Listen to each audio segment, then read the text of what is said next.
chase you. If you scream, I'll whisper. La-di-da-di-da-da-da.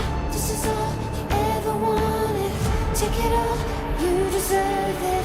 This is how we're gonna end it. La-di-da-di-da-da-da. Take it all, you deserve it.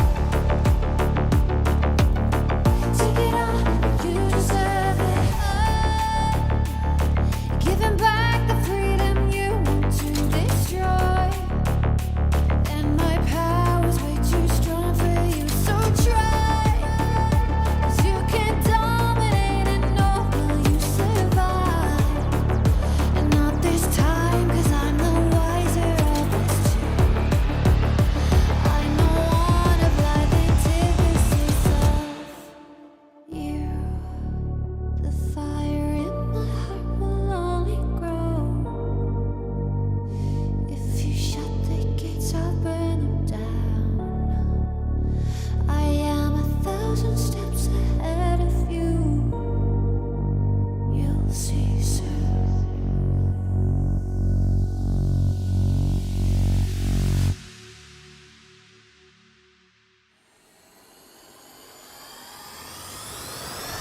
If you shoot, I'll take it. If you run, I'll chase you. If you scream, I'll whisper. La-di-da-di-da-da-da. This is all you ever wanted. Take it all, you deserve it. This is how we're gonna end it. La-di-da-di-da-da-da. If you shoot, I'll take it. I'll chase you. If you scream, I'll whisper. La-di-da-di-da-da-da.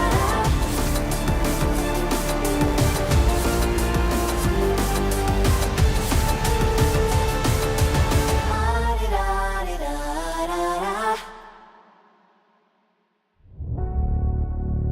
I am 1,000 steps ahead of you. You'll see soon.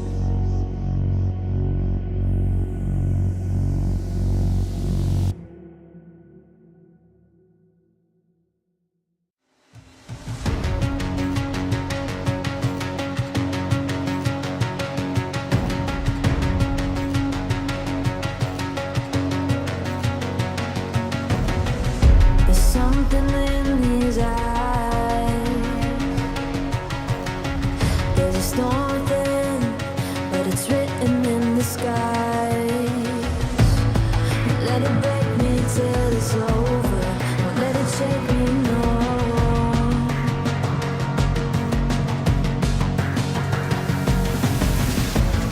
Won't let it make me go under. Won't let it make me go under. So now it's time to fly. Nothing's gonna stop me now. Nothing's gonna stop me now. Nothing's gonna stop me now.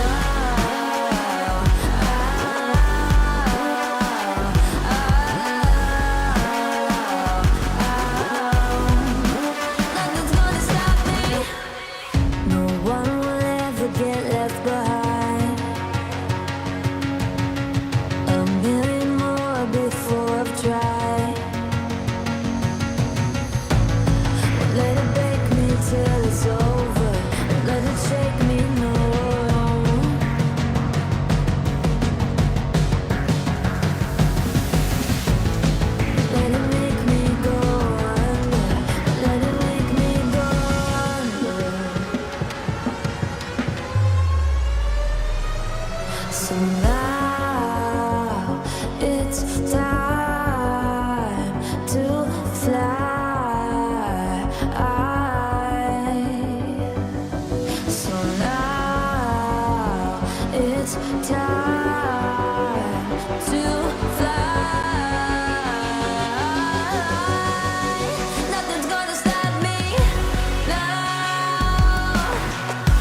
2, 1, go.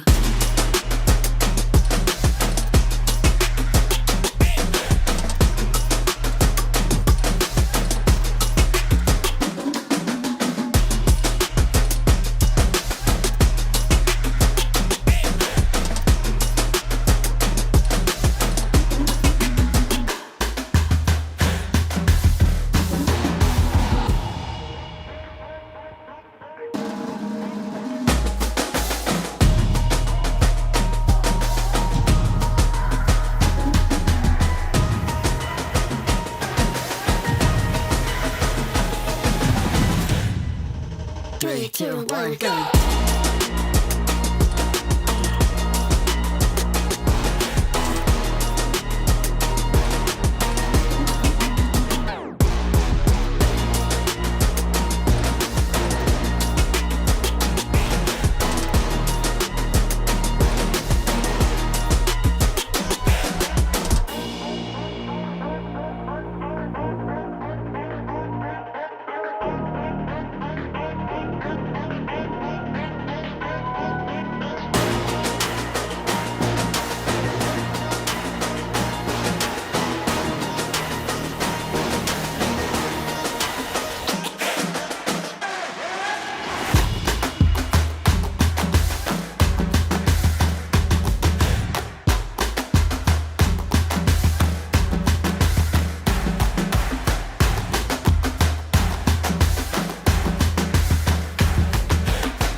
Three, two, one, go.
Good evening, everyone. Welcome to EWC 2025 North American Closed Qualifiers. My name is Beowulf, with me Steadfast. And Steadfast, today we get to answer one very important question.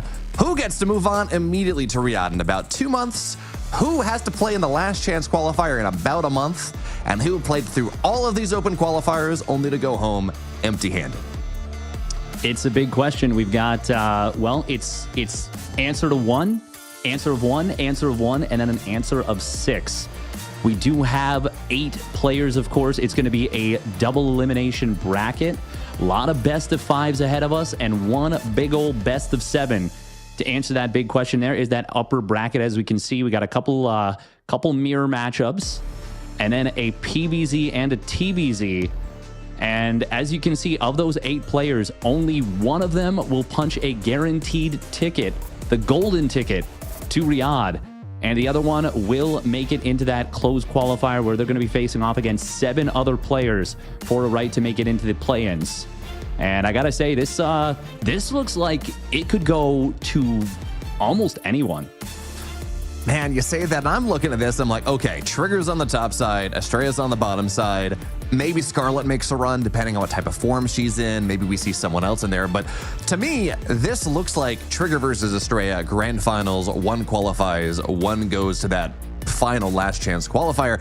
Of course, Steadfast, I'd love to see something else happen, but man, Trigger and Astrea in the last couple months, last year even, they have looked far and away the best players in this region.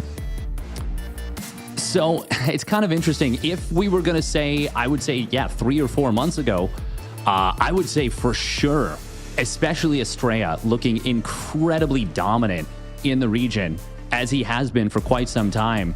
And Trigger with an amazing performance at DreamHack Dallas, one map away from making playoffs, ended up in that round of 12 with a really great showing, ultimately was defeated by the grand finalist Solar. Really, really close series there. Could have gone either way. I would agree with you still on paper. I think probably Trigger and Astrea are the favorites coming into this one. But Scarlett, you never know how good she's going to be. She can be fantastic. Special can be a very tricky player. He can be a tough to go up against. Even Future can bust out some surprisingly good performances. Kellezer, I think, is a big question mark. And even Cham has some phenomenal late game ZVP. I do think ultimately we're probably looking at for me, Trigger, Astrea, and Scarlett as the 3 players to watch for. But I think there's a lot more question marks to this bracket than it might look like at first.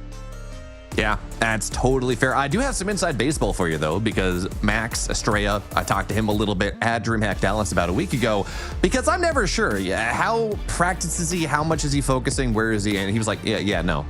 He is practicing hard. He is grinding these games in a significant way. So I'm not promising anything because this is North America. We're going to go late into the night. Upsets can absolutely happen. But he's been practicing hard. Hopefully, we're going to get to see some of that in this first series of the day. But talking about Cham a little bit, because you say he's got some good late game PvZ. A lot of Zergs don't like to go there on the new patch. It's very scary. I mean, I'm sure you saw Classic versus Cyril back in Dallas. We saw how that one went. And on top of that, Cham to me has always been this player that is very much, he's going to go a very quick +1 melee timing, maybe even off of 2 hatcheries. He's going to bust you. He's going to drop a Nidus. He's this guy. That sure, he's got a good late game, but he's very comfortable on that. I'm not going to say even cheesy, but very shenanigan-filled early to mid game. He's definitely a player that's very good at identifying ways to win.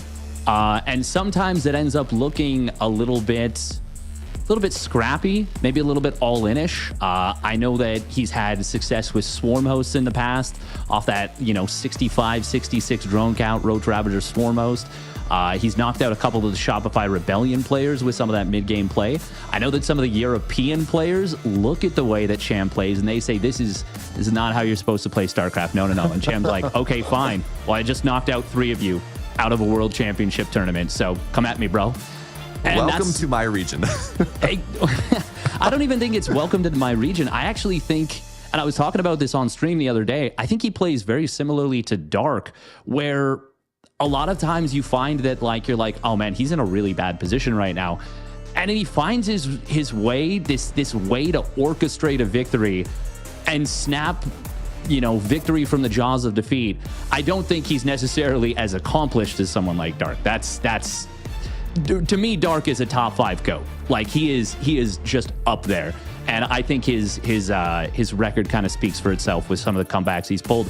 But I think calling Cham a Dark Junior is a pretty fair and reasonable thing to say. I'm not saying we're going to see him take down Astrea, but I'm looking forward to the series, and I think it could go the distance. I'm with you there. I mean, they have, I would say they have a storied history, but Astrea has won the last 7 times going back to 2020 that they've played into each other. But Cham before that looked good.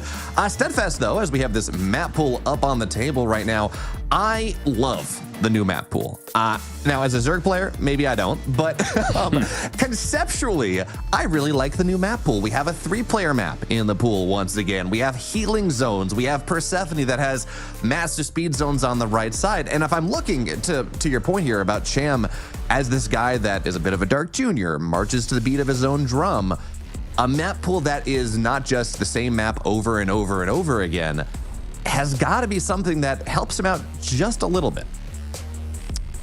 I would think so. I would think that a little bit of unpredictability can definitely help out. And speaking to the Swarm host thing that I was talking about, if you look at, for example, Incorporeal, that one has this weird little spot that's just, vertical either north or south of your main base, where if you can pop down a Nidus Worm, you can get a lot of Swarm hosts out very quickly to a very threatening position.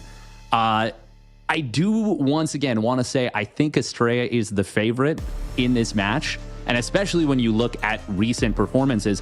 But if you go all the way back, Cham has a decent record against Astrea. It's not completely one-sided. Obviously, looking at very recent results, Astrea has held an extremely strong recent results since Astrea's had his big rise. I think this could be a very interesting match. But it's all about how you're playing that day. And this is just one day. The whole tournament is going to be decided. If Cham gets on a heater, I don't know. We'll see. Oh, I mean, I think you and I did the last big heater Cham went on when he just took down, didn't take down Beyond, but took down like every other player of Shopify Rebellion at Katowice, I think it was 2 years ago, where it's like, yeah, Harstem, sorry, Scarlett, you're next. There was one more, I forget exactly who it was, but like took down 3 Rebellion players, like back to back to back. And eventually he did fall down. But you're right. Get him on one of those heaters. He is very much one of these players that really does benefit from the single day format.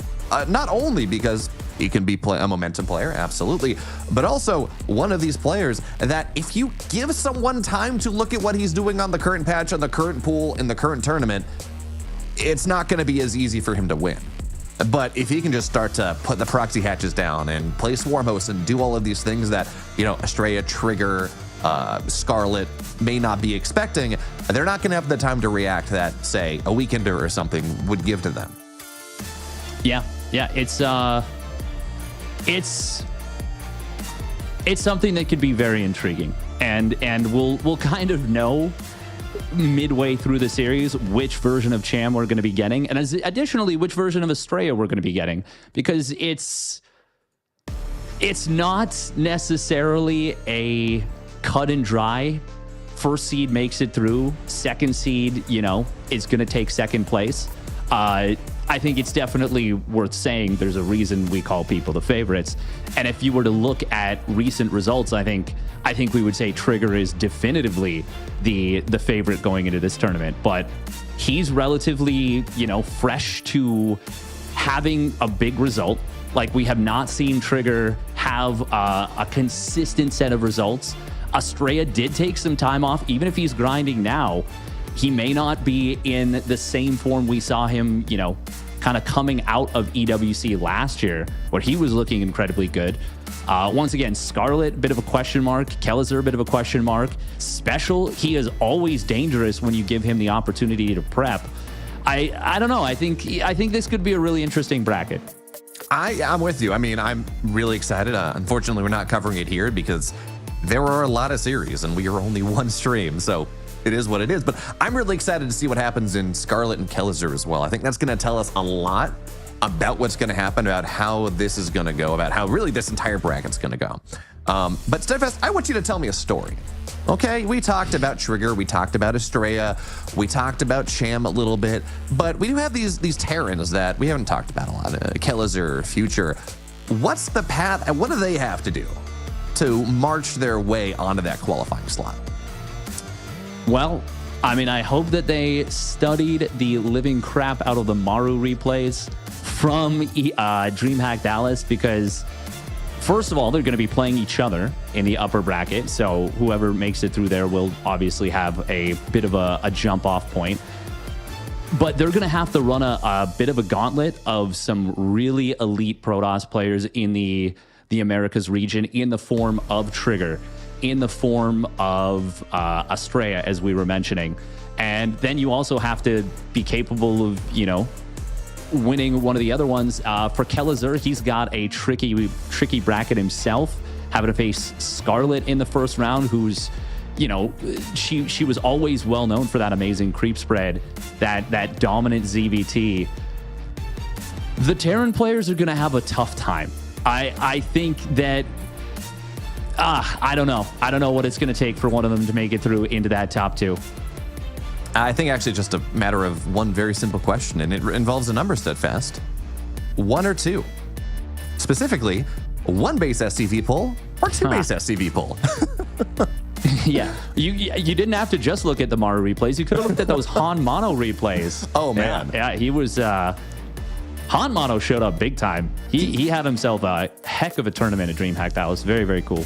Oh, he did. I was hanging out with him a little bit as well. And he went from taking down Harstem 2-0 off some very nice one base all-ins. And then we went out to dinner with him, and we went out to get barbecue. And he's telling us how bad American food is. And I'm like, look, specifically, he's like, I don't like mac and cheese. And I'm like, Hanmano, there are many things you're allowed to say you don't like, but you put good cheese on pasta and you say it's bad. I don't know, man. Slaying Harstem and then slaying my pride in my state. I don't know what to do. He was just out for blood. What can you say? He came here with a mission, and it was to destroy Dutch StarCraft and American food, and he got both of his scalps.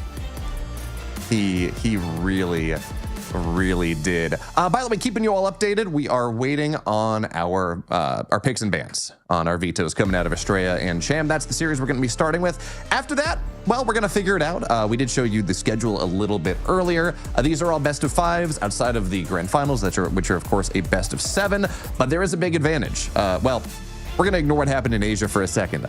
Technically, there is a big advantage if you come in through the upper bracket. It means that you have a 1-map advantage as you go into that grand finals. It means you can win 3 maps and win the entire thing. Unfortunately for Lancer, formerly Cyan, that didn't happen. He was 4-0 earlier on today, so he's going to have to play through the last chance qualifiers later on. But that's where we are. I think actually we're going to throw to a little bit of a break as we wait for Astrea and Cham to finish their vetoes and get all that going. And when we're back, our first series of the evening, it's going to be PVZ, Madness Mayhem.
Welcome back to the EWC North American Closed Qualifiers. It was a short break, Steadfast. We've been talking up this series quite a bit, and now we're ready to get into it. It's Cham, it's Astrea. First map is going to be ley lines. There we go.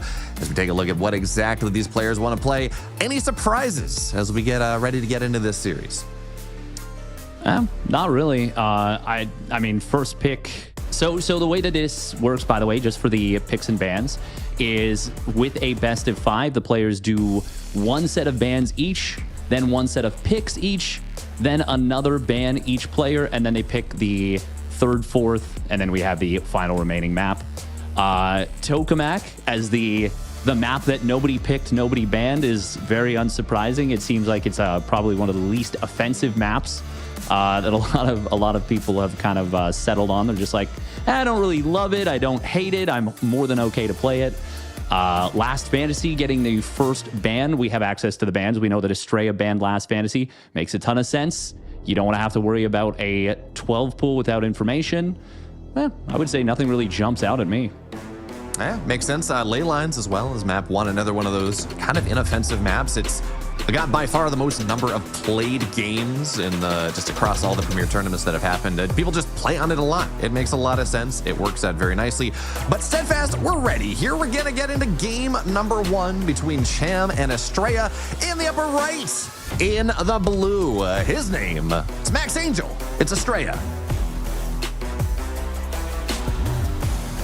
And his opponent spawning down on the bottom left. It is the red Zerg player, Cham. So ley lines, Steadfast. We talked about how it's, well, common. It's by far the most played map across premier tournaments of any that exist right now. It's very even. You're looking at everyone's 50-50 for the most part. But it does have a rich gasp on the 4th base. That's always a little bit interesting. What should we be looking at from Astrea and Cham as we get into this series? I mean, I don't think we're going to see anything necessarily out of the ordinary on this particular map setup.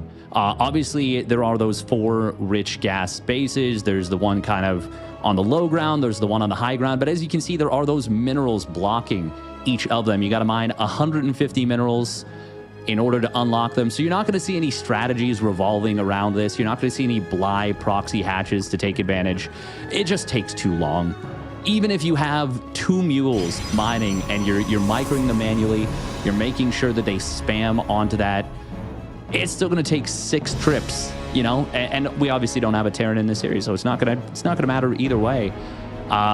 The one thing, as far as what we could see in this series, I wouldn't be surprised if we see Astrea bust out the occasional Nexus first. We obviously didn't see it in this particular map, but it's something he is more prone to doing than your average bear. Yeah, I mean, give him a chance to get greedy, and Astrea is going to love to do so. It gets him into that mid-game and lets him, not even from the perspective of Blink Stalkers, but it lets him, he's a guy that loves his charge lots. On the side of Astrea, though, I also, on the other side of things, you talk about Nexus first, he's also one of these guys that really likes to get 2 base aggressive on occasion. I think back to, he's got some double robo builds in the last patch. I don't know what he's doing in this patch necessarily. I don't know if he's still doing that, but he's got some double robo builds, some other stuff that really rely on, back on that last patch, on taking advantage of a good pushing position, things like that. Obviously, that's not ley lines. Ley lines doesn't give you a nice choke into the third like some other maps have, but it's funny, we're saying, hey, he's gonna get greedy. He also can get very aggressive, but that is Max Angel. Yeah, I think that double robo play, I think that was more so a very specific, let me try and beat Raynor. Because, you know, anytime you're up against somebody like Raynor, you got to have something special cooked up. And generally speaking, I don't think of him as that kind of like cheesy, ultra aggressive player. He's definitely capable of doing it, and he is a strategic player, loves busting out the occasional shenanigans, but I don't think we'll see as much of that in this series. I think we'll see a lot of relatively standard play out of Astrea. And for sure, for me, a willingness to send it to the late game. But for now, we do have these first 2 adepts here. Cham going up to 10 lings. His ling speed just a teensy bit late here. When we see Astrea shade forward, he is going to do so. There were 4 lings with an immediate surround. Nice drone pull, but if he can get 3 drones, which he will, That is not so bad. Look at the worker count right now, 37 to 28. And just now a bunch of drones popped out. This is kind of a lopsided worker count for the moment. Yeah, I mean, that is absolutely worthwhile to go in, get a couple kills there, and now you get to run across the map. Now, I do like what Cham is doing here. He is sending those lings that he felt like he had to make across the map, which means that first Oracle, which has a lot of energy on it, but that first Oracle, it's going to have to go play at home. It has to go defend the third base, which means that, well, Cham lost 3 drones. He's not going to lose more yet. Now, that's not going to say he won't, because now the Oracles are going to get to start to move on the map a little bit more, poke around, try to find some damage. But the big thing there is that makes up for the fact that Cham was very late on his spores. Generally, you want to get them down right around 3:30. They're not done yet a minute later. So by sending those lings across the map, that means now that Cham is able to get his spores up and put his queens in a marginally better position and hopefully take a little bit less damage from these Oracles. Yeah, that is certainly going to be the goal. Obviously, those spores, they do hit like a truck now with that damage bonus, or not damage bonus, but the damage buff they received. They're a lot more squishy than they used to be, but being able to do 20 damage versus those Oracles, it really can make a difference. Nice drone pull there from Cham, covering those drones on the third base. He did obviously take the vertical third, which is a little bit funky here. Astrea did a very neat little move where Cham like kind of faked the drone to the top, and he had another drone ready to go to that pocket third, and Astrea was like, no, I know what your game plan is. And I really like that Astrea, that just tells me that maybe Astrea did a little bit of extra homework. He does snipe down a couple tumors here, a couple creep tumors, but we're not going to be seeing too much craziness out of this. Oh, can he get that second tumor? Yes, he does. I'd say that's kind of worth stacking the Adept to get that final active tumor. Kind of a nice little move from Astrea, but for Cham, he did go for a very quick layer, and he will be adding on a fast Hydralisk Den.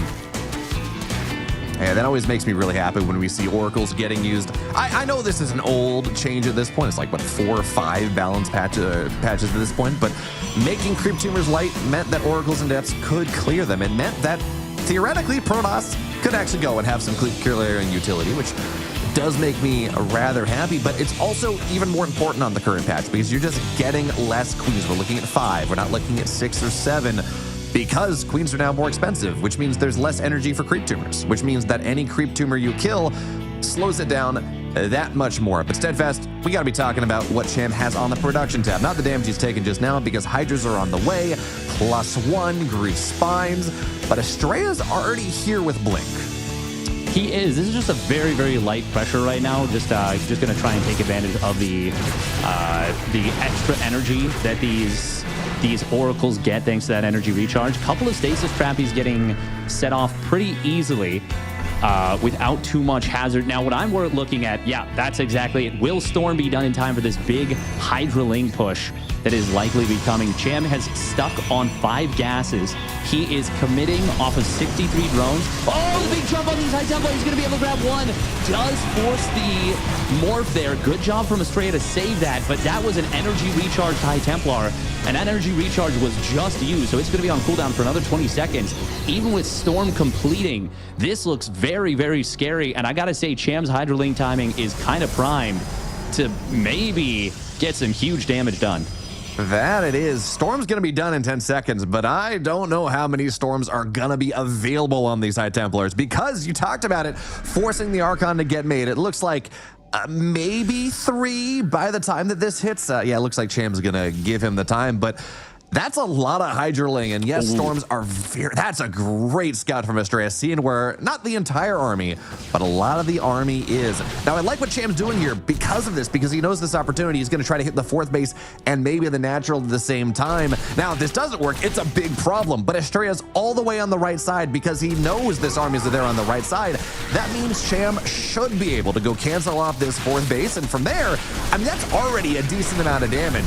4th base has to get canceled, and now Cham looking to bring his army together across the middle, but this is not a situation that you truly want to fight into at the time being. Well, now the Storm is being done. Absolutely you can. All the Zealots are going to get surrounded. This is a really rough situation for Astrea here. It's pretty rough. Yeah, he was going to catch 5 Hydras in the middle. There is a Prism on the other side of the map, but it is going to likely be a cancel once more on this base. That will turn that into a slow warp pylon, but there are still a lot of Oh, nice snipe on the pylon. That's going to cancel the warp in entirely. There are still a lot of High Templar here. There's a good concave of Hydras, but the storms are connecting pretty nicely. Cham is starting to make progress here. Does Astrea have enough to hold? He's actually floating a crazy amount of money for this point in the game. Got up to 1,800 minerals there. If he had that all-in Stalkers, he could probably just fight this very bruised-up Hydra army. But as it is, Cham is going to be able to, well, at least temporarily retreat. It was an aggressive link forward from Astrea. There are lanes reinforcing into this. More High Templar warping in. They don't have storms just yet, but they are getting close to that energy. Cham, he has thrown everything at his opponent. Will Astrea be able to hold? You talked about the bank that Astrea has. Well, now he's starting to lose gateways, which makes it that much harder to actually spend this bank. And he's got some energy for Chrono, but not dropping him on the gateways for now. So you talked about it. Storm's going to be ready soon, but it's a good pre-split from Cham at the very beginning. Hydras, well, High Templar already getting just a little bit low. And, well, behind this, there's no transition from Cham. Yes, he's got an additional base, but this is just more Hydras, more Lings. Now the Storms are going to start to get dropped a little bit more, but it's only on the Hydras on the bottom side. Astrea should be able to force this back, but he's lost a couple gateways. He's lost 14 probes. His fourth base canceled twice. Cham's getting a lot of damage with this, but I would like to see some sort of transition. Steadfast, he's only on 63 drones. Yep, he's been building non-stop units for a very long time, and there is no transition. He wants to kill Astrea. He needs to, at the minimum, deny this fourth base. I was going to say that the big point here is that Cham was not denying that fourth, but he gets over here. Astrea was very out of position. That will be a denial on the fourth base. Once again, this time it is a kill. Cham could have gone up into lurkers a little while ago, and he could still do it now, but he is insistent on trying to end the game here on this Hydra lane setup. He's going to kill another gateway, and Astrea has not rebuilt gateways. He's just now added 3 more. Oh, going to be a big blink forward from Astrea. That will be able to hunt down a couple Hydras. That is pretty nice. This is still very playable for Astrea, considering how committed Cham has been. But, I mean, eventually you do need to secure a fourth base, and he hasn't been able to do so. Ooh, as we can see there, no unit in the wall. This probe, though, giving some very important information, but no reaction just yet from Astrea. He does have units closing in, though, on the right side, or I guess left side. From that position, Cham once again trying to out-multitask his opponent, but Astrea's in position in both spots. Yeah, just a great big bait trying to drag Astrea out of position so the fourth gate base can get canceled once again. And it seems like you talk about Astrea being on top of it. He is. His army just isn't big enough. Realistically, as the Hydra the High Templar gets targeted down, it gets 1 storm off, but that is not nearly enough. So, Cham continues to find his way into the third base. No High Templar here right now. There's going to be a recall straight into the fight. But we're in this situation right now where Astrea's main is starting to mine out. His natural is starting to mine out. Even the third base is only on 7 mineral patches, not 16. So his money in this game, if he can't get this fourth base up, we talked about the bank that he has. That's not going to matter pretty soon. In fact, he doesn't really have much of a bank right now. His economy is his mining is just not there. No, it certainly is not. But we do have to point out something that is there, and that is +3 weapons is closing in for Astrea. Cham still has not droned up. He added on a 6th gas, and he does have drones now mining from the 4th base, but that's because Cham's main base is starting to mine out. Just now, Cham throws down that 5th base. Just now, he throws down that lurker den. But if Astrea does manage to secure the 4th, which we are going to see him starting to clear up some creep.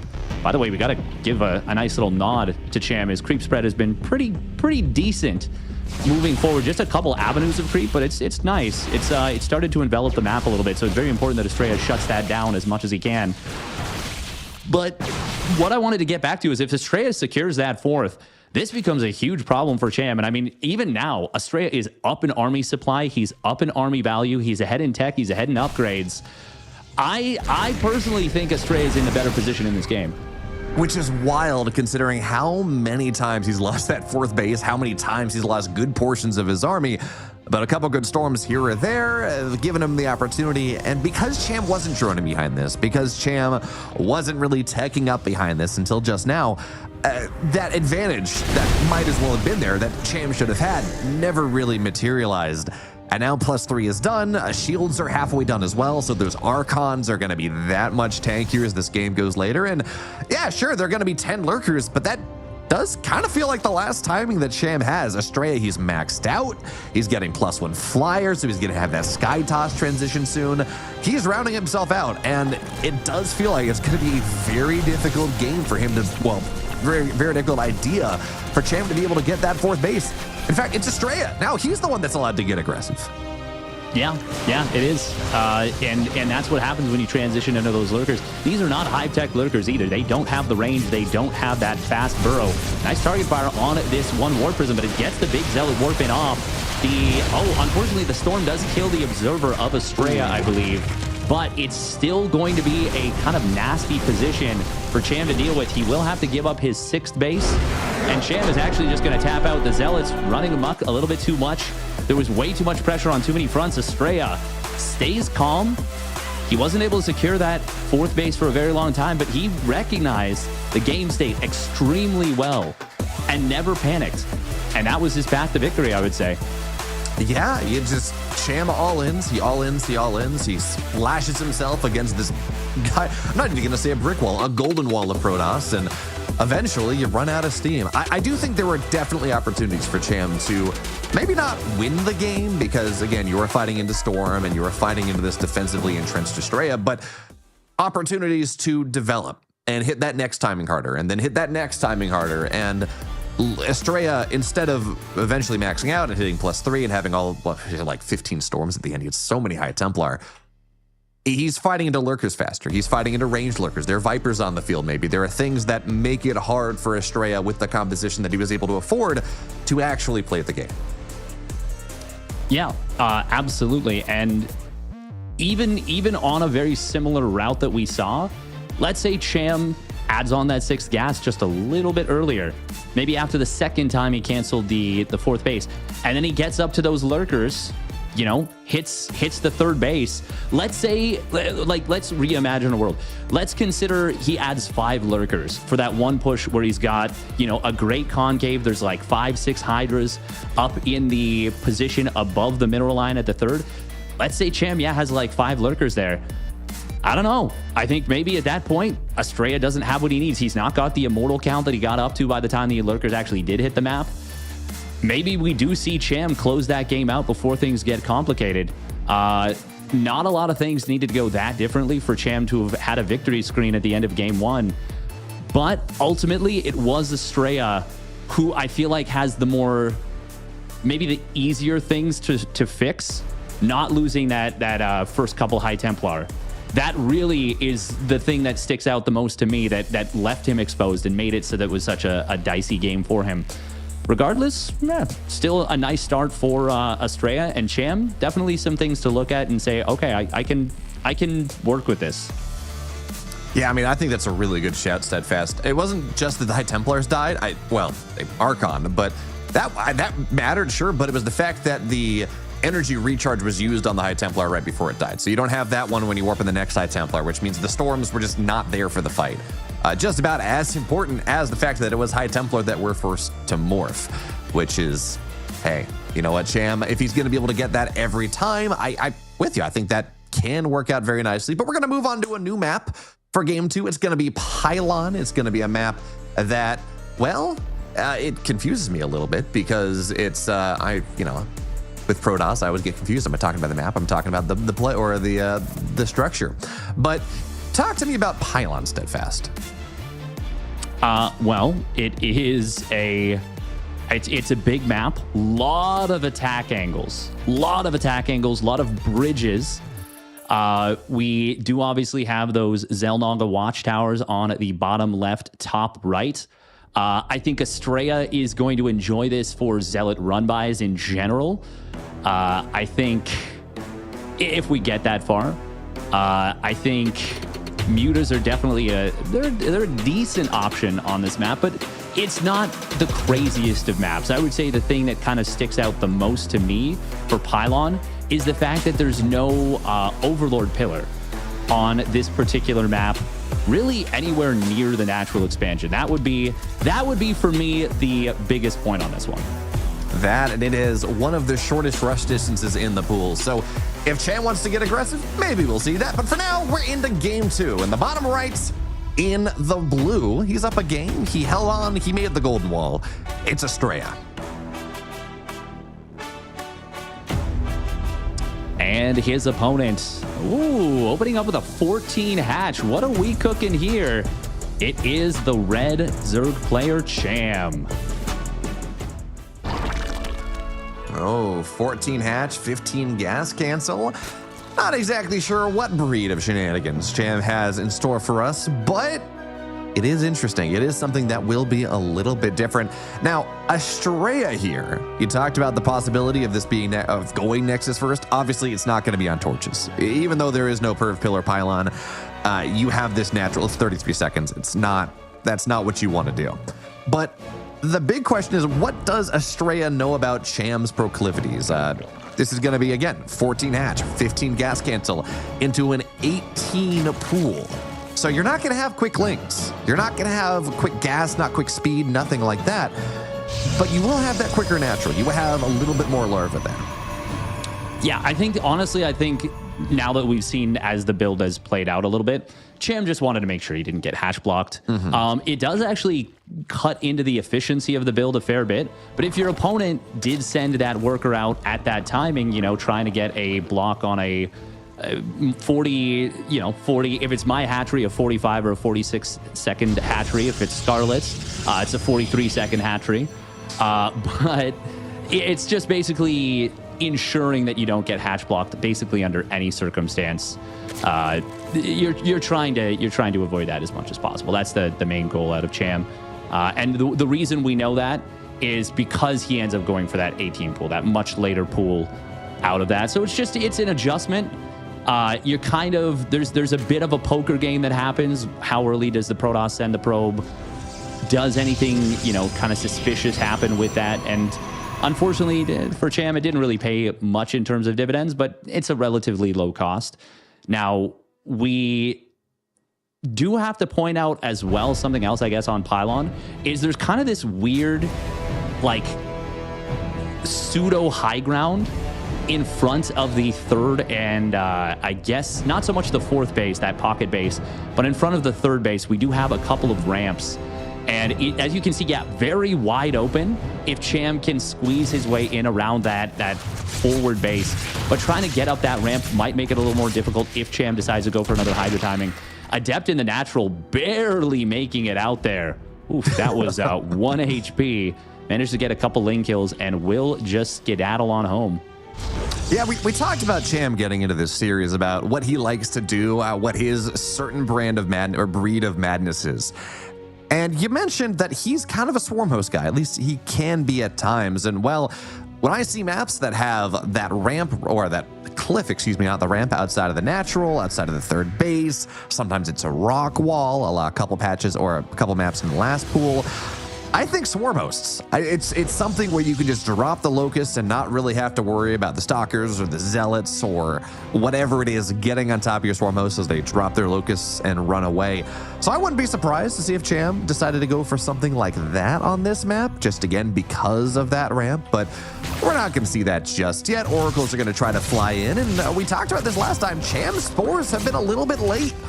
Generally, you'd want them to be almost done by now as it stands. It's only 2 workers off the first Oracle, but even still, this is damage that Cham would rather not be taking. Yeah, and honestly, I mean, the spore being late at that particular position with 2 queens should be fine. If they are well positioned, if you see the Oracle's approach, you can usually jump on that a little bit. But unfortunately for Cham, he was not able to do so. Now, I do want to point out something that we just saw, kind of the resolution to. Cham delayed his ling speed massively, and I was honestly wondering if he was playing without lings for the early game, which is kind of a little bit unheard of. I feel like more than anything, he forgot it because he was floating a lot of that. Oh, we do see a shift stop command on the stasis trap. Gets it down just that half fraction of a second faster, and that will be a nice little trap at the third. Meanwhile, in the natural, the lack of that speed on those lings ends up being quite costly. Oh, Cham, you really didn't want to morph that into an extractor. Does end up getting the kill on the Adepts, but that's some nice little damage out of Astrea. Oh man, 7 total drones plus 5, I think it was, 4 or 5 more that were stasised. That's pretty solid damage in the early game. And we already know that Cham is not this player that is mechanical god of Cyril or Raynor. He does make his living off of playing a little more dark-like, being a little bit more chaotic. So this damage that's happening a little bit early just makes it that much harder for him to make the game chaotic, to get himself into the game state that you might like to find. But also, you said, okay, maybe this isn't a Hydra timing. Maybe this isn't something else. Hydra's den's on the way, but more importantly, Astrea, just a couple stalkers, just a single adept, trying to put a lot of pressure on this fourth base, and the Queens, they're out in force, but there's no creep here. So there's no way that they're going to be able to heal themselves up, at least for now. They got to get that hatch down to that for that to happen. But this hatch is already halfway dead. Yeah, fortunately, the hatch will complete, and there will be some creep available. We could see a couple more stasis wards to deal with these lings. There's a lot of energy on these queens. You can see Cham is adding 3 more because this is every single queen at the front. The energy is already being burned quite quickly. The lings kind of abandoning the queens to their fate for the little bit. Nice trigger on that one stasis trap, but with Astrea continuing to rally in stalkers, this is getting a little bit dicey here for Cham.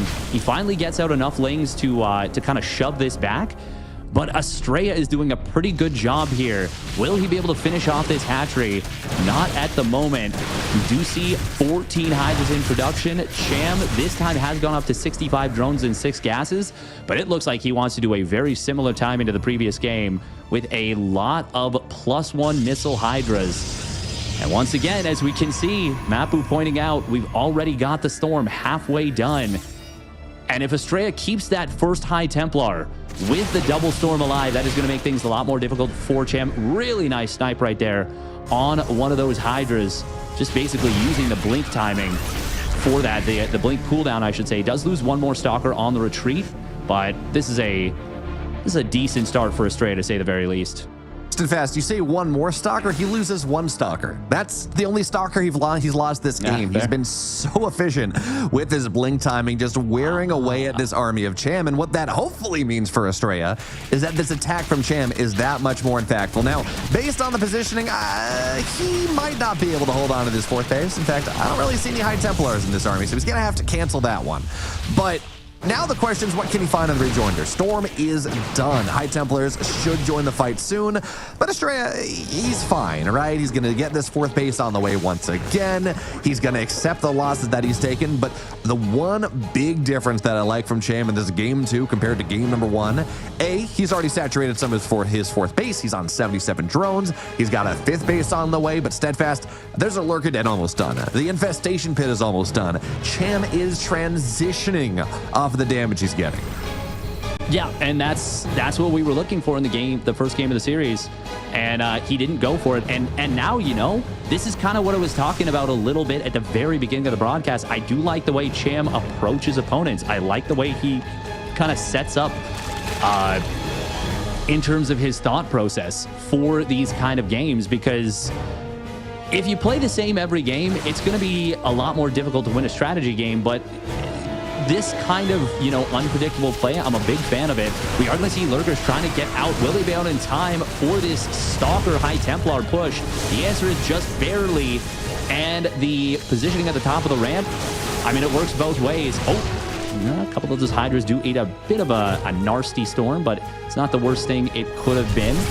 There are no units in position at the moment on this left side base, but it's going to be High Templar Zealot.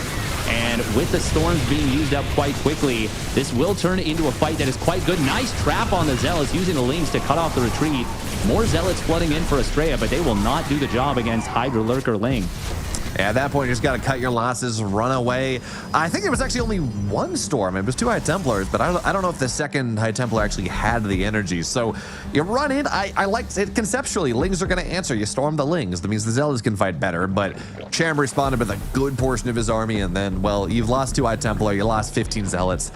Not exactly what you're looking for as Astrea, but Astrea has started to really recognize the state of the game that we're in. Cham's not attacking him all as much. The Lurkers are out. He's starting his transition as well. Yes, we're on double robo, 2 Immortals at a time, but most importantly, Steadfast, +1 air weapons getting started. Fleet Beacon on the way. 2nd Stargate on the way. Astrea's getting to that game state that he has always been so very good at. When you start to add your Tempest, you start to add your Mothership, maybe some carriers if we're feeling spicy today, and start to build that great big Protoss armada that Astrea has won really so many DreamHack or so many ESL regionals with. Yeah, exactly. And this is where this is where we'll get to see how sharp is Cham's late game right now relative to that of Astrea, because this is barreling towards the late game. We've already got, Hive Tech done, Greater Spire on the way. It's a 5-base Zerg on 90+ drones. As you mentioned, Astrea's already gotten the second Stargate and the Fleet Beacon. The +1 air is well on the way, and he's headed towards that tectonic destabilizers for those Tempests, which is going to mean if you ever find your Zerg opponent out of position, or you get in a set piece maneuver and there's a bunch of spores, you're going to be able to absolutely tear those bad boys down with the very cool aesthetic of that tectonic destabilizers, that like fireball that they shoot out. For now, Astrea just clearing some creep, and I like this. He knows that he's kind of got the map control, and he's just going to take advantage. I mean, as long as he doesn't lose this army, because, well, you could argue that Immortals versus late game Zerg are not always the most impactful thing, but that's a lot of High Templar, that's a lot of Immortals. That being said, Zealots are going to find their way to the main base. Cham's going to have to go respond to this one, and he does have a lot of spines everywhere, but when we're talking about +2 Zealots with shields, spines are not going to be enough. He will lose some queens. He will lose a lot of these spines, but his Greater Spire is done now. He's starting to work on those air upgrades, but I would love to see Cham just jump on this army on the right side. Killing off that many High Templar, getting these Immortals down, that is so valuable at this game state. Well, so the first attack, he actually didn't lose any of the Immortals or the High Templar, but if you take a look at the battle report right now, we see that he actually re-engaged onto that third base and did lose 2 Immortals and 2 High Templar attacking in. So I liked the first poke where he just kind of, he traded out some Zealots, some Stalkers, freed up a little bit of supply, but then he kind of re-engaged while the Zealots were warping in the main base. We didn't really see it, but it happened on the top right, and he ends up losing, I would say, some pretty valuable units. Ultimately, as long as you have storms, it is quite difficult for the Zerg player to jump on top of those units, because you're not playing, a bunch of Adrenal Glands Lings at this moment. You're playing the much more slow and steady Hydra Lurker Broodlord, and we don't even have Hydra Lunge done yet. No, we don't. It's not being researched, so there's not much opportunity to jump on things. What we're going to be focusing on for the next probably significant phase of this game is the resources lost. Who gets the better trades? Who is able to, out-position? Who is able to outlast their opponent potentially in this one? We do see the Lurker drops coming in from the Zerg player, which is a very cute little move. But more so than anything, you're looking to distract and disrupt and get those cost-efficient trades. And I gotta say, this is not a cost-efficient Lurker drop. I don't know that he killed anything, and he ends up losing a lot of stuff for that. Yeah, I guess you could say he killed his amount of Lurkers that he had. There's that one. But yeah, no, he just loses 4 Lurkers for just about free. He's going to lose the 7th base. He's going to lose the 6th base as well, that Astrea was putting a little bit of pressure on early. And I think the thing that surprises me here is, yeah, add more Corruptors, because there is this Sky Toss, but he's replacing a lot of this supply with yet more Broodlords, Steadfast. And Broodlords in the Year of Our Lord 2025 are not, yes, you want them because they can deal with Immortals and Archons in some ways and zone out High Templar, but when you have this many Tempests on the field, Broodlords are not I don't think they're the unit you're really looking for. Yeah, this push is optimistic, I would say, out of Cham a little bit, and he will be forced back. Does get a nice abduct on this one Archon on the tail end, but as we can see, the resources lost, which was looking quite solid earlier for Cham. He was actually dead even when they were at 3,400.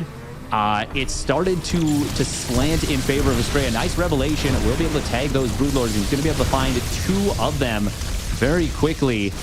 This does become a very elaborate dance. Ooh, on the right side, that's a couple of High Templar going down. We may very well see the Archon getting taken out as well, but the Mama ship is here. And we do see a full rotation coming in from Astrea. He's cleared up a lot of this creep, which makes it more difficult to identify. Cham trying to maybe set up on the top of this ramp. You got to be a little bit careful, even pushing up the ramp, as Astrea will lose one of those High Templar after the feedback, but he is going to be forced to retreat for the moment. This is a position that it looked like Astrea had kind of caught Cham out of position, and it felt like he could have maybe taken down that 12 o'clock base, but he kind of cut in a little early, and Cham, as a result, was able to set up at the top of the ramp and push his opponent back with a nice little move. Still, I like Astrea's position a bit better, mostly because of the banks.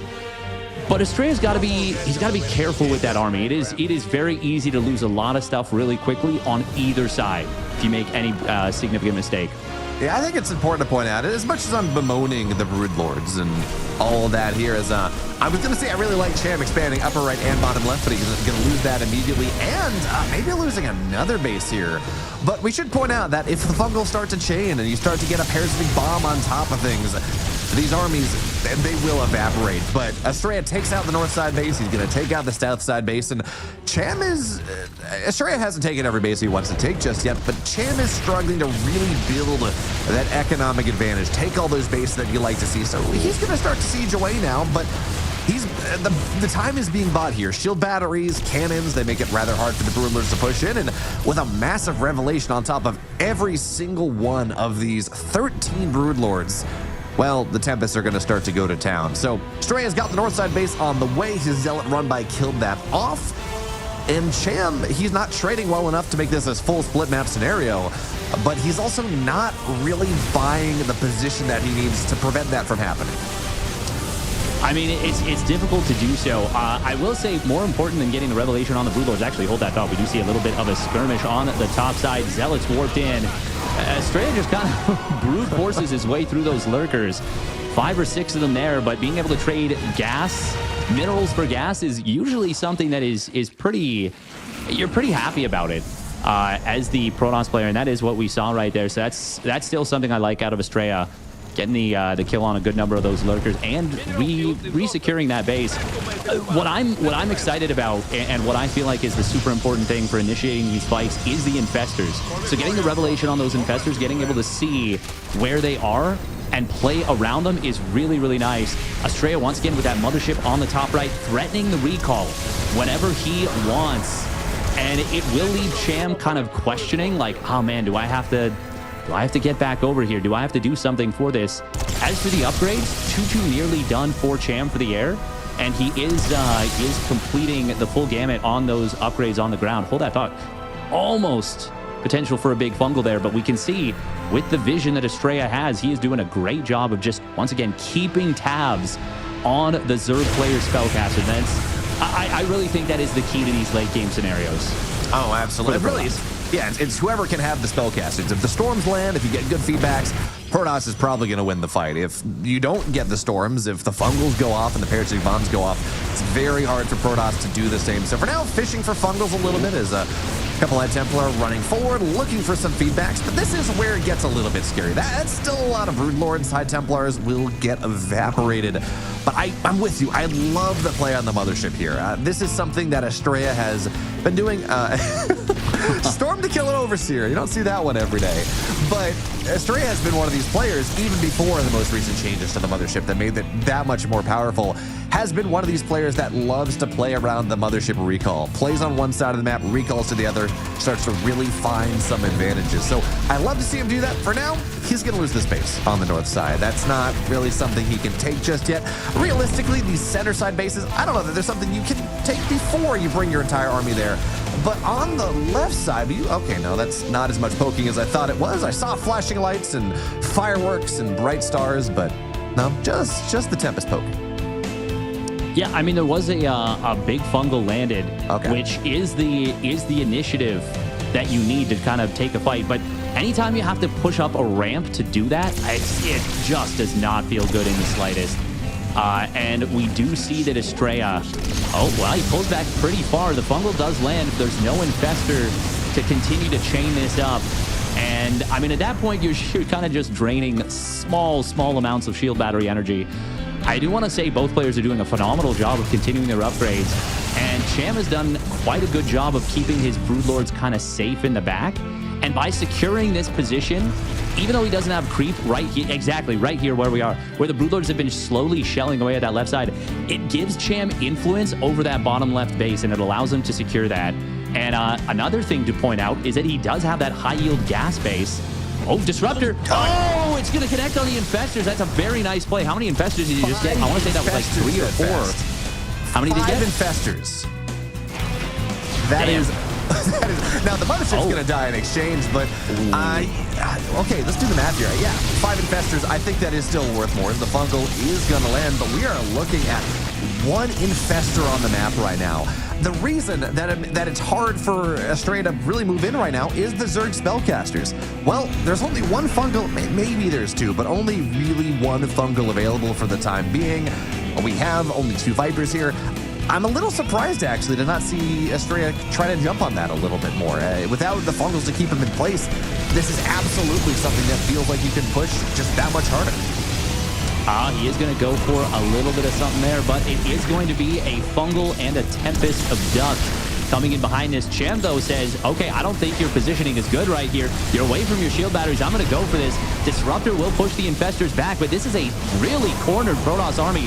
Finally, the storms coming in on those Corruptors, and they are big storms. Broodlords were not able to target down the High Templar quickly, and another storm comes through, but the air army has dissolved for Astrea. He's got so much money in the bank, but Cham has the ability to keep pushing until Astrea at the very least starts to rebuild, and Astrea is not doing it all. That was an amazing engagement for Cham. If you told me losing those Infestors was a bait to get Astrea to go into Death Alley, I would not believe you, because obviously that's not what it was, but it ended up working out very well for Cham in the aggregate.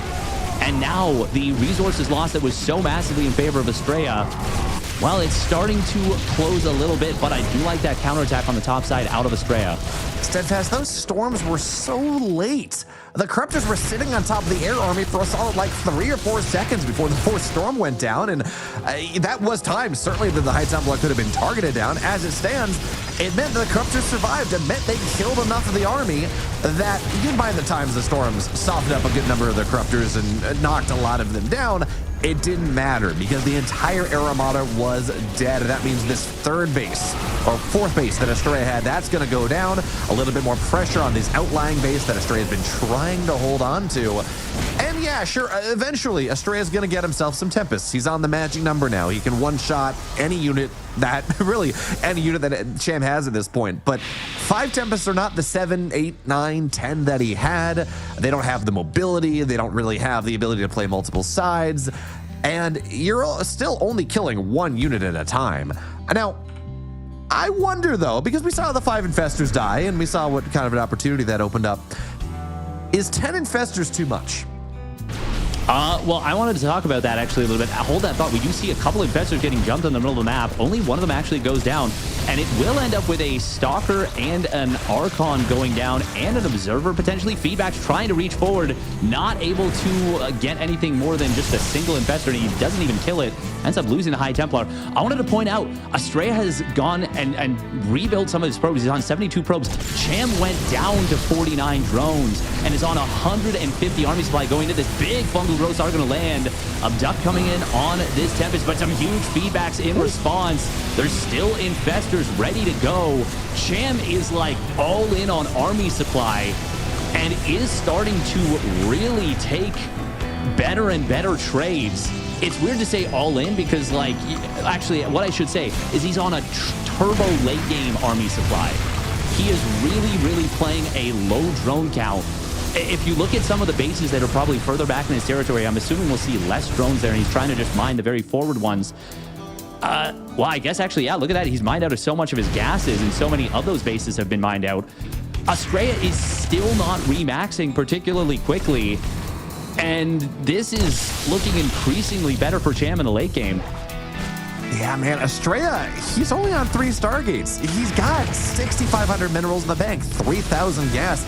generally at this game state, you expect to see a Protoss with Stargates in multiple bases. You expect to see them getting themselves ready for that eventual rematch because they know the Zerg is going to have to force a fight eventually. And that's going back to the series we were talking about at the start of this, that classic versus Cyril idea. One of the ways that it worked out really well for him. Oh, God. You don't fight over Archons. That's like #1 rule of late game ZVP. Archon splash kills you off. There are more corruptors. They're going to try to find yet more. Recall's going to keep him out for now. But this, I think, Astrea he's Remax now, but the lack of Stargates meant that Cham probably got more out of that big fight on the bottom side than he probably should have. Even now, I'm looking at the armies, and I feel like Cham has big opportunities in this game. So he did this earlier. He depleted his bank very, very heavily to go for this much, much larger army setup. But he killed the base. He didn't really knock Astrea out in any meaningful way. The trades have been closing in. We're only at 2,000 resources lost difference. But this is what I want to see out of Cham. Cham needs to make more happen with this setup that he's got. He's going to try and dive the mothership. Recall will come in, but it gets canceled. And that is going to be a dead mama ship. Big storm on the Broodlords, even catching the Corruptors as they kind of rotate back through. There are a crazy number of infestors. You asked before if it was too many. He's up to 14. I hope he has... Oh, my God, he doesn't have Neural. Oh, my God, he doesn't have Neural. No, he doesn't. He's got 380 gas in the bank, mining 300 a minute. Anything gas heavy in this army dies, there's no way that Cham replaces it. Now, he doesn't seem to be struggling right now. That's a big push on the north side. And Astrea, he's got himself 11 Tempest. It's taken them a while to get here because that recall was killed. But you're so scared of these fungals. You need good recalls. You need to be able to get vision on them and poke away. And there's 0 oracles on the map. That's the last one going down right now. Steadfast, earlier on, you talked about how important it is to have vision of the Zerg spellcasters. If you don't have oracles, that cannot happen. No, it is extremely difficult without getting those constant revelations. And Cham is now rotating up to this top right base. We did just see Astrea kill off the base of Cham in the bottom left. Oh, and we're already going to see an attempt to take down this base as well. Right now, killing minerals is not the most valuable thing, but it is pretty nice. However, Astrea, he's got to be very careful to not lose these Archons. They are quite gas expensive for him. Abduct coming in, grabbing one of those rebuilt oracles. There is another one here, and it did get a massive revelation on all of Cham's army.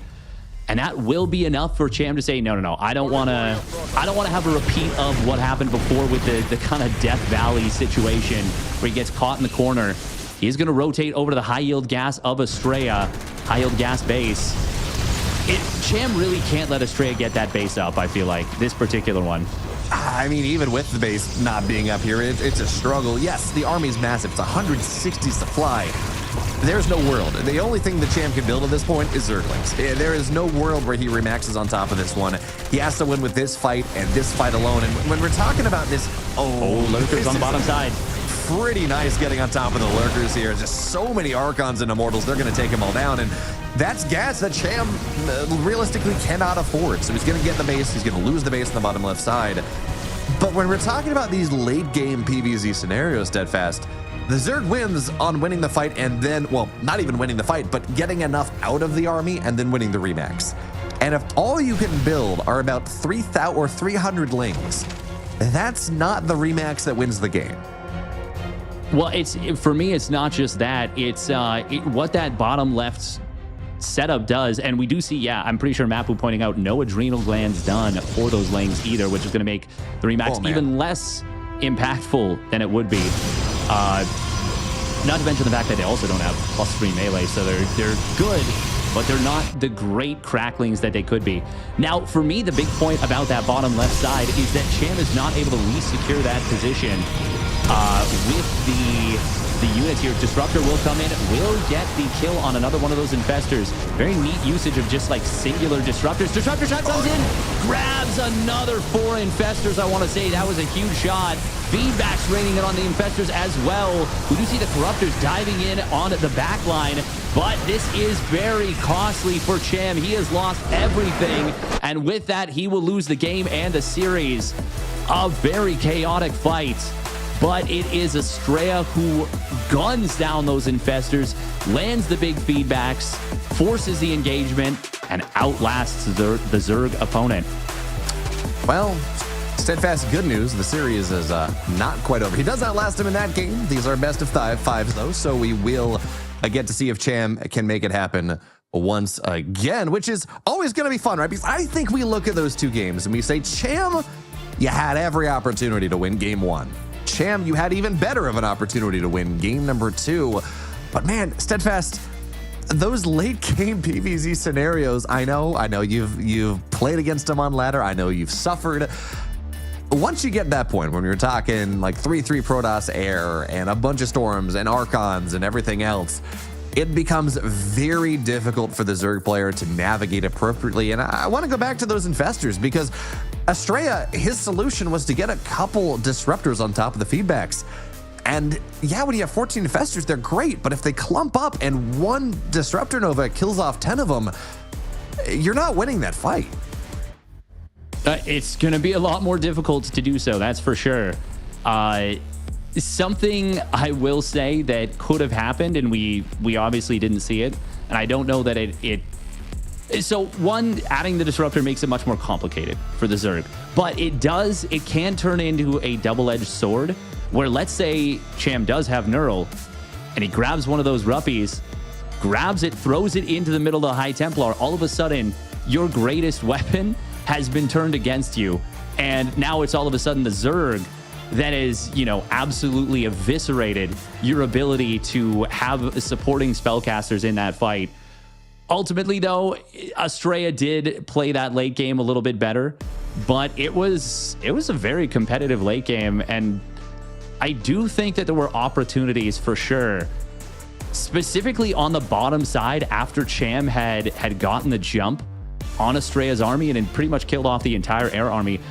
I think if Cham commits and goes after, because he's pretty close to the main base of Astrea, if he guns down that vertical third, goes into the natural, and then kills off all the Stargates, Astrea is going to have a hell of a time rebuilding at any point. Like, I legitimately think Cham could have evened the series at one apiece there. I mean, I think there's a world where Cham is up 2-0 in this series. Unironically, it's just been a couple small things that have gone Astrea's way that haven't gone Cham's way. We could say, that's just Astrea's class. That's his form. That's his practice. I don't know what it is. But at the end of the day, it means that Astrea is up 2 games in this best of 5, looking to move on to face the winner of Scarlett and I want to say Kellizer on the bottom side. So we're going to have to see who finds their way now. But for now, he's up 2. It's Astrea.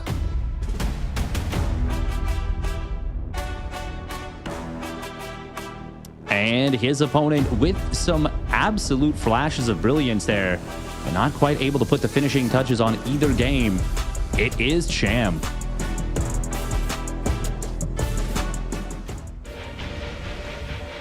So, Steadfast, we've seen a long game, we've seen a short game, but it really does seem to be this series where Cham has kind of one idea about how he wants to play this. He's going to go and he's going to get himself 3 bases. He's going to get a bunch of Hydraling, hit a timing to cancel the 4th base, and then see where the game takes him. I think he thought he could win the game just off the Hydraling timing in game 1, which is why we didn't see him transition. Game 2, pulled back a little bit, got the damage but not the kill. We saw the late game. Where does Cham go from here, I guess, is really the big question. He's tried, again, a couple different ideas on the same road. He's taken multiple exits. None of them have worked. Do you get off the highway now? Well, I mean, I think we're a little bit. I think he got off the highway in both of those games, but was forced off more so than anything by Astrea. Honestly, I think more so than anything, Cham has. He just needs to clean up what he did with the execution, but that's such an easy thing to say. The game plans themselves and the way he's played this series, I like it a lot. Like, he started off with the, in my opinion, very impressive kind of switch from, hey, I keep all-inning you with this Hydraling, into, hey, I'm doing the same thing. Psych, actually, I'm going to transition right away after canceling the fourth, into a very impressively played late game. It's just, so far, Astrea has just played a little bit better. And as far as, do I want to see any adjustments out of Cham? Not really. It's really tough because Astrea is one of the best late game PvZ players, probably. He's really damn good at late game PvZ. It's very tough to play up against him. All right, so Cham, just get good and win. That's the story Steadfast is saying here. just play like Cyril and you'll win like Cyril. That's how that works out. But speaking of Cyril, this is the map that we saw that incredible Game 3 versus him in Classic back at DreamHack Dallas.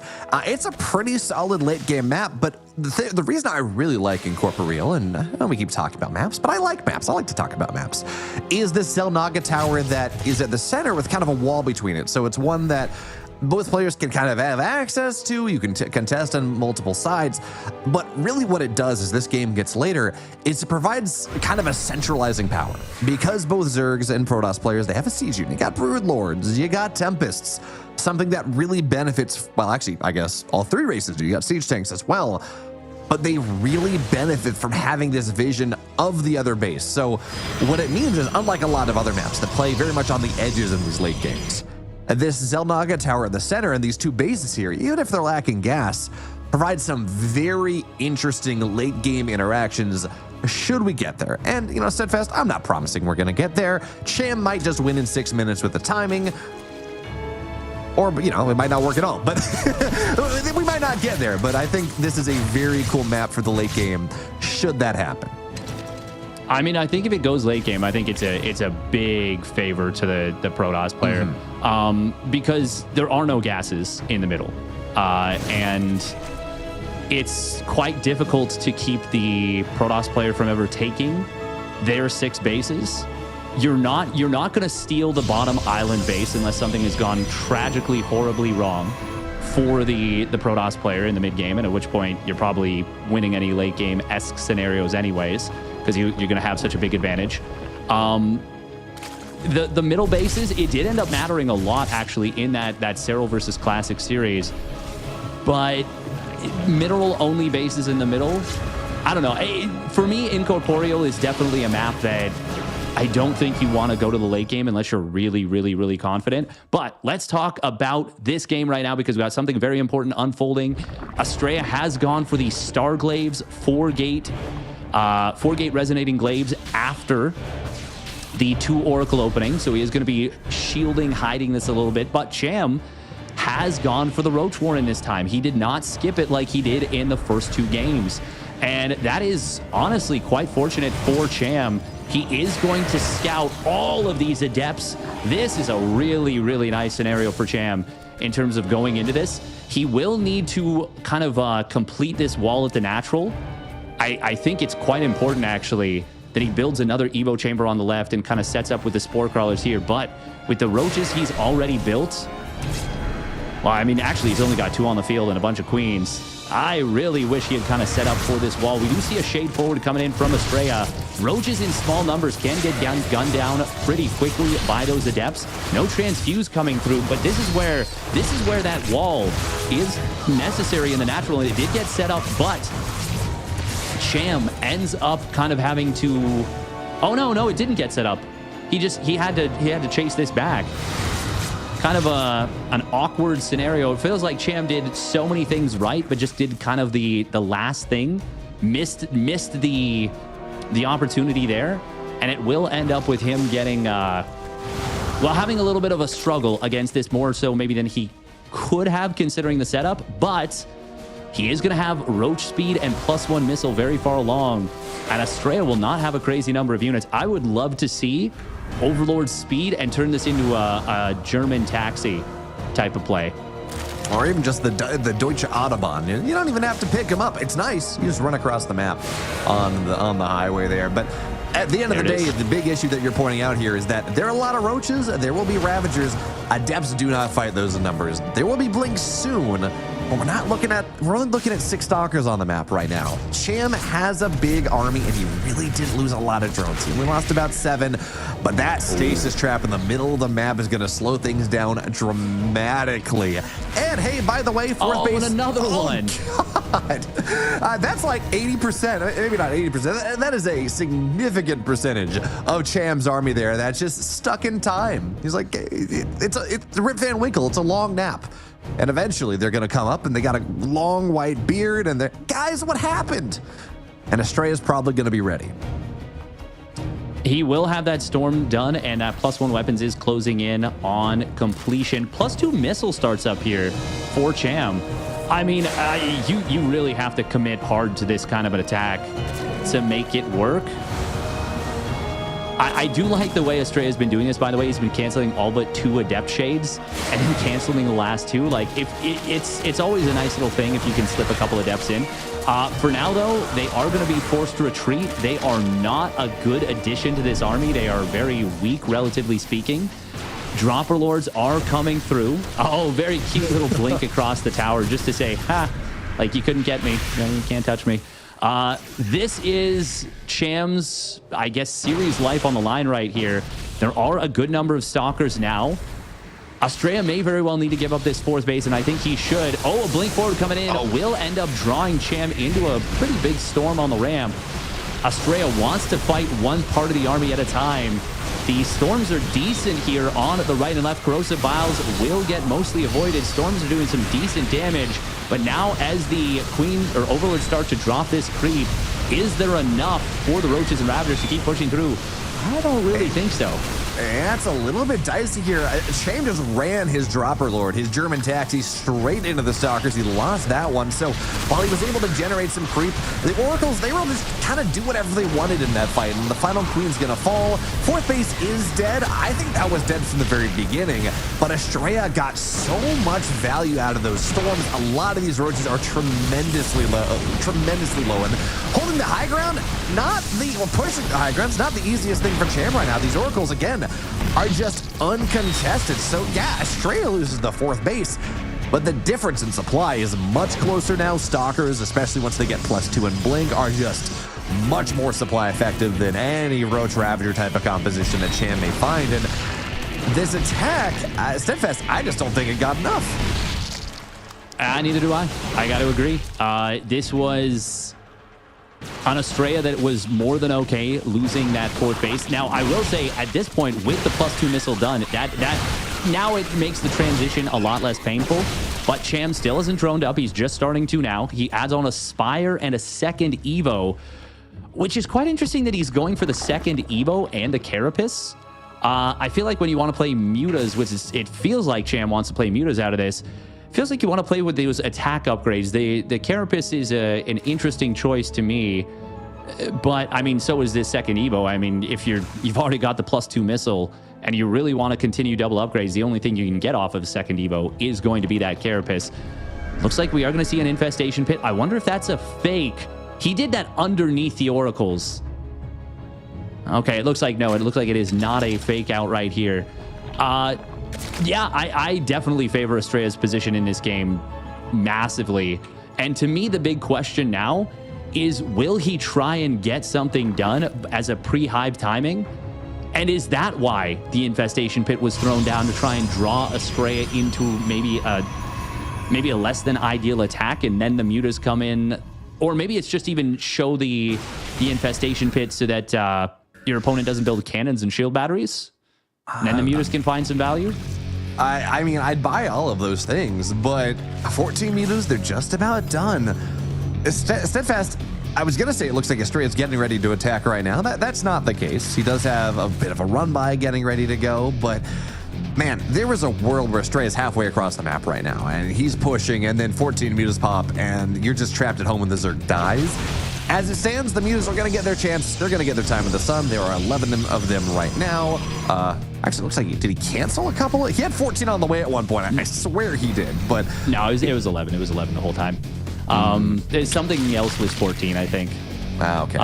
But they will sneak out to the right side, and I think they're undetected here. We do see a Zealot drop in the main base. Mutas are going to get into the main base of Astrea, and there's just a single Stalker for defense. This is going to turn super chaotic super fast. It's going to be maybe a full base trade, honestly. We do have an attack on the bottom left of by Cham, but this will be, oh man, goodness, he saves the base. I was not expecting that in the slightest in the top right. Bailey's going to get in on top of the mineral line. So many probes are falling, but that was a pretty darn good split out of Astrea. In the main base, the Mutas are going after, well, they've already cleared up the mineral line. Yeah, they're just going to want to get out of here. Ultimately, even still, I think I prefer Astrea's position at the moment, but it has gotten chaotic enough that things could go very wild very quickly. We do see an attempt to engage in on top of the Stalker, Archon, High Templar, and the Storms are just going to destroy everything. Okay, yeah, that was a very good fight. Despite the fact that Hive was completing, that was still a very mid-game centric army against a Protoss that was securing a 5th base. And Cham tried to force the issue, and there was no way that he forces that issue in a positive way. Yeah, when your supply goes from, what was it, 190 to, I think it was maxed out when he took the fight, from 200 down to 130 in the span of about 2 seconds, that's the time you just tap out of the game. That's what happens there. The Storms were massive. You're trying to attack into +3 Blinkstalker, Archon, Storm. And if you don't wipe him out, it's not going to work. I like the idea maybe because he wasn't really committing to the Mutas of diving them in just to distract some Stalker shots, some Archon shots, so the Roaches can get a little bit more done. But those Storms were massive. And at the end of the day, we can look at this as a series that Cham had multiple opportunities to take maps from, certainly to take maps from. But at the end of the day, Astrea is that he is him. He is that guy. He has dominated the region for so long. We can see maybe some shakiness around the edges, but that's the type of game that Cham's going to force into you regardless. But certainly enough to move on to round 2 at the very least. Well, I want to reframe that a little bit because I want to say more so than Cham had opportunities. He carved those opportunities out. He created those opportunities. And against a player of Astrea's caliber, who, as you said, has dominated the region for the last little bit, that was a much better showing than the scoreline shows. That was each of those games was quite competitive, I would say. And even though Astrea looked pretty stable for the majority of that series, I really liked the way that we saw that. That was quite impressive to me. Yeah, I wouldn't be surprised to see Cham, depending on who he gets in the lower bracket, wouldn't be surprised to see him make quite a run. And historically, that's where Cham has done his most damage, is being that, the meme of the Reaper going through all the different doors and just cutting people down.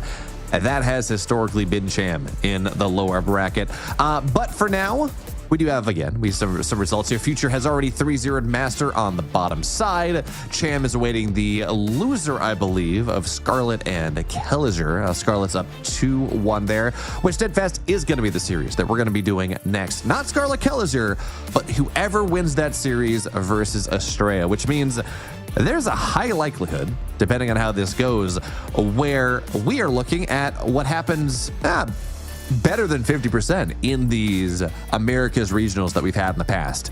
Scarlett, Astrea, best of 5. For them, generally it's an upper bracket finals. This will be the upper bracket semis. But hey, this is a matchup that we have seen many times. It's often excellent. Oh, yeah, it is delivered so much of the time.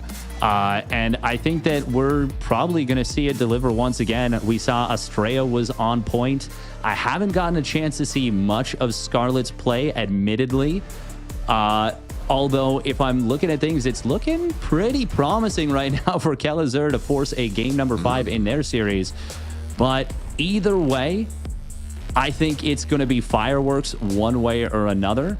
But for now, are we good to send it to a break? I'm thinking we are probably going to be doing that. Yeah, we're going to send it to a little break. We will be back in an indeterminate amount of time because we're still waiting on the previous series. But I am Steadfast. I'm joined by Behemoth. This is the EWC America's Qualifier. Stick around.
So now it's time to fly.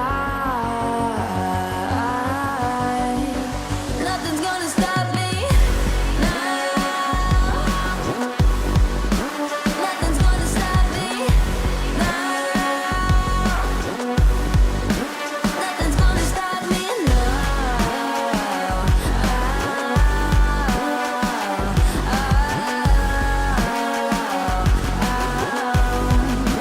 Nothing's gonna stop me. No one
chase you.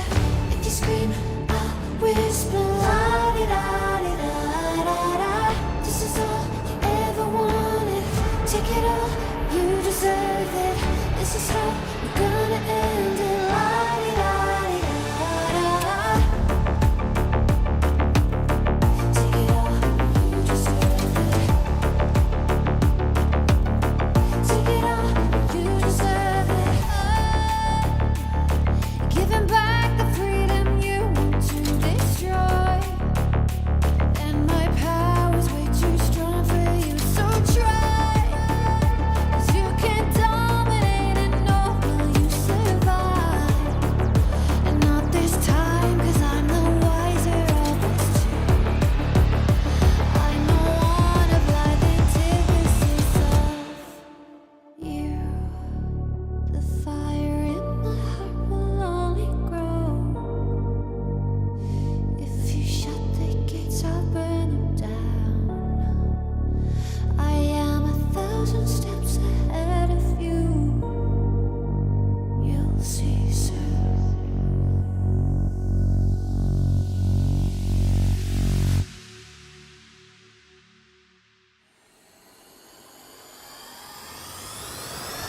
If you shoot, I'll take it. If you run, I'll chase you. If you scream, I'll whisper. La di da di da da da. This is all you ever wanted. Take it all, you deserve it. This is how we're gonna end it. La di da di da da da. Shoot, I'll take it. If you run, I'll chase you. If you scream, I'll whisper. La di da di da da.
3, 2, 1, go.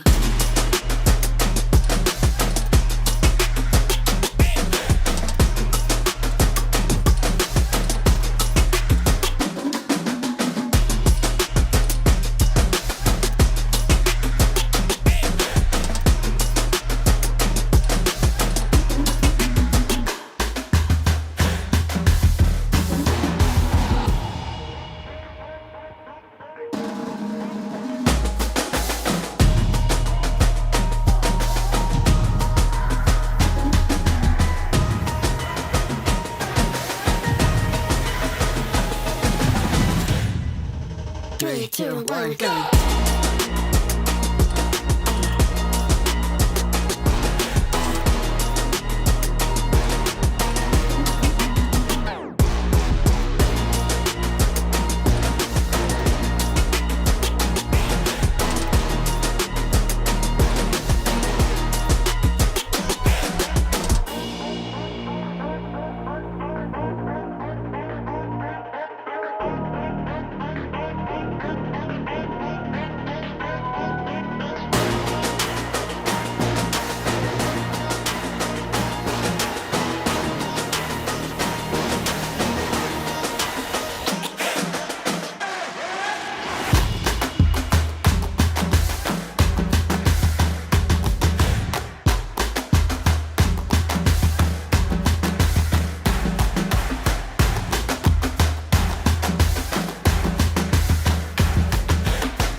Three, two, one, go.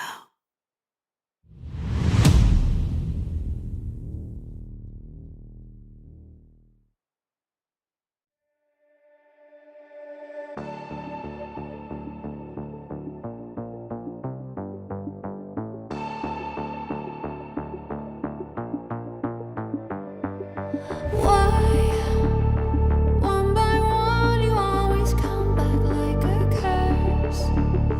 Lurking in the dark, your soul is blind. You lie, time and time again, and I am not your fool.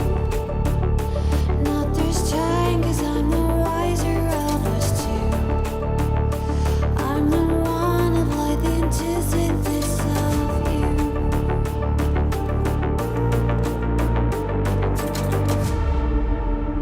If you shoot, I'll take you.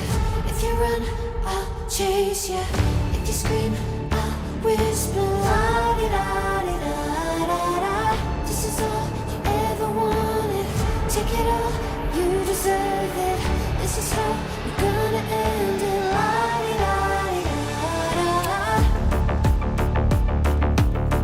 Take it all, you deserve it. Take it all, you deserve it. Giving back the freedom you want to destroy. And my power's way too strong for you, so try. 'Cause you can't dominate and know will you survive. And not this time, 'cause I'm the wiser of us two. I'm the one of life antithesis of you. The fire in my heart will only grow. If you shut the gates, I'll burn them down. I am 1,000 steps ahead of you. You'll see soon.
Welcome back, everyone, to the EWC, qualifier, America's qualifier. It is going to be one player advancing direct to the main tournament, one player making it to that global qualifier. We'll have in about a month's time. There's going to be an 8-player bracket with 4 making it to the official play-in in Riyadh. For now, though, we are focusing on this here tournament. We just saw the first round conclude. Of course, we casted Cham versus Astrea. 3 games that were all pretty close, but ultimately it was Astrea who won all 3 of them. But we just concluded over on the Cranky Duckling stream a best of 5 banger between Kellizer and Scarlett that went the distance. Game 5 itself, very exciting game. It could have gone either way. Ultimately, Scarlett did outlast her opponent, but that means that Astrea has had quite a bit of rest, and Scarlett is probably a little bit tuckered out after her series. What do you think that's going to? How do you think that's going to affect her going into this one? Well, Steadfast, I have one small bit of information that's making her feel a lot better going into this one. Yeah, you're probably going to be playing late game PvZ. But there are no Cyclones in this matchup, Steadfast. They're not relocking on every 2.86 seconds. They don't beat everything. You actually, you're gonna be good there. You don't have to worry about the Cyclone problems as much. But yeah, you're right. This is gonna be a very interesting matchup. I think it probably will go to the late game. I think that's something that was gonna happen even before Scarlett played this a long drawn out best of 5 and Astrea had the break. So that's gonna be interesting. If you look at these 2 players, Steadfast, they've played a lot. I mean, this is a matchup where not only have they played a ton though, I pulled it up before this, Scarlett and Astrea, perfect 50-50, 136 versus 136 in everything. So what a time to do it. Yeah, it's they always have very close series. I really think it comes down to who is feeling better that day. Sometimes, comes down to strategic choices, can obviously come down to the map pool. Patches are going to have a big impact. All that is to say, this is anyone's series, and it could 100% go either way. Even though Astrea has won many of their last meetings, 6, so he's won 7 of the last meetings that they've had. 6 of those, the last 6 most recent ones, have all gone to the maximum number of maps that they could go to. Whether it's 3-2 or 2-1, they have been very, very close. And I think that today is probably going to be no different. I do think that the mental exhaustion of playing a really long series against a player playing some very frustrating mech, a lot of speed banshees running around, a lot of Cyclones running around, a lot of Hellion run-bys, can really take its toll on your mental, especially knowing that you're going into a series where your opponent 3-0'd their opponent, had a good amount of rest, and then if you win that one, where you've already, late game PvZ is a slog. It's a slog to play, there's no doubt. You then have another great Protoss player waiting for you in the next round in the form of Trigger, and he is already in rest mode.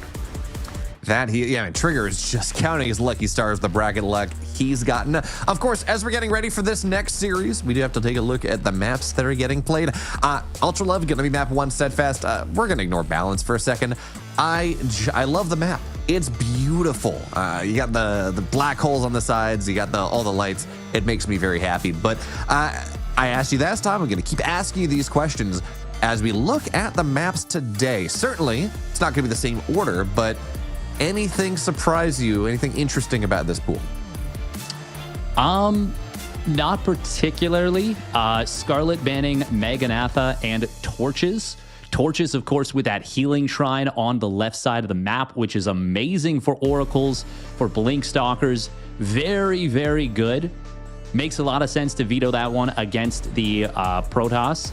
We did see Astrea, of course, vetoing Last Fantasy once again, which, just to avoid getting 12 pooled and not having to worry about spawn positions, it makes a lot of sense for a Protoss player to want to get rid of that. And then Astrea got rid of Pylon as his second veto, which is a little bit interesting because he let it through versus Cham. But I don't know. I'm interested to see how this one will go. Yeah, I think so too. I think we talked about Cham as this guy that likes to be aggressive. In this last series, it was very much Hydra Link timings for the most part that got damage done, but didn't quite kill enough. But again, that's what Cham does. Scarlett is this player that also loves to be aggressive, but maybe Roach is a little bit more. But most importantly, she's not afraid to go late game. She is very much, I don't know that we're going to see every game her try to hit some timing and then, okay, well, this didn't get enough done or whatever. We're going to start to transition. Current meta may change things up a little bit because Zerg's players don't like to go to the late game. It's kind of scary, but again, I don't think we're just going to see this great sledgehammer into maybe we have to transition that we saw in the last series every time. I'm quite curious because I am not super in touch with how Scarlett has approached ZVP in the current patch. We haven't gotten to see many games of hers, honestly, and the few games that we have seen have been, at least for me, have been, and I'm talking very, very recently, ZVZ and ZVT. I am quite in the dark as to how she's going to approach that. Of course, she's on the same team as Lambo and Hearthstone. There's going to be a lot of discussion, I'm sure, going on there about, what the methodology, the best way of approaching their opponents, the Protosses, is going to be. I'm very curious to see because Scarlett is a bit of a systematic type of player, and she does love to drone very heavily. Of course, she loves that creep spread. That was what got her super famous in the beginning, and I remember even in ZVP, where it's a map that matchup, particularly back in the day, where creep spread was really less important, to be honest. I remember seeing her getting creep up to her opponent's third base. For something like ZVP, where there's a lot more mind games, you have to be a lot more tricky. You gotta, do kind of fake pushes, feint out expand your opponent, out control. Lot of different decision points. I'm very excited to see how her ZVP looks because that's going to have a huge factor on who makes it out of this entire bracket, I think. Yeah, I mean, at the end of the day, it is a story of how good is your VP in this bracket, how good your PvP, your ZVP, your TVP. Just depends on what race you're playing, how this wants to go. But for now, we finally get to take a look at how Astrea is doing in this matchup. Well, we saw that, but most importantly, how Scarlett is doing in this matchup. So in the bottom right on Ultra Love, in the red, took down Cham 3-0 to get here thus far. It's Astrea. And his opponent spawning down in the bottom left. It is the Queen of Blades, Scarlett. Let's take a look at the quick natural expansion. I want to see if that's a hatch block. Hatch block? Ah, it is. Okay. So I wanted to point this out. We had to get the intros out of the way. This was a quick probe across the map out of Astrea before building that. Just getting it out very, very quickly. That is enough to prevent the even 15 hatch going down. And that is a nice little start here from Astrea. We talk about late game and all that jazz, but there are a lot of things that you can do in the early game, obviously on both sides. Particularly what I'm referencing right now is the double chronoed Adept, which can be such a massive nuisance to deal with in the early game. And that is something we're going to have to look for and see if that's what Astrea is going to be angling towards. Anything you can do to slow the Zerg down early game is going to reap tremendous rewards. Yes. As the game goes on. And especially now, as we have started to see, not always, but some earlier hatches as things happen. Because, queens were nerfed, hatches were buffed to compensate. I don't even know if we can call that a buff necessarily. They're cheaper now, all right? They're just a little bit cheaper. They were definitively buffed. It's just that the queen offset is bigger than the... you build more queens than you do hatcheries for the first several minutes of the game. But it is absolutely a buff on the hatchery. Yeah, that's fair. I don't know. It's always weird to call something a buff just because it's cheaper. That's a buff. What am I saying? So hatchery. What is your terminology? Okay, no, Steadfast. We're gonna make a Colossus 5 minerals now. It's not a buff. It's fine. Don't worry about it, guys. It's gonna be okay. Exactly. It's going to be fine. I should point out as this game continues, though, Scarlett, not one of these players, at least in game one, that's going to go delay her speed. We saw Cham doing a lot of these delayed speed builds, but that's not going to be a thing. Scarlett It's going to be done right around 3:30. I didn't see a double chrono adept popping out here, so it's just going to be that first one on time. But as Mapu's pointing out here, that's a pretty quick Twilight. That it is. We saw Stargate opener in all 3 games from Astrea versus Cham. Astrea feeling quite confident to just send it to the late game to have a very normal start. This is where we see Max Angel starting to get a little tricky here. The first adept will manage to get some nice shots on drones, but Scarlett is able to get the saves. We do see that quick robo coming down, and the main thing we're going to be looking for to see what build it is. I'm surprised Astrea didn't go after the creep tumor. Could have gotten it. Kind of a funky bit of miscontrol there on the adept. What we're going to be seeing will depend a little bit on how much mining there is in the main mineral line. It is going to be a quick resonating glaives coming in out of Max Angel. And it looks like it's going to be 4-gate glaives. Very nice find for Scarlett, getting the kill on the adept before Ling Speed had completed. So that's a nice little kind of mental win. And honestly, killing that first adept, it will mean quite literally one less adept having to deal with this attack. Oh my God. Astrea just played with so much fire right there. That was so dicey. I understand the idea. You pull probes, you run them in front of the stalkers, you get the pylon wall down. But man, Scarlett's a little bit quicker on that one. A little bit more damage gets done, and that's Ling's on the way in. As it stands, though, Overlord will show up into the main base. Scarlett's going to see almost everything she needs to see. Actually, everything she needs to see. She sees the prism. She sees the additional gateways finishing up. She sees kind of the lack of stalkers in the main base. There really is only that one. And based on the timing, based on everything else, she should know what's happening now. But the adepts, they're just about ready here to go. They're going to start to warm it in a second. Roach Warren's not done yet. So the first round of larvae that Scarlett's making, it's not Roach's steadfast. It's going to be Ling's. Luckily, though, that's not quite there. It's only 3 of them. It's going to force a cancel on the first warp-in. So this is buying her a lot of time. Yeah, this is like a 15-second late warp-in. That is actually huge. Astrea accidentally warped in a stalker, and that's why he canceled that, I think. I saw the like dead body, even though it doesn't actually die. It does do the animation of the unit dying. Very little weird setup here. Scarlett, by the way, did go for a dark response, a double gas Roach Warren. Now, she had her Roach Warren a little bit late. The response that I'm specifically thinking of is like a very quick 3 Ravager play. We're not going to be seeing that exactly, so it will just end up being double gas Roach Ling. She did actually go up to 41 drones initially. Looks like Scarlett is anticipating a DT follow-up to this. I don't think she has vision of the very quick 3rd Nexus behind this from Astrea. Double adept, once again, kind of splitting off here, but it is a full cancel. Do we have queens in the main base to deal with the potential prism run by? It looks like that is... No, it's just a bunch of Lings there. Okay. I mean, that'll do the job too. For now, sorry, I didn't get a chance. Did Scarlett check on the 3rd Nexus yet of Astrea? I don't think so. Hold that thought, I suppose. Astrea kind of baiting a bit of a friendly bile right there. Yeah, Scarlett does not know yet about this 3rd Nexus. That is a big problem for her. She is continuing to pump units. If she ends up going with just a big attack, this may be very difficult for Astrea to deal with. He's trying to add on Immortals. He's got a couple shield batteries well tucked in. But this Roach Ravager Ling off Hatch Tech, I mean, this is all in out of Astrea, or out of Scarlett, I should say.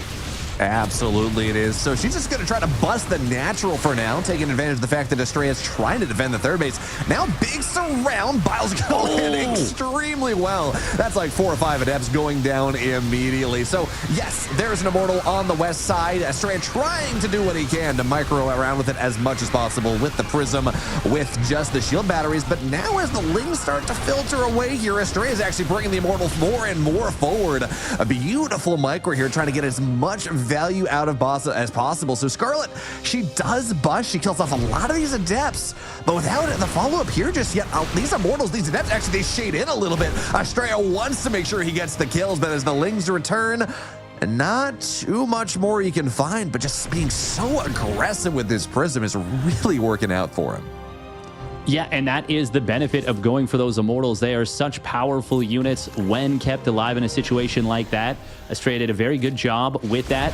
Even though the Adepts are not good against roaches or ravagers. They're fantastic against the lings, and they did plenty to deal with that. Oh, the corrosive vials, very close to taking out that fully loaded prism.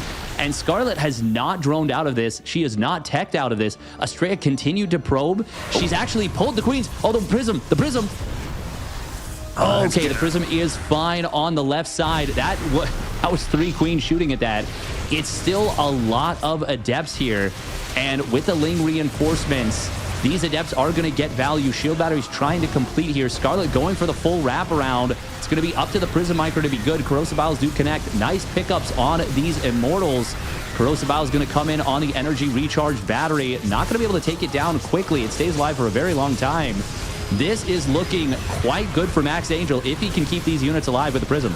Yeah, the longer this goes, the scarier it does get for Scarlett. We're on like 4 Immortals right now, and when you have that number, sure, there's a prism that theoretically can get shot down by the queens, but the queens are getting taken down as well. There's no creep, so they can't transfuse. And just hiding here behind the mineral lines, and now the probes are starting to die. That is something. But you have to kill Astrea right now. You don't have to wound him. You don't have to poke him. You have to kill him with this push, and this is just not happening yet. Astrea's lost 19 probes, and he's still up 16 on the Zerg. And now the Immortals are here. Adepts are going to try to shade on top. That might be a little bit too ballsy there. And it looks like Scarlett's going to take down a decent amount of them, but the trades are absolutely good enough at this point. So long as you don't lose the Immortals, of course, with 1 prism, 4 Immortals, you can't keep them all safe. But going back to the reinforcement lines, that's going to be fine. Astrea holds his 3rd. Scarlett's on 38 drones. You do the math. Yeah, that was a situation where basically Astrea got reset to the worker count he had before, which was already a 16 worker lead, and it just excellent defense from Astrea overall. Very well done. He did push out a little bit too far, and that shade forward at the end could have made things a little bit dicey, but once you kind of hit the nail on the head. As long as you keep the Immortals alive, which Astrea only lost 1 in that entire sequence, you're just losing adepts. That's totally fine. The economy is massively in favor of Astrea.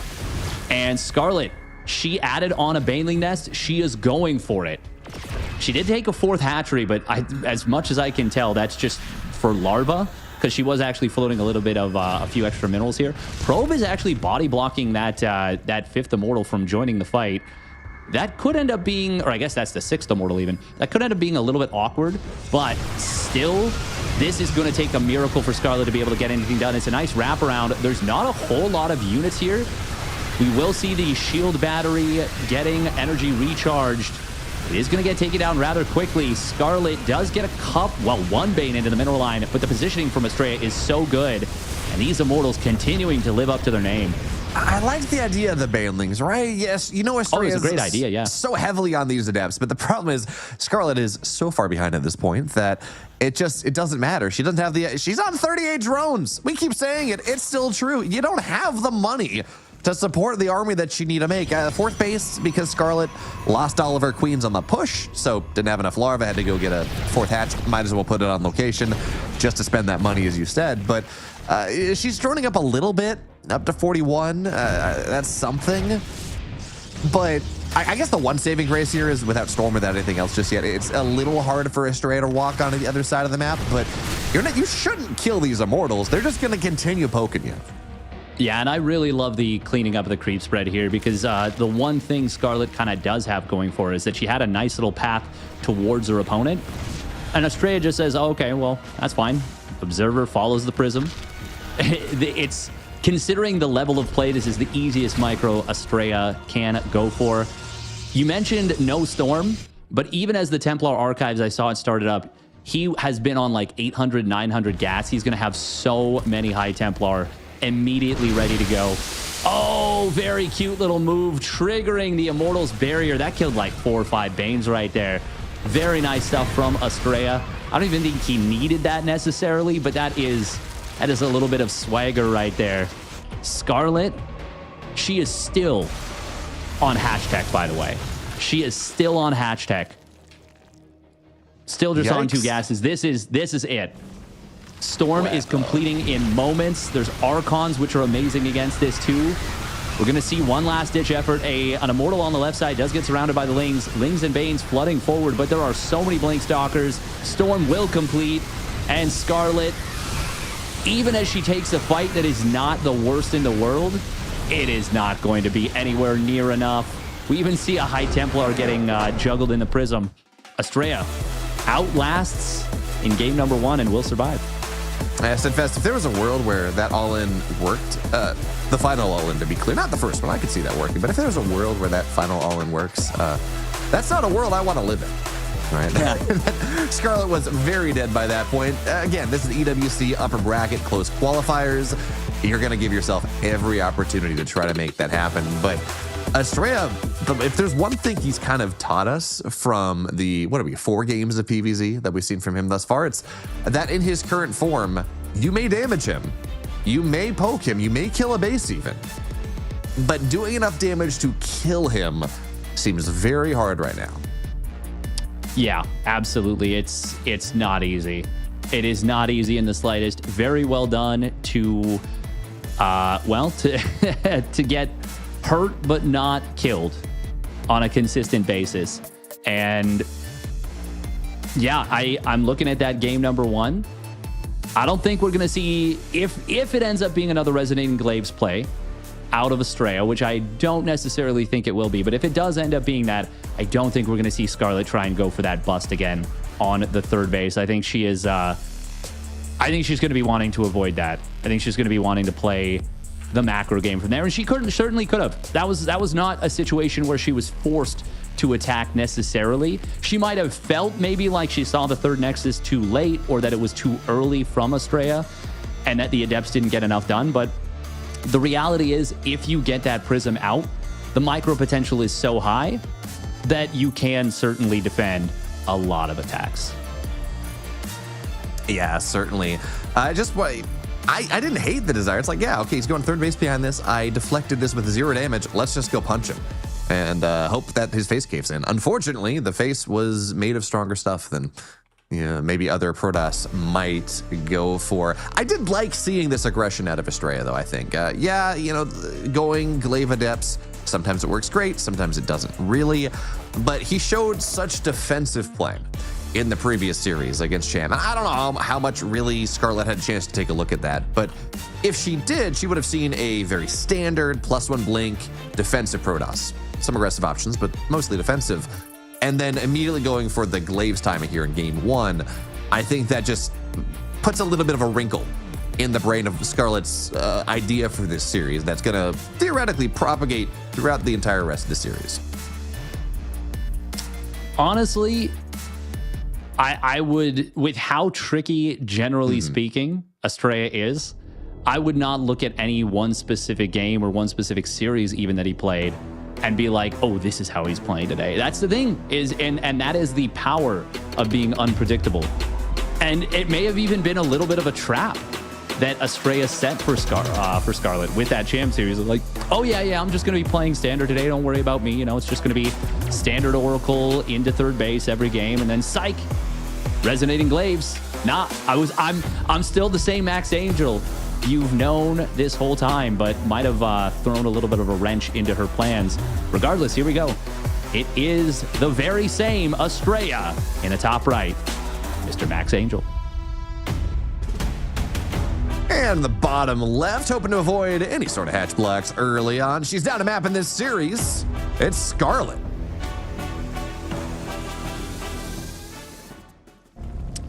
Now, will the Shopify Rebellion player end up going for any early 12 pools, etc., in order to try and, counteract a potential Nexus first out of Astrea? We don't see that Nexus first. We haven't yet. I've been building up to it. It hasn't happened yet. But no, doesn't look like Scarlett wants to take that risk. And honestly, I think Astrea, he's just playing super clean right now. I don't think he needs to take any risks per se either. But it might be the kind of thing to do. Let's say Scarlett wins this game, and then Astrea wins a frustrating long game 3. I would love to see Astrea go for a Nexus in game 4. I think that would be like a really great, like the kind of thing where there's like a little mental break that happens where you're like, God, now I lost this brutal long macro game, and now my opponent goes for the Nexus first. Like, come on. I mean, you're going to be so excited.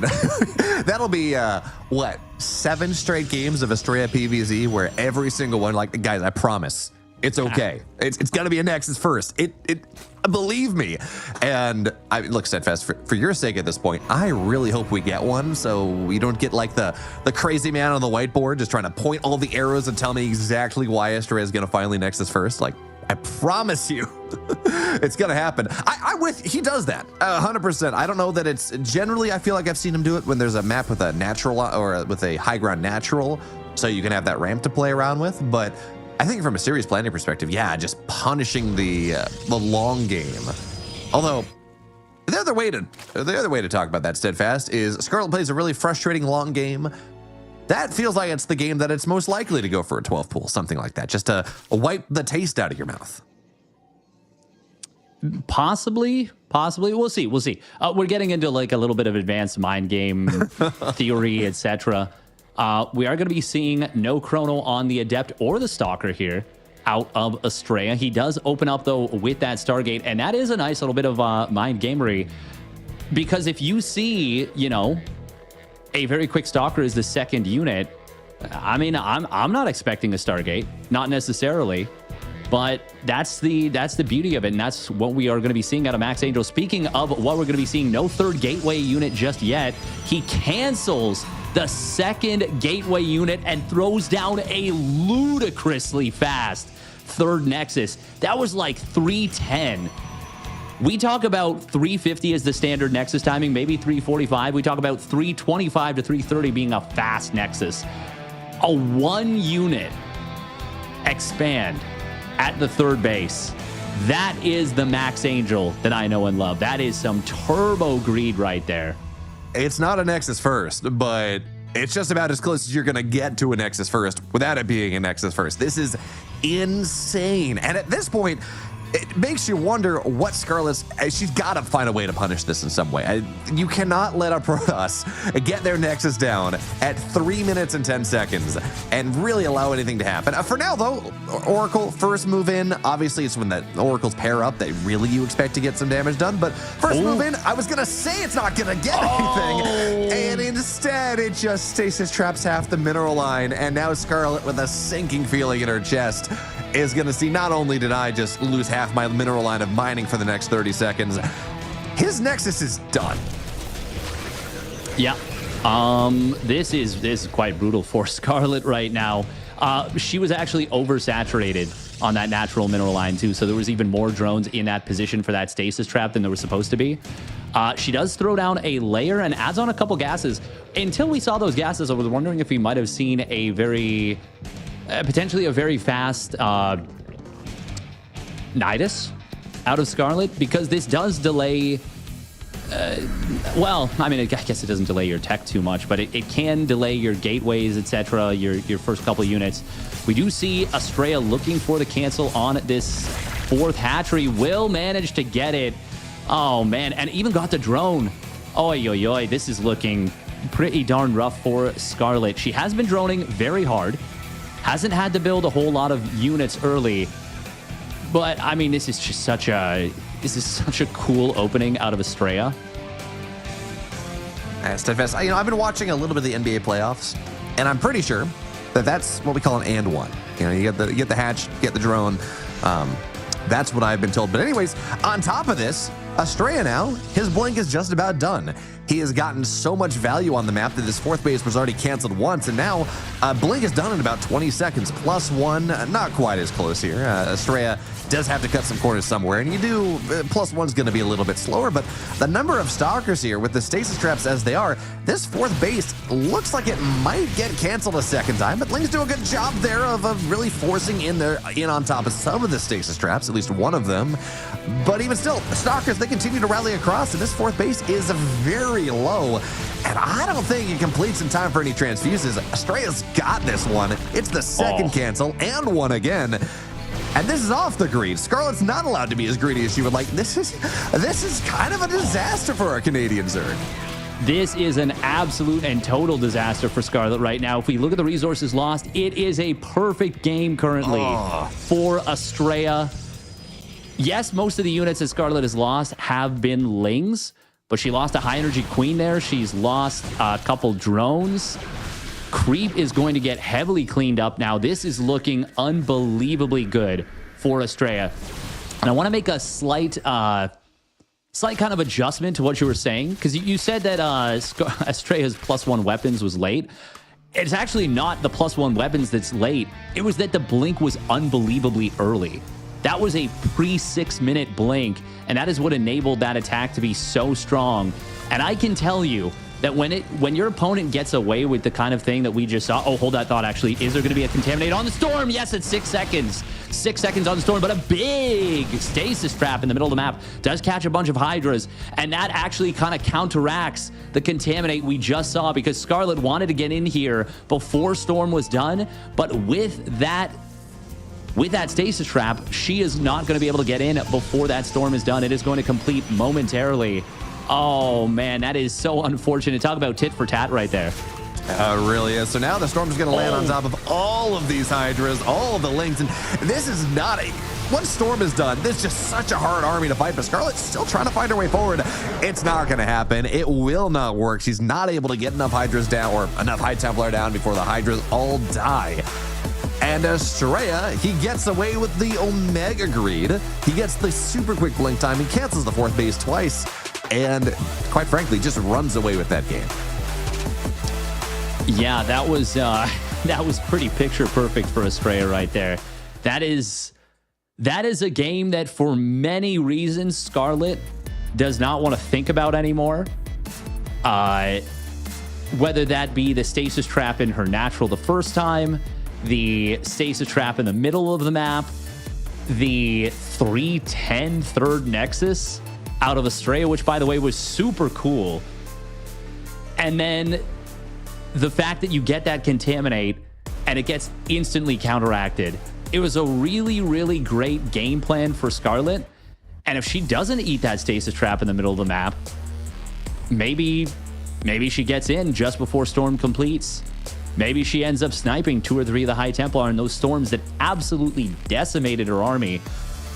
Well, maybe they don't land as well as she needs, and we end up, or sorry, as Astrea needs, and she ends up evening the series at 1 apiece. Yeah, I'll buy that one. I mean, that was a you saw Astrea playing around in the middle of the map. He was trying to bait that stasis trap in, and it worked out. I think it was like half the army of Hydra Ling that were able to go and just get delayed for a little bit. It is kind of funny how that balanced out, though. Just the timings is like, okay, well, Storm is delayed. Generally, Storm would be finishing right around the time, maybe just a little bit sooner, but right around the timing that the attack, the Hydra Ling timing attack hits. So it gets delayed, and the attack hits right as Storm completes. You know, in general, these timings are so tight on both sides. Players have optimized this up the wazoo. But then you throw a wrench in it, and somehow it works out the same anyways. Yeah, it is kind of funny that, I mean, that was a great example of both sides have, effective tools. Scarlett took advantage of the Contaminate. Astrea took advantage of the Stasis Trappy. And it ends up being as though neither side had either one. But we are going to be getting into game number 3 on Persephone. Talked about Torches having that full Xel'Naga Healing Shrine on the left side. This one has a ground-only Xel'Naga Healing Shrine on the right side. And I'll talk about it a little bit more as we get into the game and why I like it and think it's a cool idea. But right now, things are looking very good for this gentleman. Spawning down in the bottom left, in the blue, it is Astrea. And then in the upper right, back against the wall, down 2 in this series. But hopefully we'll see something. Hopefully we'll move on to that reverse sweep in the red. Again, trying to avoid being hatch blocked. It's Scarlett. All right, Steadfast. Is this it? It's not. No, it's just a gateway. It's not. But I wanted to talk about the Xel'Naga Healing Shrine a little bit and why I think it's a pretty neat idea on this map in particular. For one, I like very much that there's an air blocker on it because I think with oracles, with medevacs, honestly, any air unit just benefits so much from it. Banshees, if it gets to a late game scenario, let's say you parked Broodlords on top of it, that would be a brutal thing. But the fact that it's ground only, and the fact that we just kind of saw it, there's this big high ground arc around it, makes it so that if you try and get like a cheeky setup and your opponent controls that high ground, sure, you may start healing your units pretty quickly, but the DPS of a big army on that high ground will absolutely crush any of the units there. And I think that's a very nice little like counteracting, where if you try and take advantage of it without actually having control of the space, there is a potential big punish.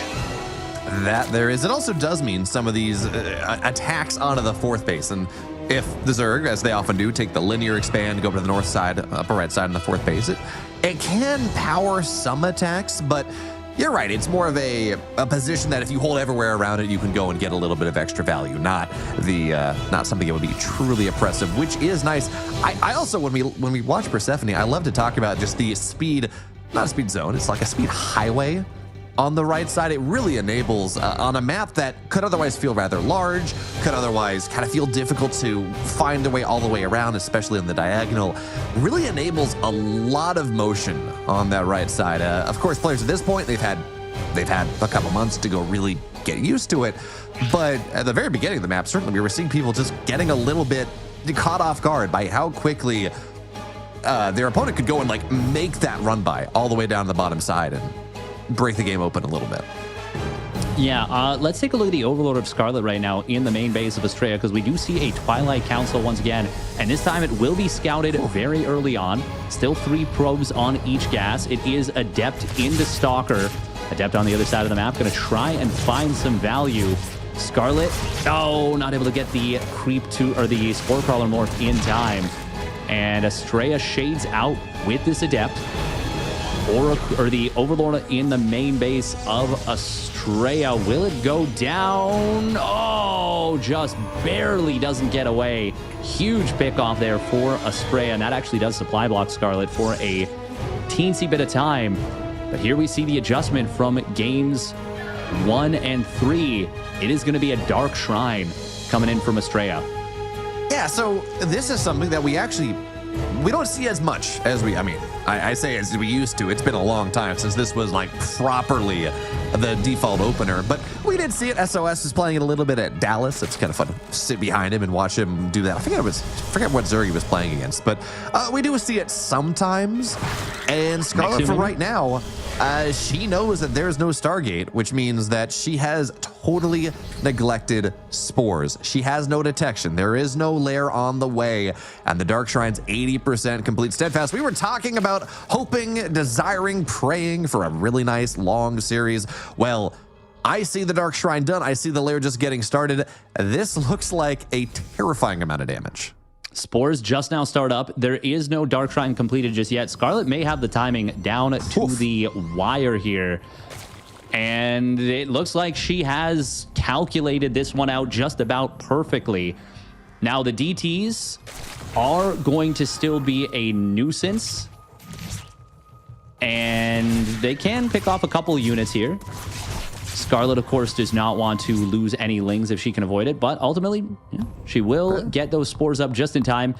If I had a nickel for every time I've been like, oh my God, the Zerg's not building spores, they're not building spores, they're not building spores, and then they build them just in time by like the skin of their teeth, I would have a lot of nickels. I just sitting here like, fetal position, rocking backwards and forwards in my chair, just like, oh no, not again. But you're right, Scarlett had the timing perfectly. She read into that well enough. I was worried that she just saw the lack of Stargate and was thinking this was like a Blink Stalker or a Glaive something, although the gas count there tells you it's probably not the Glaive opportunity.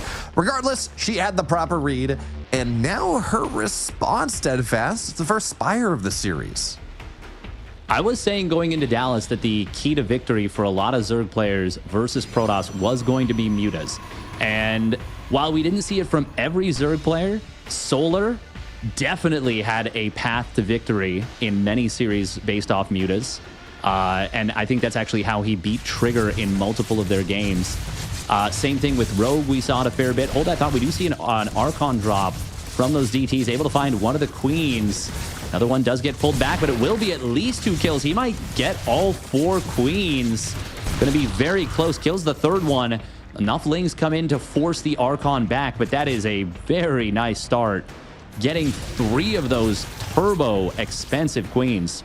And now Scarlett's going to have a larva problem. She's sitting here on 3 hatches, but only 2 queens, and she's not going to spend her energy on creep, to be honest. To be totally clear right now, she's got to get those injects going, but with less queens than hatches, she's not going to have the larva that's required, especially when you're going to be, if you're playing Mutaling, that's a larva-intensive style. So that's a problem that she's going to have to deal with as this game goes late. She's already starting to bank a little bit, 600 minerals. And before you say, oh, it's just for the mutas are already on the way. The gas is being spent. She's banking the minerals in part because she just cannot have the larva for the lings and the mutas at the same time.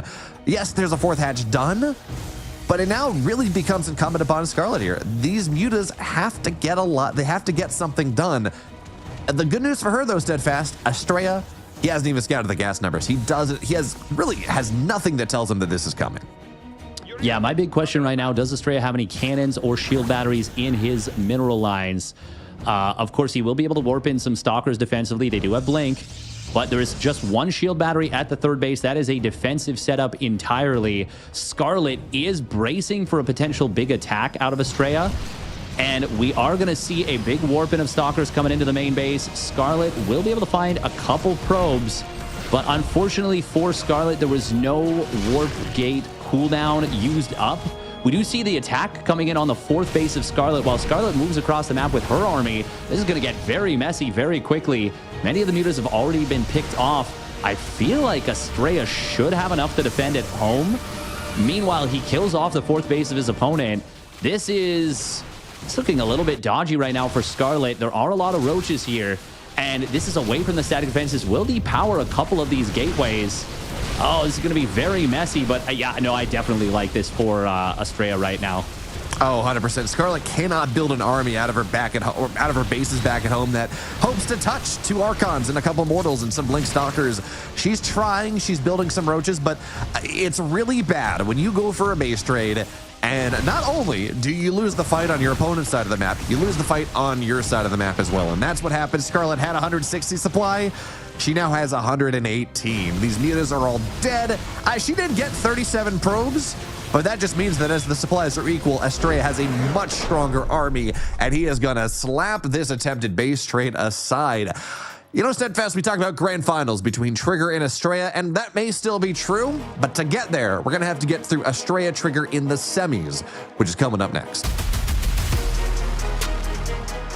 That it is. I do want to say that there is a scenario where that could have worked out quite well for Scarlett. If she waits until... So, okay, it felt to me like she may have been wanting to absorb an attack from her opponent and then have the mutas get in. Now, obviously, we did see a bunch of her units attacking on the other side of the map, so she clearly wanted to, you know, 1-2 punch Astrea. But if she could have anticipated that there was an attack coming in from Astrea, could have figured that out and defended, waited for the warp in to be used, then the mutas fly in, and then she just has a bunch of speed roaches and ravagers just sitting at home waiting for an army that, yes, has blink, yes, has +1, yes, has a couple of mortals, a couple of archons, but not an overwhelming amount. Then all of a sudden we're looking at a very, very different scenario where Astrea loses 1, maybe 2 mineral lines immediately. Scarlett gives up her 4th, and all of a sudden it's like 66 drones, a bunch of roach ravager defensively on 3 base, versus a Protoss that is down to maybe 25, 30 probes at most. And I think we might be actually looking at a game number 4, but as it is, things turn out the way they turn out, and Astrea's got to be very happy with his performance so far. Oh, absolutely. He goes here, plays 2 PVZs, doesn't drop a single map.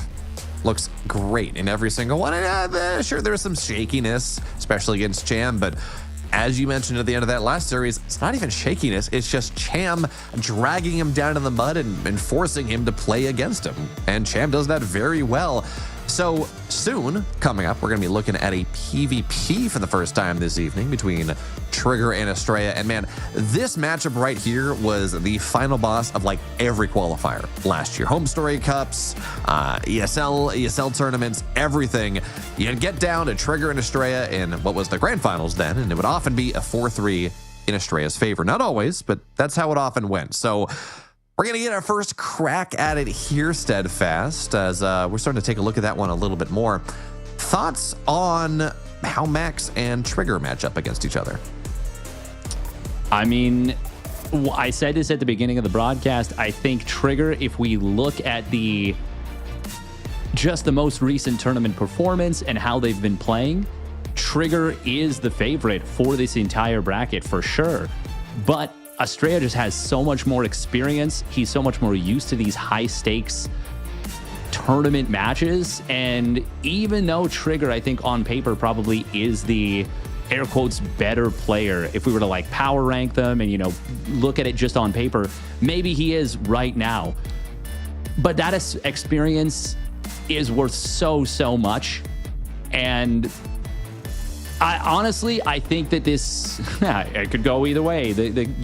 I really do believe that it is going to be one of these matches that even if one of them wins, there is a very good chance that one of them on the run back through the lower bracket ends up getting the reverse sweep, and it just turns it around and ends up taking the series the other direction. It's very, very close, and it's really going to be too hard to call until we see the games themselves. So what I'm hearing you say here is it's better to lose this series so you win the finals. That's what I'm hearing. You're gonna no, that's what I'm not. hearing. And with that, we're going to break. See y'all soon.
2, 1, go.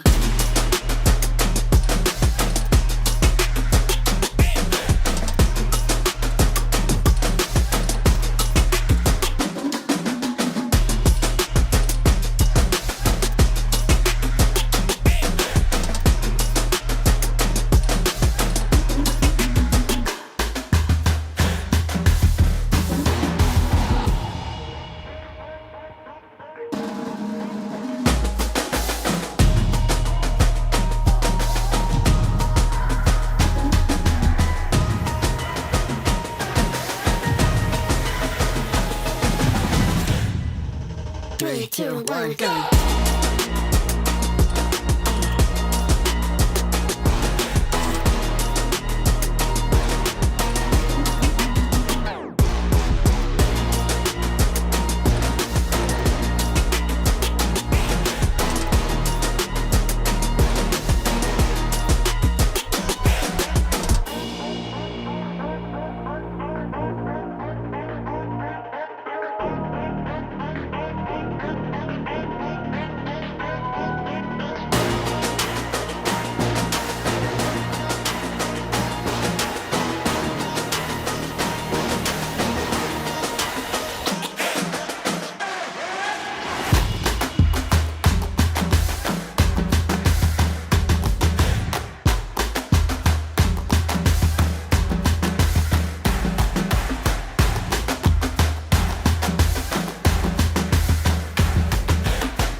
Three, two, one, go.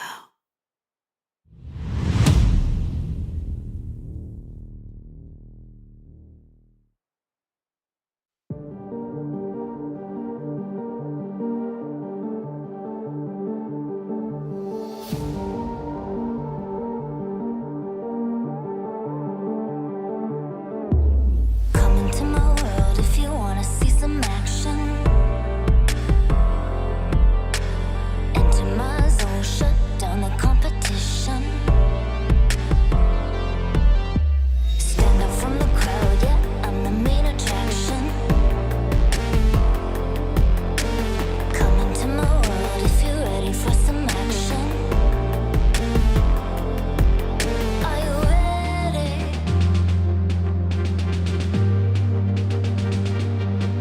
Are you ready?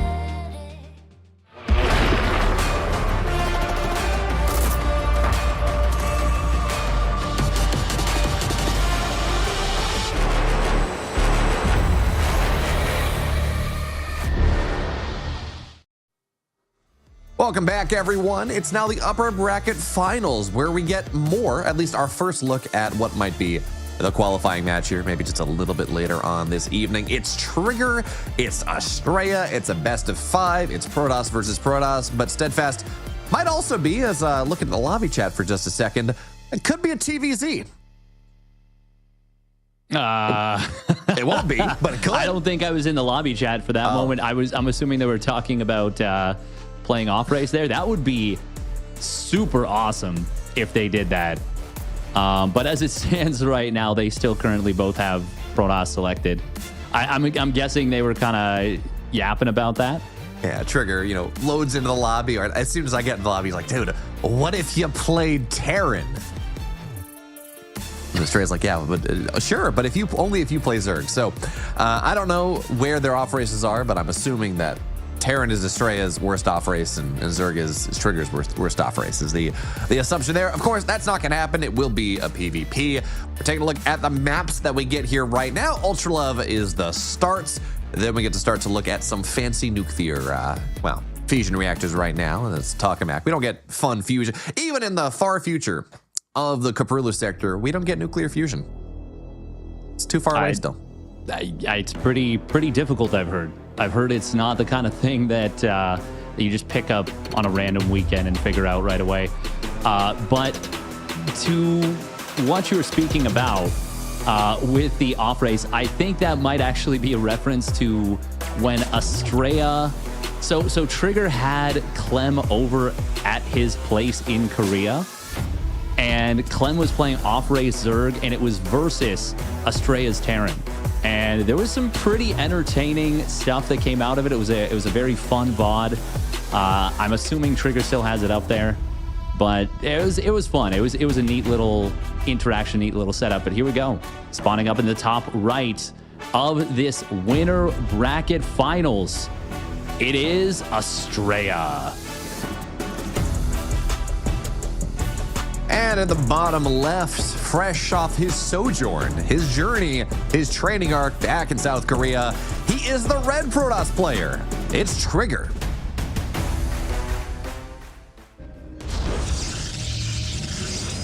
Trigger, of course, having one of the best performances. Actually, you know what? I would say that was the best performance of his career at DreamHack Dallas. It was a top 12, but it was a top 12 of maybe the most stacked in terms of overall talent in the scene that we've had. I don't know what tournament you would put above it in terms of which had more high-level performers. We do see Astrea, by the way. He is not adding on his second pile on his second gas. He is saving up money for a Nexus, and he is looking to get a sneaky Nexus down. Trigger not letting him, though, and it will be the Cyber Core being forced out. Good job from Trigger right there to not move the probe in such a way that it ever left the opening for that Nexus to go down, because it's not like a drone where the drone has to be in the center. If an SCV or a probe has the surface area to drop down the town hall, you just instantly drop it down and it will start up. Yeah, I love the beams, right? Thank you, Max Pax, for introducing this a couple years ago at this point. But the interesting thing now is that, well, Trigger, he lets the pylon complete. Sometimes you cancel it because you're just happy with the delay that's happened. But this does force a Zealot out. A lot of players will build a Zealot anyways because you're a little bit afraid of some of the shenanigans where if the pylon's up, then you can run across the map. There's some shield battery nonsense that can happen. But as it stands, it's going to force the Zealot out. That's going to go and, well, delay things that much more. So Trigger, his natural is much faster at this point. His Stargate is, I would say, much faster, but there's no guarantee that that's exactly what Astrea wants to go for. As it stands, Stargate halfway done, natural much faster. And the question now, Steadfast, is it's not the biggest lead. It's not like going Nexus first versus double gateway or single gate versus double gate. But Astrea does have a bit of a deficit that he's going to have to make up in this game, at least economically. So where does he go to make that up? Well, I mean, we've already seen it a little bit here. Hold that thought. We do have an Adept getting into, or rather... Ooh, nice force field right there from Astrea. That is a great catch.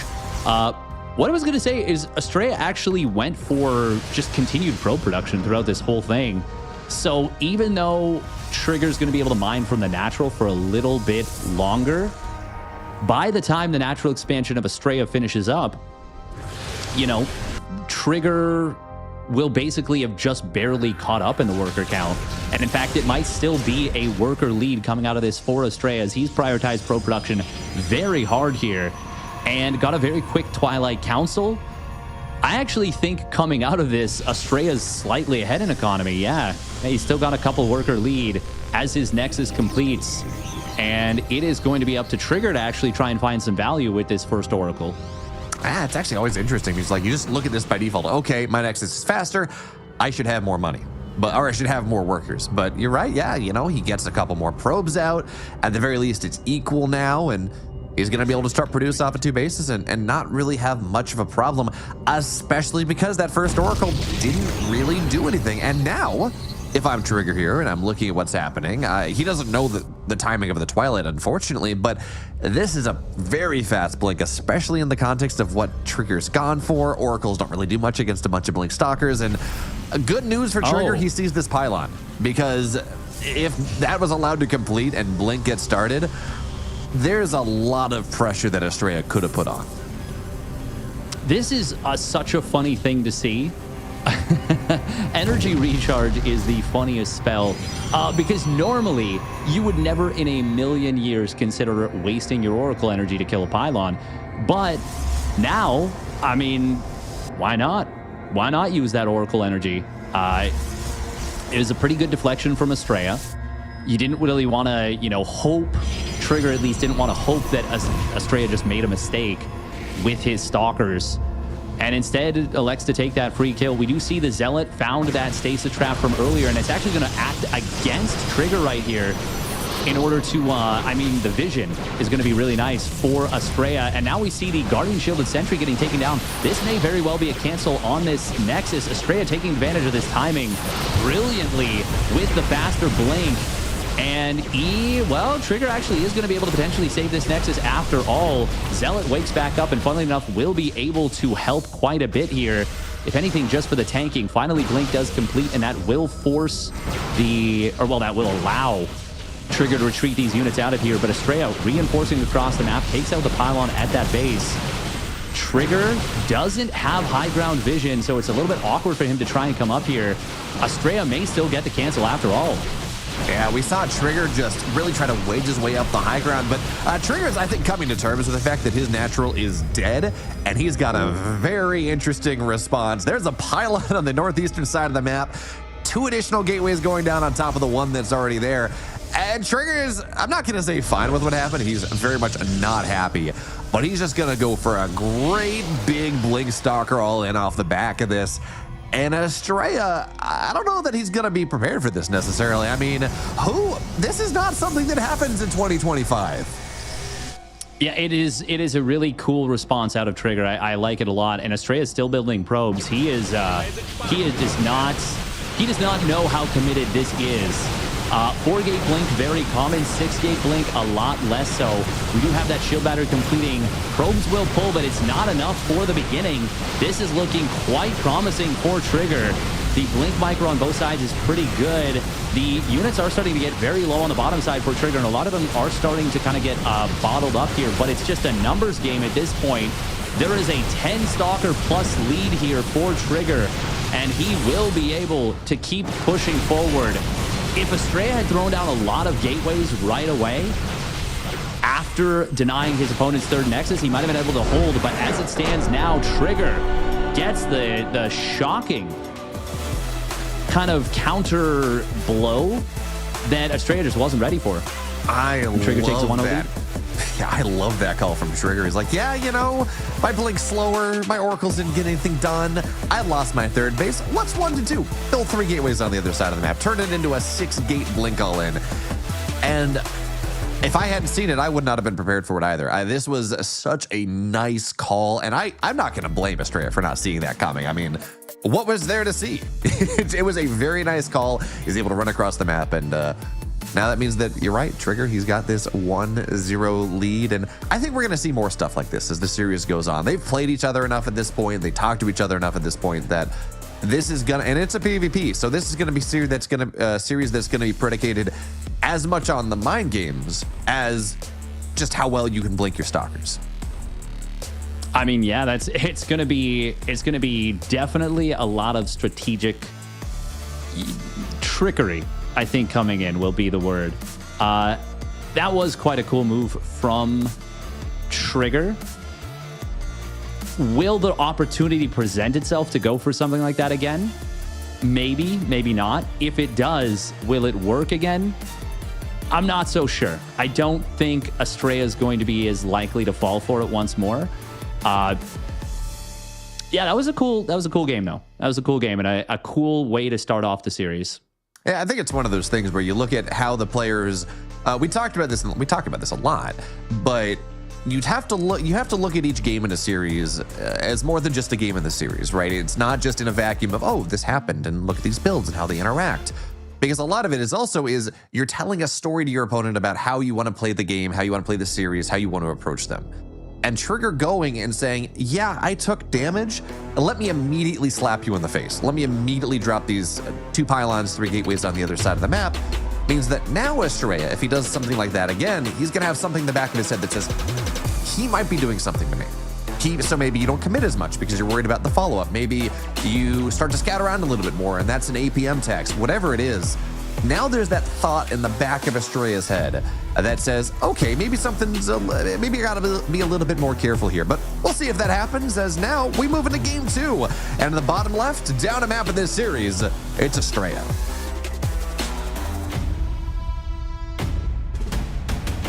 And his opponent spawning up at the top right. For Basilisk, it is the Canadian Protoss player Trigger. So Steadfast. We talked about, Pig. I saw Pig the other day go on a long description about what exactly a tokamak reactor is, but very important question for you. So fusion, of course, is bringing two atoms together and making energy that way. What is fission, right? Actually, that's not a question for you. Fission is splitting them apart, which means that at the end of this map, because we're on tokamak, that's a nuclear fission reactor, this is going to be a 1-1 series because we're splitting each other apart. Sure. That's how that works, right? But the 1-1 would bring them closer together. Damn.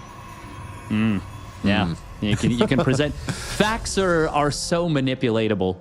So funny how that works. We are going to be seeing a pretty interesting wall out of Astrea, which is to say not a wall. And also, okay, so this is already quite weird out of Astrea just in general. If we look at his setup, but he also left a gap between his two gateways, I'm pretty sure, that a probe can slip through, right? I know that it looks like there's like not really a gap, but I feel like there is the tiny... Yeah, no, there's definitely a gap there. Yeah, that is... is he trying to bait adepts? Astrea is the kind of player to do that. But if he is, Trigger is not falling for it. Yeah, I guess the big question here is this more or less a bait than the hero failing to put things in his wall? That's really the important question. But yeah, no, Astrea is absolutely one of these players that dangles things. Says, yes, it's tasty. Look at that, multiple gaps in the wall. Just go across, and then he leaps around like the jaws of a trap and takes you down. For now, though, I don't know if we're going to see that one. Trigger, he's just going to get his natural. We're not seeing it too much here. In fact, he's Stalker Sentry, right? This is a very middle-of-the-road opening where this is not going to be some sort of 8 adept play. So, yeah, Steadfast, if this was a bait, if this was a trap, Trigger does not really seem to be falling for it right now. No, and they pretty much mirrored each other exactly there for the first little bit. We see the first deviation coming through where Astrea fires up an extra sentry. It was Stalker Sentry, quick expand.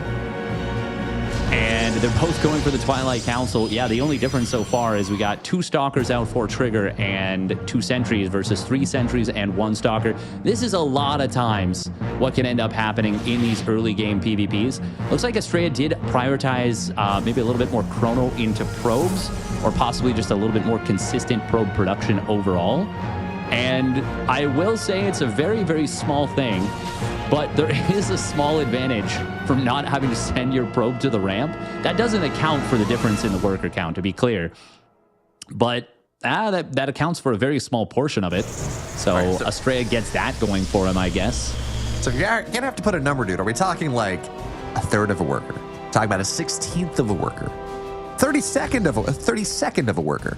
Where are we at? Yeah, probably close to like 3/16 of a worker, if I had to say. 3/16 and a 32nd. Just extra fine granularity. Astrea, though, is going, and he's got a little bit of opportunity on the map. That's actually something that Trigger saw and decided to not kill. He only killed off the shield, or the shields off for some reason. But there is really an adept pylon is what this is on the map, if this is something that Astrea decides to do anything with. But I was going to say, as this game tends to go, often this turns into something where there's not a lot that happens until like +2, until players have blink, they're solidly on like 130, 40 supply, and start to feel comfortable there. But Trigger not going for the third base, at least not as quickly. He's got a much quicker robo, and this may signal him wanting to get a little bit more active, as a couple of depths are going to find their way into the natural, and well, it's going to be 2 probes. Shouldn't be too much more than that. It's going to be 1 more, but we talk about those adepts finding their way in. A couple probes here or there in a mirror matchup, especially in a game where Trigger's third base isn't down yet, is always going to be pretty nice. Yeah, we need to see Astrea be very careful about a potential push right now from Trigger, because Trigger is building a War Prism. He's added 2 more gateways, and Astrea doesn't have any additional gates on the way. He also lost that proxy pylon and does not have a proper replacement for it yet. He did just build, well, his Nexus is going to complete. He's going to get a bunch of supply from that. But I'm a little bit worried right now for Astrea. It doesn't feel like he is respecting the potential of a push out of Trigger very much. And with how things went earlier, I'm a little worried for him. He will spot the Prism. He will spot the Prism. Okay, Immortal starts up. We need to see Astrea very... He needs to show a lot of respect to this push, because a 4-gate Blink Stalker with a Prism acting as a secondary Blink could be very scary. We had hallucinating probes looking all over the map. Unfortunately, they didn't see this army coming. Observer will spot it last second, but the force fields are going to kind of zone his opponent out. Very nice double force field wall, but unfortunately for Trigger, Astrea with some good force fields of his own kills his opponent's sentry in the front that had the Guardian Shield. Second one going down as well. And this will be Astrea forcing Trigger back. His Immortal pops out. And this is looking pretty decent for Astrea. Importantly, no sentries for Trigger anymore. Astrea's got a ton of them. Blinks on top of the Immortal, tries to take it down and will be successful in doing so. But the problem, well, actually, as I say that, Trigger's taking a pretty good fight. The Immortal's dead. 4 gateways to 2 is really helping Trigger out here, because even as that first defense was really nice, now the sentries are gone. The Immortal is dead, and you're just building 4 Stalkers at a time versus the 2. So Trigger, he's going to need another round of Warpins. He's going to need more to continue this pressure. But wait a minute, that Immortal is dangling dangerously far, and Trigger blinks on top of that one. So that army supply that we saw that was just about equal for a second, now much further into Trigger's, really into Trigger's side of things. He's not going to be able to get on top of the Robo just yet, but these Stalkers, there are just so many more of them, and we're like 1 Stalker away, Steadfast, from one tapping the Stalkers of Astrea. And in a game like this, that's where it starts to get really scary. Actually, wait a minute. He tries to bait. I love this. He baits out the pylon, forces Astrea to fight into him, and instead says, I'm just going to take all your Stalkers, man. There is not a lot that Astrea has at this point. Beautiful play from Trigger. Trigger is playing with decisiveness in this one. He will blink. It's going to be a little awkward, but he gets the Immortal kill anyways. Astrea is addicted to building probes, and Trigger has punished this very, very hard in the first 2 games of this series. There is a backup pylon behind this for the Robo facility, but that Robo is getting very low on HP, and it will get taken down before the Immortal can pop. And now the attempted mini snipe from Astrea is not going to be successful. Trigger is absolutely cooking today. Blink forward will get the Prism eventually. No, it doesn't actually. Even if he had, though, what I was going to say is that Trigger is going to take this game. And not only does he take the game, he didn't even lose the Prism. No. Trigger is absolutely on fire. He is 8-0 in this bracket so far. And you know, one might argue that he had a little bit of bracket luck. He had some slightly easier matchups that he had to deal with going into this upper bracket finals. But Astrea is no slouch. Astrea was also 6-0 moving into this upper bracket finals. And Trigger, there are worlds where Trigger loses game 1, absolutely, but he's got that killer instinct that really putting the 3 gateways on the other, or was it 2 or 3 gateways on the other side of the map? That feels like something he picked up on the Korean ladder in particular. Not exactly sure where that came from, but regardless, he has a great killer instinct in the way he's playing right now, sees every opportunity, and just, he's playing Astrea. He's not just playing his game, he's forcing Astrea to adapt and play around how he's playing. And we saw that in game 2 with the bait on the pylon. Just really nice positional play. Well, and it's not just that. He has identified that Astrea tries to get away with these 2-gate plays for a very long period of time. I mean, I just got to say, like, I've been a bit of a Trigger fanboy for a while. Obviously, as a fellow Canadian, it's really nice to see him doing well. But to have him, first of all, identifying a little bit of a strategic weakness there, that I didn't really think was there for Astrea, but also it feels like the Stalker control has been exquisite out of Trigger. Like, it feels like every time that it feels like all of his units are shooting, even when they're at max range, he's managing to get every unit brought to bear. And that is not something that is necessarily easy to do on a consistent basis, but we saw it in like maybe 4 consecutive skirmishes where he just barely had the DPS to kill a unit, to win a fight, to squeeze out that little edge in the Stalker versus Stalker wars. And I'm like, I'm pretty scared for Astrea right now, I gotta say. I don't blame you. This aggression, this control that Trigger has is just It's gorgeous. When you end the fight, like every stalker's on red HP, you've done a really good job. But we got to introduce our players. So in the upper right, in the blue, down 2, looking to stabilize, find his way all the way back to a game 5. It's Astrea.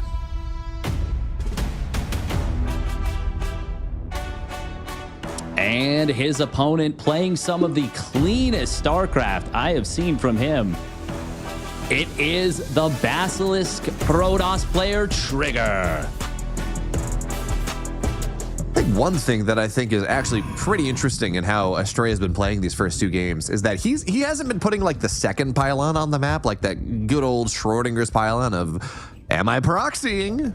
You won't know until you find it. But he's been putting like his 4th pylon. He's been putting this adept pylon on the map that is, for maybe stalker warping later on. Generally, you use it to warp in a couple of adepts for harass. Every single time, Trigger's found it. It's been a dead pylon. It's been, a little bit of money, a little bit of supply gone. But Astrea's been setting up this idea that he likes to do that every time. So I think it's going to be interesting as this series goes on to see if Astrea turns that into something more than just the random pylon on the map. Yeah, I mean, it'll also be interesting to see if he even goes for it again. If I were Astrea, it's felt more like a liability than a benefit, to be honest. And I'm just honestly blown away by how clean the execution has been from Trigger so far, and it's going to be up to Astrea to make the adjustment. 1, to the strategic moves of Trigger, but 2, to just the level of precision we've seen out of Trigger. Something we also didn't point out in that one fight when he jumped to the first Immortal, or maybe the second Immortal, there was a perfect stalker retarget fire to not overkill the Immortal. I like to use the term split target fire on that, and it was just a really nice little move out of Trigger. I have been I know I said this before, been a big Trigger fanboy for a while. And it's always been that like, oh, is this going to be the tournament where he finally makes that big, that big step forward to be a potential contender? We might have seen it at Dallas. This might be it. If he wins this, he punches his ticket to the Esports World Cup. So, Steadfast, is this where we make like that classic for prediction and say Trigger is top 2 at EWC in 2 months? You made that prediction for Firefly. I'm not saying top 2, but I think this year, okay? I think we might be at that point where he can now hang with the big dogs on a consistent basis. And I guess people have been talking about his potential for a long time. This might be that potential realized. We do see, by the way, a nice little move from Astrea. Astrea with the Adepts to not get caught by Trigger's force field. He just was like, oh, if I go down this ramp, you're going to force field me.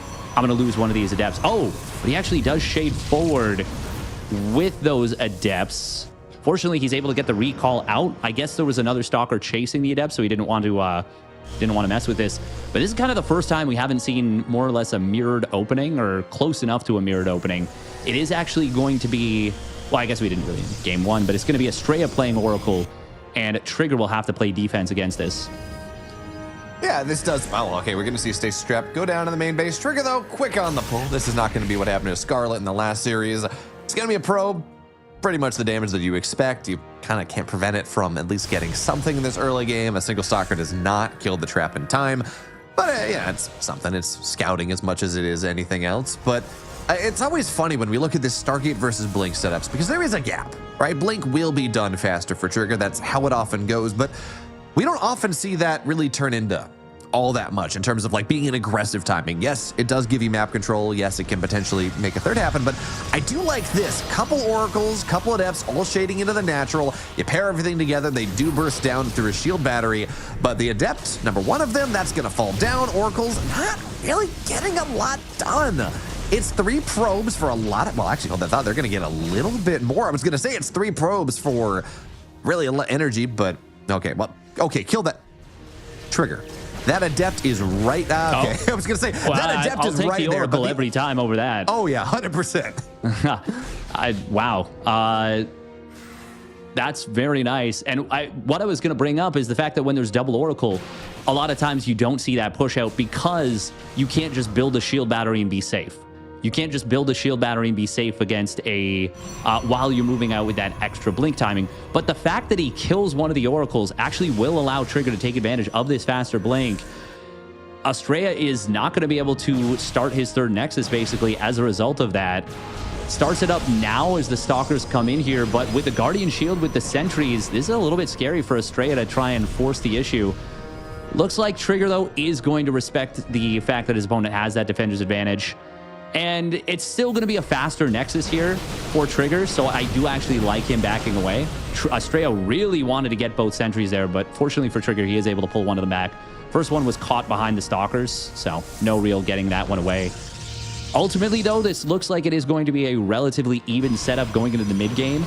Neither player is in a position. Oh, okay. Well, hold that thought. That's a big pick off on that second Oracle. Yeah, losing one Oracle is bad, but at least you get the vision. At least you get the scouting, the map control, the revelations that at least one Oracle gives you. The stasis traps.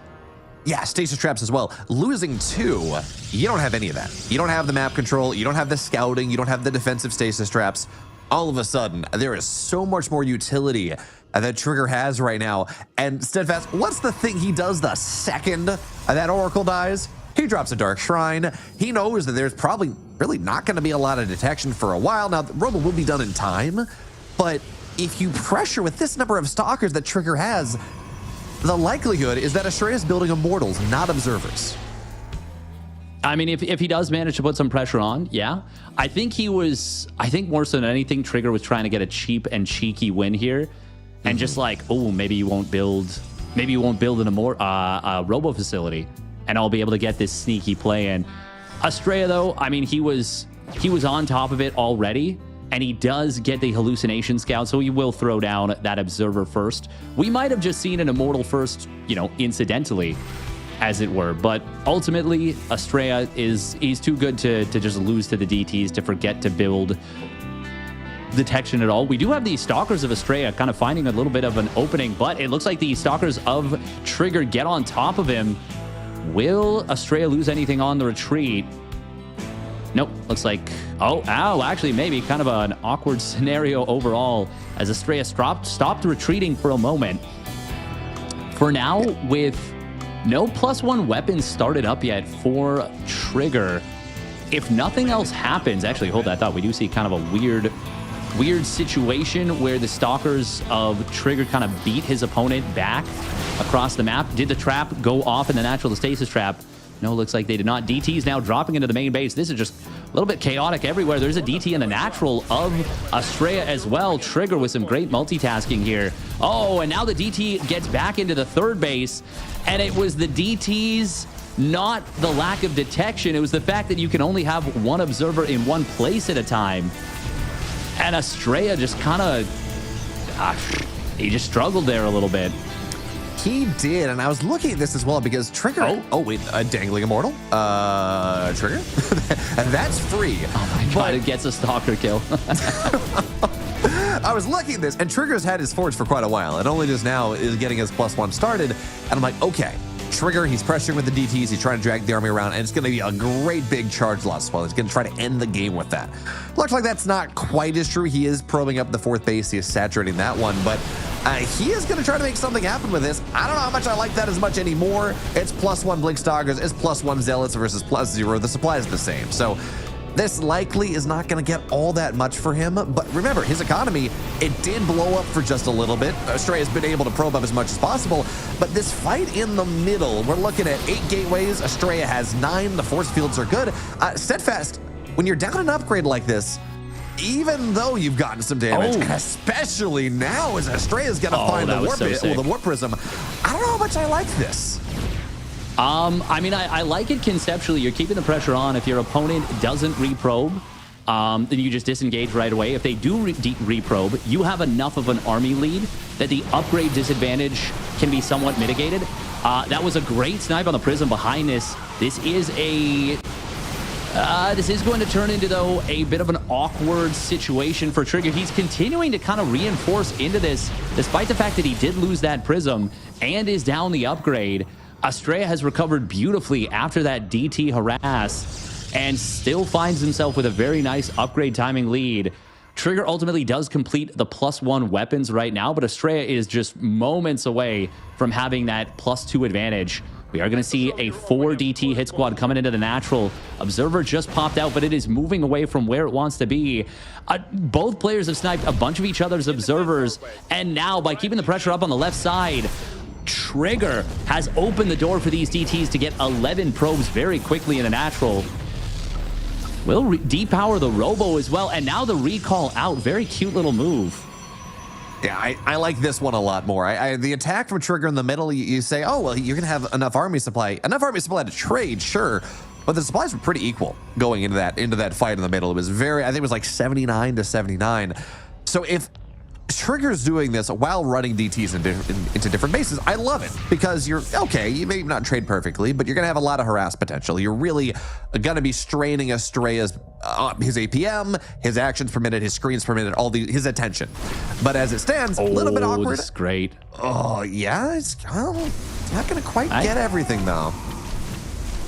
Yeah, but you force the recall. You get the cutoff on those units. Trigger has the 5th base of up on his opponent right now. He is looking for the kill at this point. He's down an upgrade, but he's got the Archons. His opponent does not. He's got Immortals. His opponent does not. Astrea's got a ton of Blink Stalkers. Will he be able to get the job done with them? It is not looking promising. And Trigger looking to complete potentially his 3rd 3-0 of the day.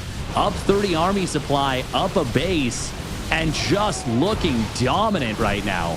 He does. We talked at the start of the day about how much Astrea has been practicing, how much he's been grinding to get ready for DreamHack and for these qualifiers. Well, Trigger's sojourn, his journey into the GSL, into Korea, it seems like it is working out in dividends. He looks fantastic. The army value, the supply is one thing, the value is insane as well. These Archons mean that even though there's a +2 versus +1 advantage, the Zealots are just evaporating. You cannot fight into it. You need Archons of your own, and because Trigger didn't have them, really didn't have a snowflake chance of winning that fight. So for now, the 3rd base is dead. Zealots in the natural, or DTs in the natural, whatever they are, continue to get damage done.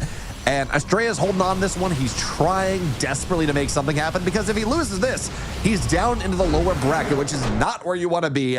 There's nothing he can do, though. Trigger takes the 3-0, yet to drop a single map in the closed qualifiers. Yeah, a bloody impressive result out of Trigger so far. And we obviously didn't get to see his other series.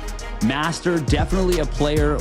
You're impressed that he made it into the closed qualifier. I even got a chance to cast his series versus Special, where he did take a macro game versus Special, but that's a Special that's not in the, sharpest form he's ever been in. Trigger 3-0'd, Master 3-0'd, Special. We're like, okay, that's a good result, but does it tell us a lot? Not necessarily. Now 3-0ing Astrea and the fashion in which he did it, I mean, this tells us a hell of a lot, and that is that Trigger looks magnificent right now. He is terrifying. And remember, because of this, he has not qualified for the main event just yet. Hasn't even qualified for the play-ins just yet of EWC. But he has qualified for, at the very least, the last chance qualifier. And the way he's looking right now, +1 or 1 map lead in that best of 7. It's, I don't care who comes through, whether it is Scarlett. Actually, it's not going to be Scarlett. Scarlett was 3-0'd by Future in the lower bracket round of 4. In the second lower bracket round of 4 there. I don't care who it is. Whoever comes out of this lower bracket is going to have a difficult time running into really difficult time with Trigger. Yeah, no kidding. No kidding. And wow, that is incredible, actually. That Future 3-0'd Scarlett in the lower bracket. Wow. I mean, I got a chance to see some of Future's games in at DreamHack Dallas, and he looked sharp in TVP, like really sharp. But I did not have Future 3-0ing Scarlett and under any circumstance, really. So honestly, very, very impressive out of Future. for now, I think we are going to go to a short little break. As you said, Trigger is already clinched top 2 in this bracket, which guarantees that at worst, he goes to the play-ins. But you gotta say, with how good he looks, there is no way he is looking for anything other than a qualification directly to EWC. And at this point, I feel like it is looking very promising for Trigger right now. Top 2, EWC in 2 months from now. That's what I'm hearing you say. No, that's what you're saying. You're saying that. That's Bamel saying that. I will own that one. I'm going to come into Twitch chat in 2 months, and he's going to hit top 2, and he's going to lose to Cyril because everyone loses to Cyril in the grand finals, and I'm going to be vindicated. Much like I'm going to be vindicated because there's a break on the way, and I'm not sure how that vindicates me. But there's a break. When we're back, it's going to be Future versus whoever wins in the Cham series. See y'all after the break.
3, 2, 1, go.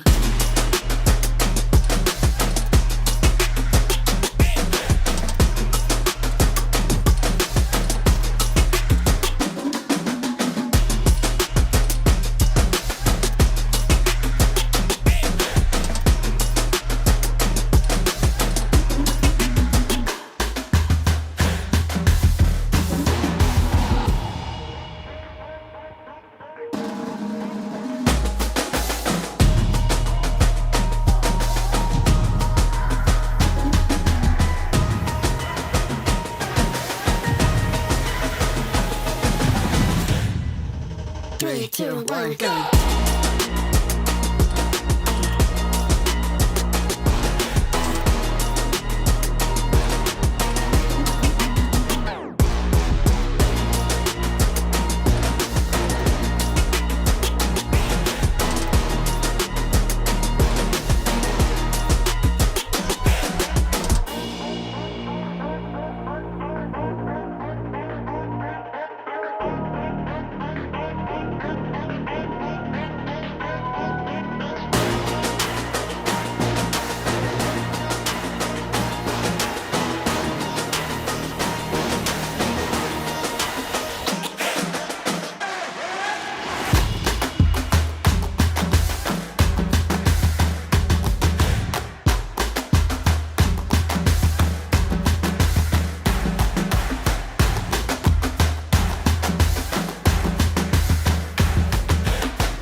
Three, two, one, go.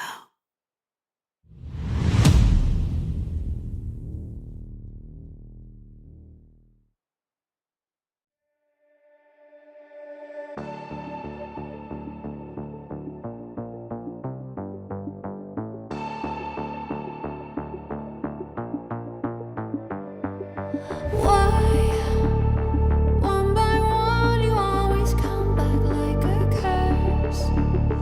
Looking in the dark, your soul is blind. You lie, time and time again, and I am not your fool. Not this time, 'cause I'm the wiser of us two. I'm the one of light, the antithesis of you.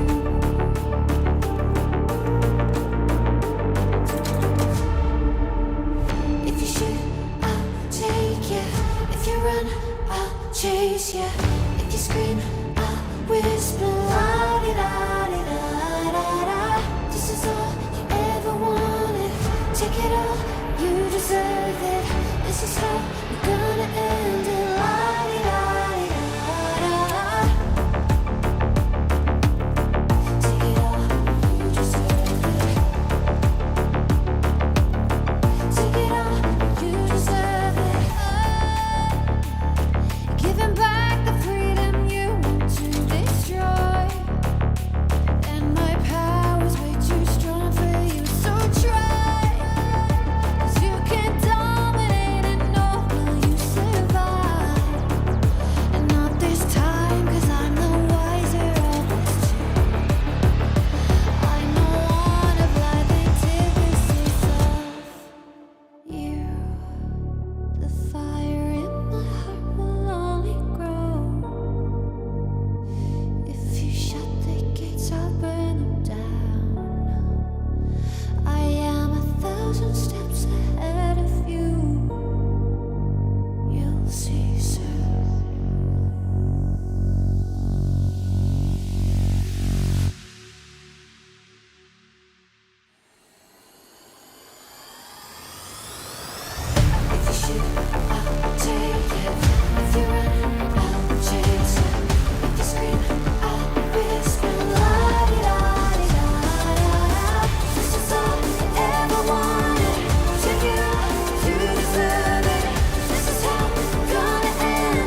Welcome back to the lower bracket semifinals, where we take a break from Protoss dominated upper bracket action, and instead we get to take a look at a TVZ, because it's going to be Future, it's going to be Cham. Unfortunately, Special decided to forfeit, but Steadfast, this is a matchup, and where if you're looking at the lobby channel right now, Cham is in shock. Future 3-0 Scarlett, and I don't think he's wrong to be shocked here. That is a crazy result already. Yeah, I am honestly quite surprised. Yeah, apparently, I don't know if Future is memeing, but Cham was like, they can't have been standard games, right? And Future's like, no, I proxy raxed every game. I wonder if that's true. It might be, but if it is, he said he 3 raxed game 1, 2 raxed game 2, and 3 raxed game 3, which, I mean, if that is what happened, oh boy, that is pretty wild, honestly. And it's, we got to go way back into the meme time machine to talk about Harstom's tweet about, I hardly ever see this strategy lose in professional play, blah, blah, blah, all that jazz. But ultimately, whether it's true or it's not, the result is the same. Future finds himself, I would say, pretty far into the tournament, and will be going up against Cham for the right to compete against Astrea and potentially punch their ticket to, at the minimum, that extended play-in. Absolutely, and I think that the important thing to point out about amidst all of this pool of Astrea and Scarlett, and Trigger, I guess technically is in the same boat, but Future qualified through the last American through the American qualifier for Bellum Gen's Elite Star Zagora. That's going to be happening just about a week from now, which is another EWC qualifying slot. But the reason I bring this up is that some of these players, we walked into this tournament and we're like, I don't know how active they are. At their peak, they could sweep the tournament, but where are they? But Future not only has these qualifiers to practice for, has this run to practice for, but also he's flying off to Bulgaria in a couple days. That's another big tournament that he's going to want to put a decent showing in. So clearly he's been putting the work in. Clearly the tune-up is working. And now we're just going to have to see if he can handle the shenanigans, the many roaches of a man named Cham, because we're ready up. We're getting into game number 1 on Incorporeal, and in the upper left, in the blue, he's our Zerg player. He's Cham. And his opponent spawning down on the bottom right. It is Maturino's Future. So Steadfast, we've been seeing a lot of mech today. Kellizer played it versus Cham. Didn't work out quite as well as he would have liked. He was 3-0 there. Took Scarlett to 5 games, playing a lot of mech as well. But when I look at Future here, Future's not a mech player. Future is very much a bio player. He has a very, at least historically, he has a very strong kind of 8 racks timing that a lot of Terrans are playing right now anyways. But I look at the matchup as well, and I say, yeah, Future bio 100%, maybe go for some of these 8 racks. But Cham is a roach guy, and some of these marine timings against just a big roach max, they're not often, they can fall flat a little bit. I mean, I wouldn't reduce Cham to he just plays roaches. He plays fair. roaches a lot, but I wouldn't say he's just a roach player. I think that's a little bit too...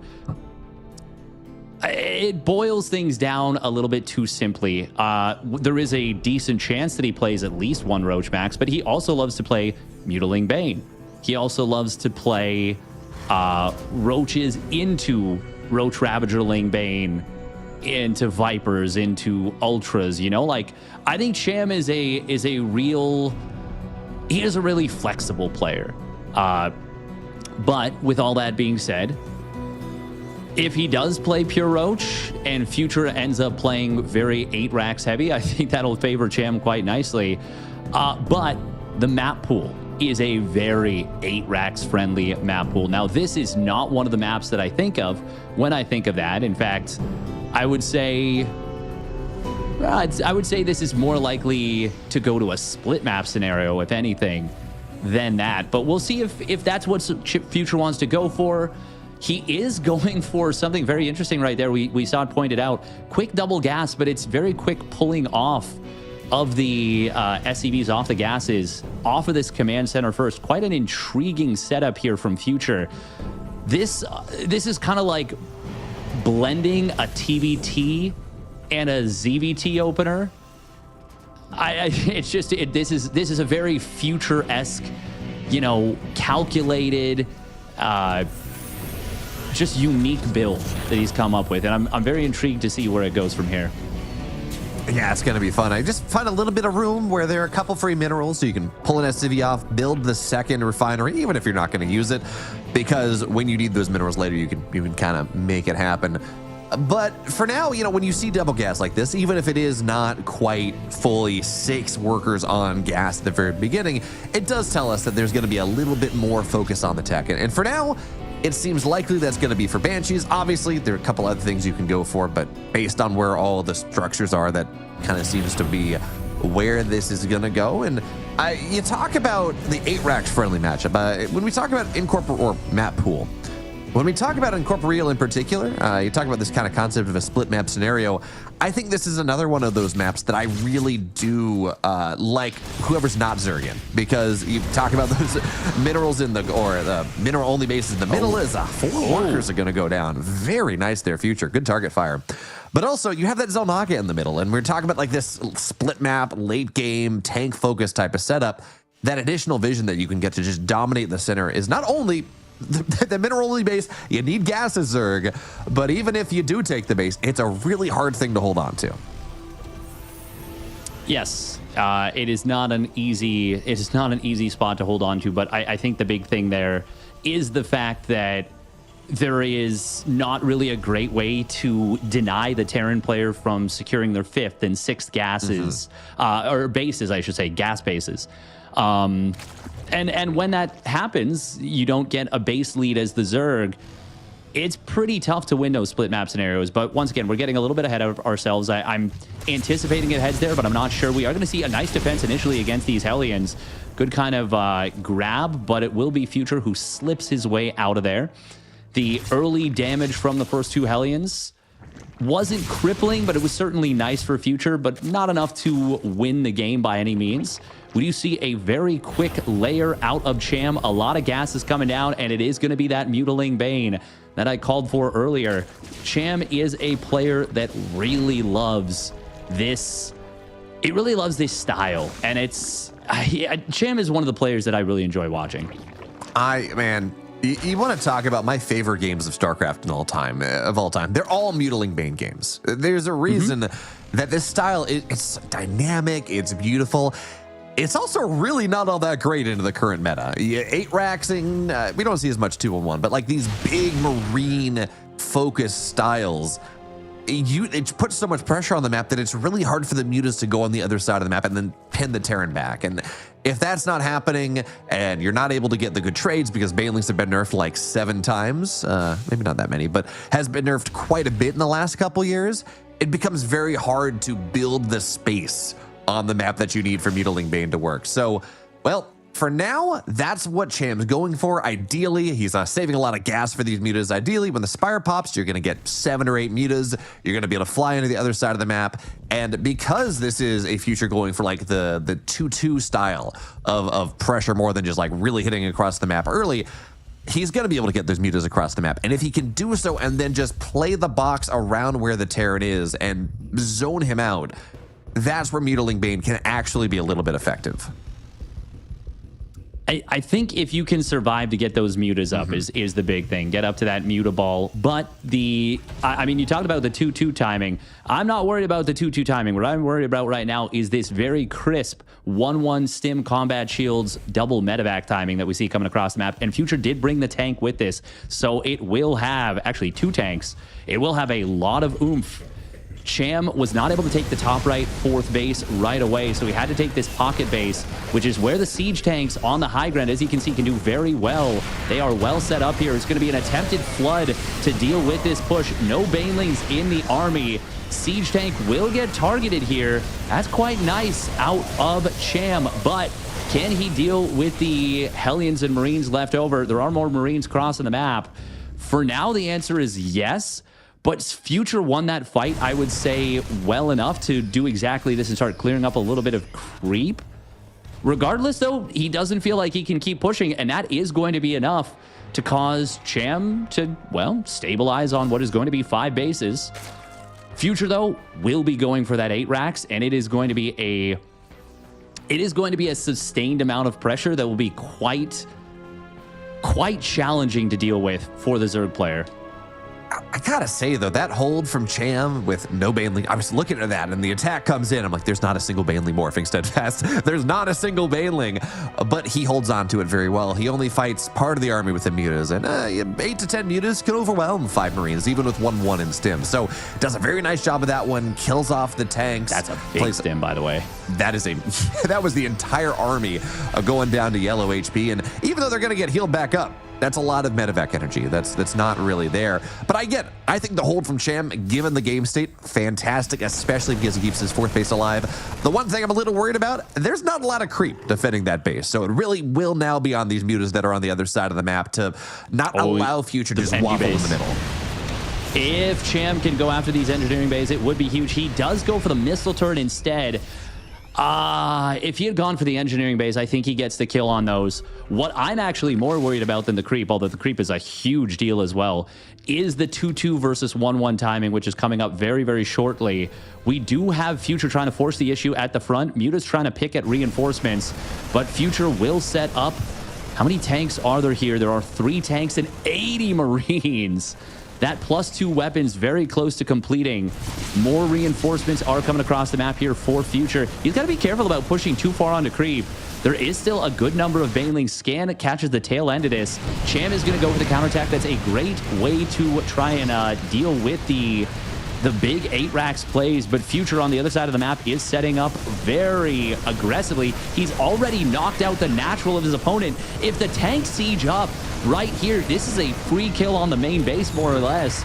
It will be the command center at the 3rd going down, but right now I am very worried about how Cham is going to possibly clean up this army. Steadfast, look at the production tab. 2 Baneling nests on the way because Cham lost his. Taking the high ground against this position, you already talked about it. That's almost impossible. But you did kill the 3rd base, and maybe there's a world where you take a really good fight with a ton of Banes flooding in, but with the Baneling nest dead, it's not really going to be all that great. So the Banelings, there's not a lot of room to split in the main base compared to elsewhere, but the splits are still good. The tanks take a lot of this, and this +2/+2 timing, even if all this army was cleaned up, which it's not going to be, by the way. Even if it was, Future has 2 bases. He has 8 racks. He's going to be fine. All the mutas are going to die, and Cham is going to fall down in this game number 1. I like the idea of the counterattack, but you can't go for it when your natural is actively dying. I mean, I don't think there's a whole lot other than the counterattacking there that he could have done. I do not think he had what he needed to fight there. Honestly, I mean, you kind of said it at the beginning. Mutiling Bane struggles against the 8 racks. It is a very difficult situation. There are ways to kind of manufacture victories out of that.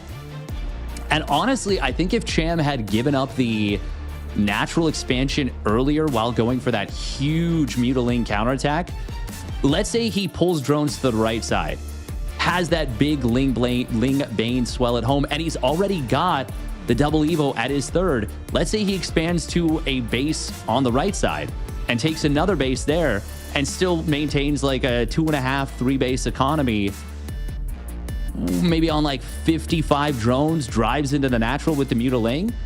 There's a chance that, yeah, he can actually give up his main and his natural and that original, I guess, 5th base and actually be in a position where his opponent has no mining and has to come to him.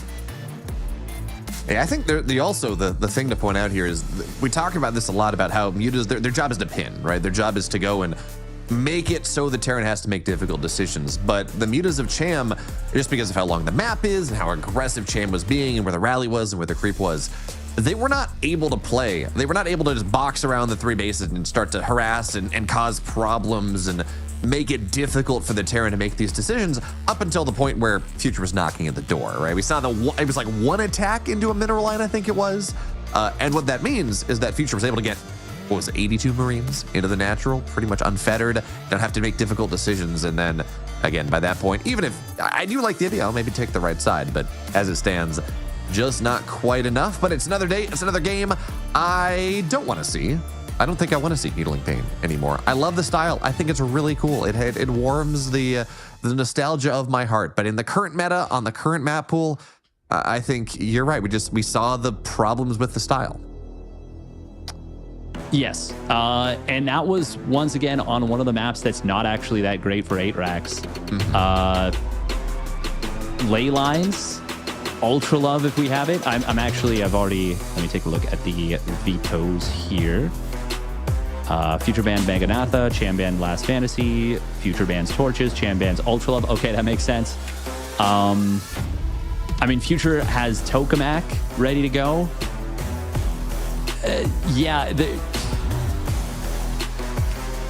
If we see 8 Raxes throughout this series, this is going to be a little scary. But for now, let's see what happens here. We've got spawning down to the bottom left, the blue Zerg player. It is Cham. Oh, I'm getting way too ahead of myself. Don't worry, we'll go through this fast. Upper right in the red, up 1, Future, go. We got ourselves a cheeky little proxy. It was a CC first in game number 1. And whether Future was telling the truth or not about the proxies versus Scarlett, he is definitively going for this proxy 3 racks in game number 2. Cham is a player that, generally speaking, tailors his play to more anti-proxy 2 racks, proxy 3 racks plays, because he tends to scout around his base with the first overlords quite frequently. He also tends to go for pool before gas, which is exactly what we're seeing here. It means that it gets out a little bit faster, starts those queens, starts those lings. But that does not mean that you just defend for free. And as we can see right here, Cham is rallying the overlord way past this, but once he sees those barracks, he is almost certainly going to turn around. This is going to be a situation where he could misread this as a 2 racks when it is in fact that proxy 3 racks. Did Future see the OV? No, he did not. Not able to see that there, but Cham has the informational advantage right now. This is very good for him. How will he deal with this? Yeah, another thing to point out as well is not only is this pool before gas, this is a 15 hatch gas cancel, not a 16 hatch. So the creep's going to be out there just a little bit earlier. Does mean that you have to get a little bit more proactive with the SCVs to get the bunker down quickly. And it does mean that if you're trying to rebunker, not quite as easy. But for now, lings are on the way. Cham, he's giving every bit of respect to deserve, though. He's got a Roach Warren on the way. Yeah. Actually, this was not an Extractor Trick 15 hatch. This was the new hotness, the Extractor Trick 15 Overlord, which does enable you to get a very quick, a quicker hatch than before. The Zerg scientists have figured that out, that you can actually get that faster. But this was not the Extractor Trick 15 hatch. That would have finished at like 148, 150. This finished at 156, which is still fast. We are going to see an attempt to actually... No, he's giving this up. Building the roaches out of these eggs is a little scary to me. Is he going to try and fight these Marines? This looks very dodgy already. He's going to lose 1 roach, another one's cornered, and the 3rd one pops immediately into its demise. It's going to be a very late Ravager morph. Those have insane armor, but as it was so late, he does not get the save. Cham will snipe down a few Marines with the roaches that came from the high ground. He's got 4 more roaches in production off of the inject, but Future starts up a couple tech labs. This is going to be 1 base versus 1 base with a strong-looking contain already for the Terran player. Yeah, I thought this might try to be something where you go and get the roaches perfectly timed with the broodlings to fight with them, but that's a really hard timing to figure out, and it was not going to happen. So Cham now, he is supply block to hell and back to hell and back again. He's got a couple Ravagers that should allow him to bust these bunkers down. In fact, that's not going to be a salvage, so you lose on about 75 minerals there, and eventually the second bunker should fall as well. Cham should be able to retake the natural, and there's going to be the salvage. You just repair it to make sure you get the salvage.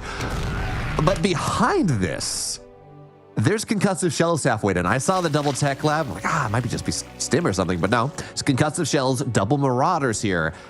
He's committing to this. And with the roach numbers that we have, yes, concussive shells, marauders are good, Steadfast, but in the absence of bunkers, are they good enough? That is an important thing to note. Future was really counting on keeping those bunkers alive. Crozabiles will zone out the Marauders while Cham fires at the Marines. Future is trying to do a little flank right there. There are a lot of roaches in production. This was not a great concave setup here for Cham. This is going to be a very close fight. Ravagers getting gunned down, but while that happens, the roaches are just cleaning house on the Marines. And that is... Oh, even now it's very, very close.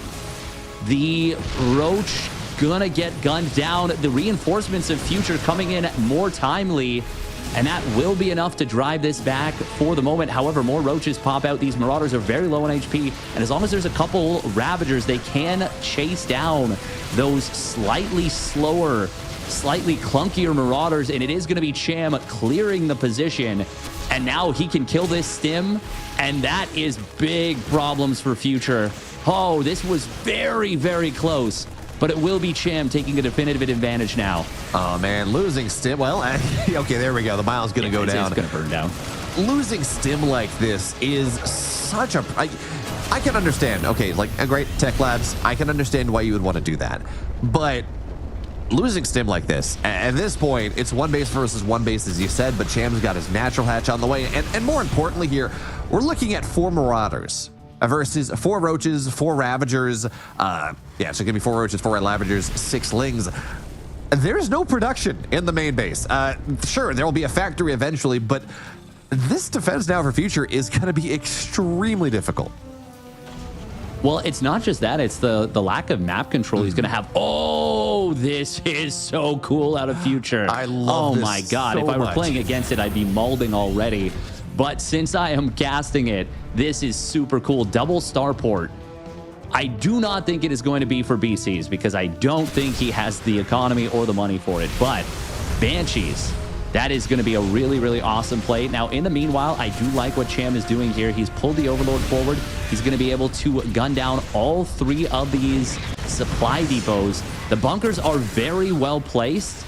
They can still be biled from the low ground, but unless you get up to 7 Ravagers, you are not going to be able to one-shot down those bunkers. And in the meanwhile, the first tank is out. Cham is not going to be able to break his opponent, but for me, the big part is that Cham's able to expand. However, will he be able to figure out about this double cloak Banshee? Currently speaking, there is barely any anti-air, but as it stands, Cham does not even see the starport, as we can see right there, and that's a big problem. Salvaging both bunkers feels very dangerous. Well, I don't know about this one. I feel like, I guess he wants to get the natural, and the bunkers are too far back, so the area you're going to be fighting in isn't really going to benefit from the bunkers. But yeah, that is wild, and I really like what Cham is doing behind this one.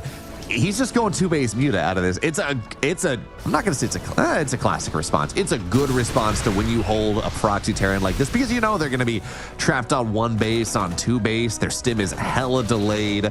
They're not going to have anything that really deals with the Muta. So you can go and get yourself on 4 gas, make that happen, and especially into double starboard Banshee, which, by the way, Future hasn't scouted. It's just like the best possible thing. The Mutas are going to chase them all down. It's not going to find a lot of value. Now, I say that, the game may not even get to this point. The Roaches and Ravagers are just delaying this for forever. This tank is dangling. The Marauders are rather low. Biles are going to kill off the tank, and I guess Banshees are on the way. But the Mutas are going to pop out very quickly. Future's hiding the Banshees. He doesn't actually need them to clear this up. It would clear it up a lot quicker, but I like the decision to hide the Banshees. Oh, Cham, though, has identified something. He just started up spores. He realizes you didn't quite have enough units here. If this was almost a genius maneuver from Future. I think it was a very wise decision. If these spore crawlers are not built, there are 2 queens and no detection at home. As it is, we are actually going to see one of the queens getting taken out, caught between the bases. Unfortunately for Future, this will not be a game-winning move, but it is still going to be a neat little move with these Banshees.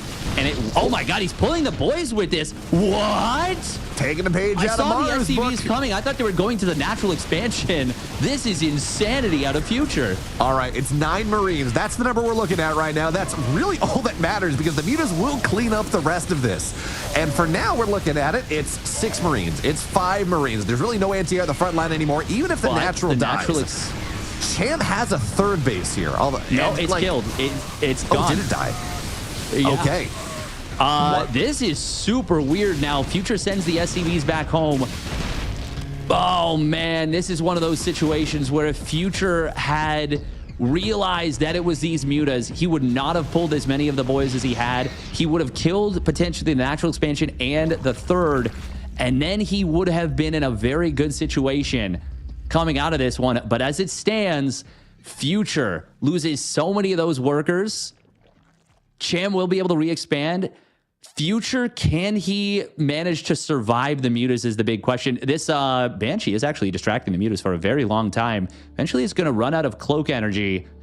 Oh, little juke attempted. Little double juke. Oh, but Cham's on top of it, and that will be the kill on this Banshee. Now, how many missile turrets do we have? None, because there is not an engineering bay. Okay, also, I didn't realize the main base is fully mined out, but it's almost 10.5 minutes, or almost 11 minutes into the game. This is crazy right now. It's a lot of fun. We do have 2 Cyclones, and we do have 2 Vikings, but when you're on double orbital like this, and you're playing for 10 minutes on one base, you will mine that base out pretty quickly. Natural's actually going to be, as they just, that was a lot of mules at the Natural. Natural's going to be in a little bit of a pickle as well. By the way, Steadfast, I want to point this out. We're 11 minutes into this game. Stim is only about a third of the way done. Yeah, Stim take 2. As it stands right now, Cham is in an absolutely fantastic position. But he's got to be a little bit careful that he doesn't build nothing but mutas and just die to stimmed Marines. I don't really think that is going to happen. But, okay, there we go. There's the Baneley nest. You do have to respect the power of the man with the gun. Now, there won't be any combat shields for a while. Does Future just pull the boys again? I mean, pulling the boys into this many... how many Marines do we have? We're looking at 15 Marines. They will have stim. And the Cyclones and the Vikings as well. They do mean that the mutas... I would love to say that there's no problem that you can't solve with more mutas, but Cyclones are a problem that... Well, I guess technically anything you can, but it is a decent amount of anti-air. It does make it difficult for these mutas to take the fight. And even with the Baneley nest done soon, there won't be Baneley speed. Getting on top of this through the tanks and everything else, yes, you're lacking like 20% of your army's HP with the lack of combat shields. But even still, I mean, the fight's going to have to happen right now, and drones are going to get pulled into this as much as possible. And it seems like it's going to be enough. Cham, it's been a very interesting game, but Cham's going to clutch it out, and now we're tied up at 1 apiece. Yeah, that was a very strange little game right there. Honestly, just super weird, but pretty fun. Good decision making from Cham there. A little bit unfortunate, honestly, for Future that he did end up pulling the boys into what would turn out to be an overwhelming number of mutas for the Marines to deal with. I do really wonder what would have happened if Future had gone for almost the same push, but it only pulled, let's say, 10 workers. Now, he would have had to know that it was mutas behind this. And that's such a weird game to begin with. Like, how do you possibly make that call? But it would have been really interesting to me if it's like a 46 drone Zerg having to double re-expand on one base versus a Terran player that is able to defend, is on like a base and a half economy, because obviously his main base is starting to mine out. Maybe takes a third CC. Does it turn into a macro game? I think it might, actually. Yeah. All right. At the very least, you can just float your main base over to the third if you want it to be a little bit more That's also true. Yeah, I mean, you find out pretty fast because you're just muling, like double mule on one base for quite a while. As it stands, though, it was a very weird game. You talked about the chat in the lobby about the 2 racks, the 3 racks. If we're going by Future's story that he was telling Cham, this game should be a 2 racks. I don't know if it will be, and again, it may have just been him goofing around with Cham there, but Tokamak is one of the longer maps in the pool, 37-second rush distance. It's not something that's really fast. And that can often work for you and against you as we're talking about these more macro proxy plays, because on the one hand, it's a bigger map. Maybe you expect a proxy less. On the other hand, it's a big map. It means the proxy is a little slower. 2 sides of the same coin. For now, though, players are just about ready. Steadfast, game 3. Do we see mutas again? I doubt it. I doubt it.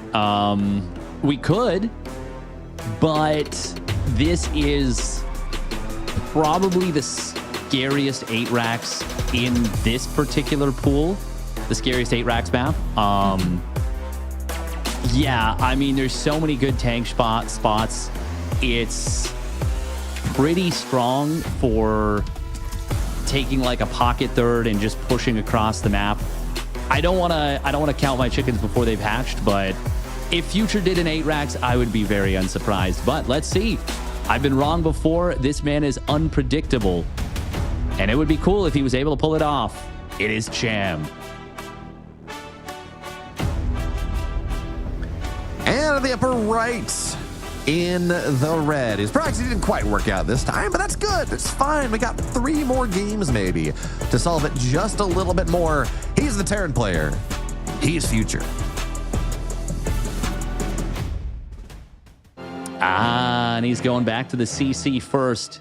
CC first, proxy 3 racks, CC first. What a sequence out of Future in terms of the build order choices. And to be honest, I feel like in a situation like this, in one of these closed qualifiers, it's a really good choice to go for these CC first plays, because unless you are playing against an opponent that is like, okay, I am sure my opponent is going to CC first, you are never going to try and do something as the Zerg player to punish it, because it is just such a debilitating situation to be in if you misread it. Now, I really think the only great response to a CC first is either a 12 pool like drone pull, or just a 12 pool to try and cancel. But even that I don't think is necessarily the best, and it loses so hard to a standard Reaper expand, in terms of not necessarily you lose the game outright, but you're just so far behind. And with Reaper expand being so predominant, it's really quite unpleasant to play as the Zerg. And the only other way to play is to proxy a hatch on your opponent's side of the map in their natural to block the CC first. And if that happens, I've heard Terran players say that is a free win for the Zerg. I don't know that I would say it's that far, but it is a very uncomfortable situation. You are so locked out of your natural by that creep and by just the position the Zerg is able to acquire. Yeah, assuming it is the CC first. Otherwise, Oh, yes. If it's not, that's the thing. If it's not the CC first, then you're just proxy hatching a Terran player.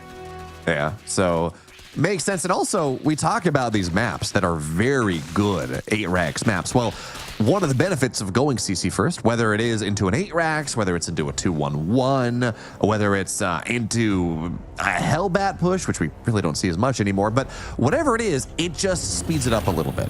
It gives you just a little 10% maybe, a little bit of that oomph into the mid game, because you got your natural faster, you got your orbital faster, you're building 2 SCVs faster, you're dropping double mules faster, and you put all that together into a strategy that's already really good on the map. And it means the Future, probably not going to get hard countered in one of these games. We were talking about why. And it means the thing he's probably going to go for is that much stronger on a map that it's already really good on. Yep.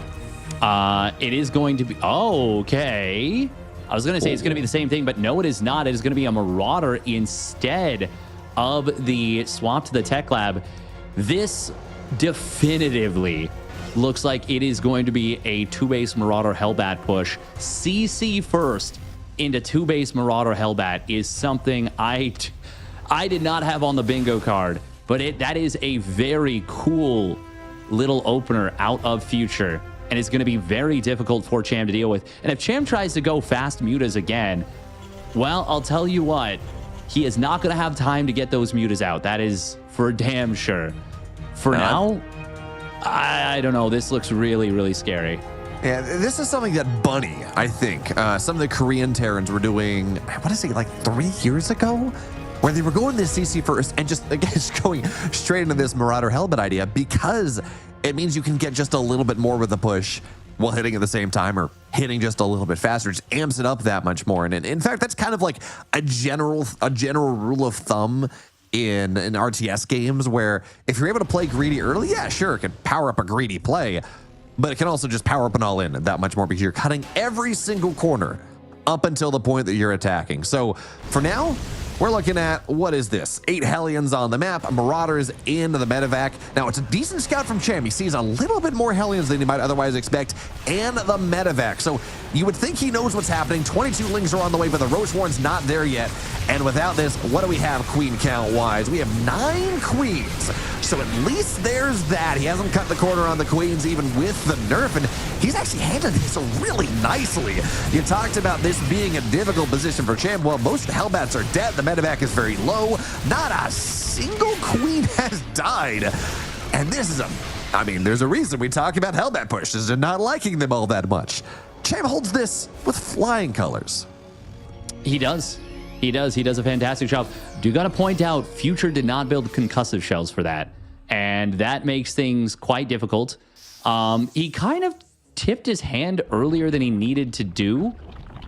I feel like the concussive shells is so important because you really do want to catch those queens split up, and you want to maybe isolate. A lot of Zerg players will do a 3-3 defense, 3 queens on the left, 3 queens on the right.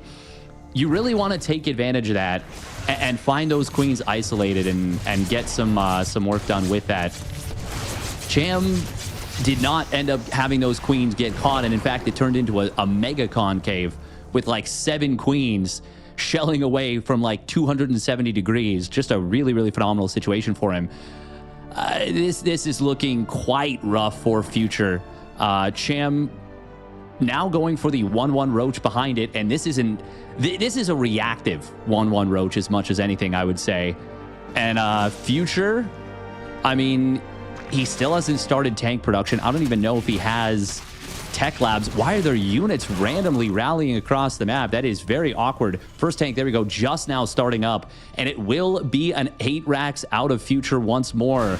But I don't know. I wonder about the choices here. Liberator does find some value, but so too will this small squad of Lings, and actually going to be able to jump on a couple Marines as well. Very good value coming out of those Lings for Cham. He did lose 10 drones in total on the other side of the map, but actually rebuilding a lot of drones. We'll see if he commits to this 1-1 Roach. Usually you stop at 66, but this is, I mean, he can still commit pretty hard. Yeah, it's not like Future has a lot of control of the map right now. You know, Cham immediately takes his 4th base, has that set up here, but with this attack not really working out, Future just has to sit at home for a little bit. So Cham trying to have his cake and eat it too. And I'm with you, Steadfast. I do question the build order choices in this series because I look at game 1 and Future just played 8 racks. He played it very well. He sledgehammered the map and Cham wasn't able to do anything. It was a Mutiling Bane versus an A-Rax. I'm not going to call it a build order counter, but it is a difficult game to play. And now he's doing this weird stuff. He's going the proxy that almost worked, but didn't quite. Now he's going Marauder Hellbat without concussive shells, so you can't really kite things out all that well. And it's surprising to me a little bit that we're seeing Future try to be as tricky as he is, given how strong he looked in the macro game. I wouldn't necessarily call an 8 racks a macro game, but this is one of those scenarios where it feels like he's maybe trying to get a little too fancy with it when playing a little bit more standard can sometimes work quite well. I will say a proxy 3 rack is not the craziest thing. Future, though, I do want to mention, has gone for a crazy number of tech labs, so he's going to have a lot of Marauders. He is going for a push out just as Cham moves in. It's going to be very awkward. Crucibles do catch one of Cham's own roaches. SCV's pulling in a weird direction. This is going to turn into a very messy base trade right here. Cham will pull back with a lot of his units. Already a ton of SCVs have gone down. Oh, that's an oopsie F2 right there with that medevac. The third command center is going to survive. Cham comes back home, has already lost his fourth. Oh, the corrosive piles are going to get dodged with the medevacs. Cham is taking another base on the left side, and he will lose a couple of units that are on the other side of the map, but ultimately, well, hang on, actually, this is not over yet. We do see Cham with a lot of the units in the medevacs here. He might decide to keep pushing. There's not a lot to like for what Future has right now. He's supply blocked. Third base is lifted. Lost 22 workers. 2-2 is miles away, and he's just going to have to try to kite the hell out of this army, which feels difficult. And as this orbital lands, the Biles are going to continue to hit it. This orbital is not safe. He's going to force the fight once again. Tanks are going to siege up for now. But man, this orbital, you're going to have to drop Mule to repair, doing what you can, force the fight at the same time. It's a good concave, and Future tries to draw the Biles as much as possible. He kills off all of the roaches, and now maybe a bunch of Ravagers in the corner. Tanks are in range, and this army's very overstimmed, though. It's very low, but I think he's going to wipe out every single roach and Ravager that Cham had. Now, Steadfast, the unfortunate thing, though, he lost that third orbital. He's a 2-base Terran right now, only building 2 SCVs at a time, only double Mule at a time. He needs more with this 2-2 timing now. Oh, I mean, he needs to win the game. This turns into a 2-base all-in, and he is going to pull the boys. He did get a good cleanup on the army of Cham. The thing is, Cham is very close to his own 2-2. Just completed the +2 Carapace. Tunneling Claws and Burrow going to be done as well, which can allow Cham to get on top of those tanks. But, oh, he doesn't want to fight with just a small number of units. He will come in from multiple angles, though. We're going to need the big zoom on this one. This is a great surround for Cham. Ultimately, Future will have no choice but to tap out. I like the decision-making there from the American Terran, but it is Cham who will survive and will end up with a 2-1 score. Yeah, so looking back at that game, Steadfast, I wonder, because we were kind of asking questions about this Marauder Hellbet idea without concussive shells. I wonder if this is kind of an anti-Cham idea, because we know Cham is this roach guy. Not always. Certainly we saw a couple mutilating games there, but I think as the series goes later, we expected him to maybe open roaches a little bit more. So if you go for this idea and maybe you hit a little bit before then, I don't know, maybe. It is weird that he tried. Skipping concussive shell does speed the attack up a little bit, I guess, the idea. As it stands, that is not the game that Future wanted to play. He's going to lose out on Tokamap, which was his map pick, by the way, which means Persephone is going to be next. Speed zone's on the right side.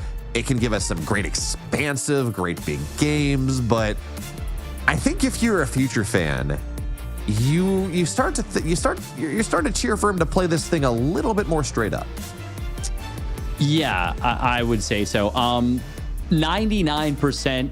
I'm 99% sure that Future just forgot concussive with that attack. I'm like, I would be very surprised if it was intentional to not build concussive. I'm pretty sure he just forgot the upgrade because without it, it's just not really. I mean, you saw it. It was just pretty lackluster with the attack. Now that was still a great defense from Cham. Don't want to take anything away from it, but it was a much weaker build, and it's such a cheap, such a fast upgrade. It really didn't slow the game down, and Future was sitting on 200 minerals, 200 gas for the majority of that. Like that was almost certainly just forgetting more so than anything. Regardless, though, yeah, I mean, I don't think he needed to go for that. On that map. I think it was just one of those situations where if you just play like a fast third CC, or I don't know, honestly, maybe even just Hellion Banshee into a third CC, I am more than okay with that. I hope we see a little bit more standard play out of Future. Standard, not because that was still like a build for sure. Yeah. It just Yeah, I do feel like when you get that defensive roach setup, it's quite nice against those Hellbat pushes. He didn't have the roaches out in time, but just generally speaking, I think especially on that map, just go for the straight up 8 racks. Yeah, there's lots of different ways to do it. You can do the Ryung 2 factory max out 8 racks. You can do the naked barracks, mass marine tank 8 racks. There's just a lot of ways you can go about it. But ultimately, we'll see if he can adjust or if this man will punch his ticket to the next round. Spawning up at the top left of Persephone, it is Cham.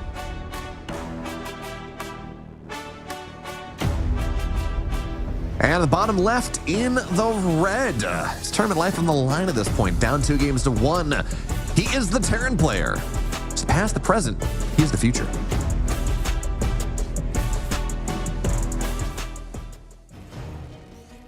Damn, I am surprised by how this has gone so far. This is quite wild. Very interesting little setup from Future here. We do see the in-base kind of pseudo proxy barracks. Cham is going to look at this and he's going to wonder if he is being proxied right here. Now we'll see if he takes the bait or if he goes further into the main base.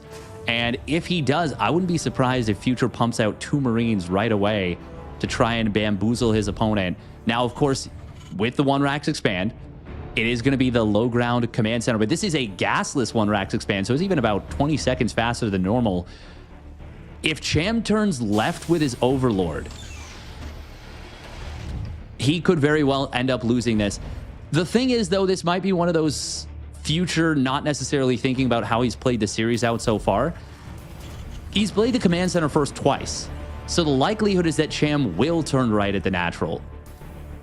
And with that happening, I mean, the likelihood that he gets the Overlord snipe is quite reduced. I don't know. This is interesting. Let's see.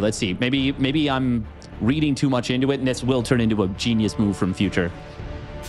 We're going to have to see. For now, though, Overlord just... it's not even going to go left or right steadfast. It goes back. So definitely not an easy kill on the Overlord anymore.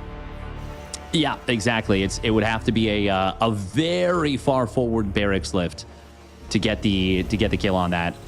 This is quite interesting out of Future. This is looking like it's going to be a 2-1-1 follow-up off of the very fast gasless 1 racks expand. This is quite interesting out of Future.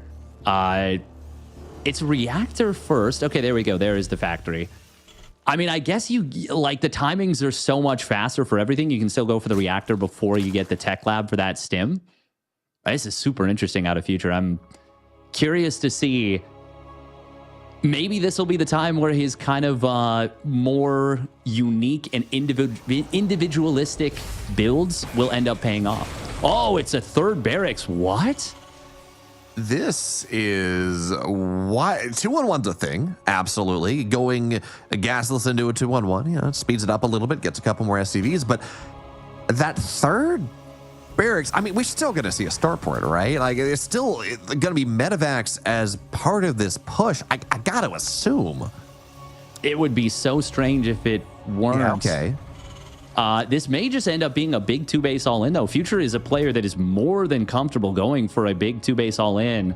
Now, usually we see them off of a much more normal setup, whether it's 1-1-1 into a 2nd and 3rd barracks, and then you get that +1 off the NG bay. I don't know that I've ever seen a setup exactly like this before, where you basically forego all scouting, go heavy on the Marine count, add that 2nd barracks. This is just super intriguing to me. It will be the engineering bay behind this, but there is going to be a stim medevac push, no doubt, to start things off. And yeah, this is a let him cook type of moment. Yeah, this is, and I think it's important to point out here is that Ling is not going to see the eBay. I think it's important to point out here that this is a single eBay. This is going to be for +1 on the Marines. Yeah. There's not going to be any armor, nothing like that. And if you look at this in the kind of a different visor, it's like this is a TVP build. Not quite the way it opened up, but it's 3-1-1 +1 attack stim combat shields. That's the timing that we're looking at. You're moving across the map. You're going to have a lot of Marines, closer to like 6 minutes or so. and you're just trying to kneecap your opponent. You're trying to take them out pretty quickly. But that's a TVP build, right? For now, this is going to be step one of this. It's going to look like a 2-1-1, right? 16 Marines, 2 medevacs, stim done. And I feel like when we take a look at this, this is one of those things where Future doesn't necessarily have to get damage done with here, but at the very least, he has to force some sort of reaction, because Cham has been allowed to grow pretty much unfettered. I do like Cham's setup. He's got a pretty good read on this. He starts up the single Evo Carapace. We'll lose this first Overlord, which actually does suck quite a bit, but he's got 4 more Overlords in production. Queens are going to waddle their booties back into the main base. It does take them a while to get back in position without the creep, but we got a creep tomb being added on here. Now, on Persephone, if Future knocks out this creep here, he can set up tanks in a very forward position that is very uncomfortable to deal with.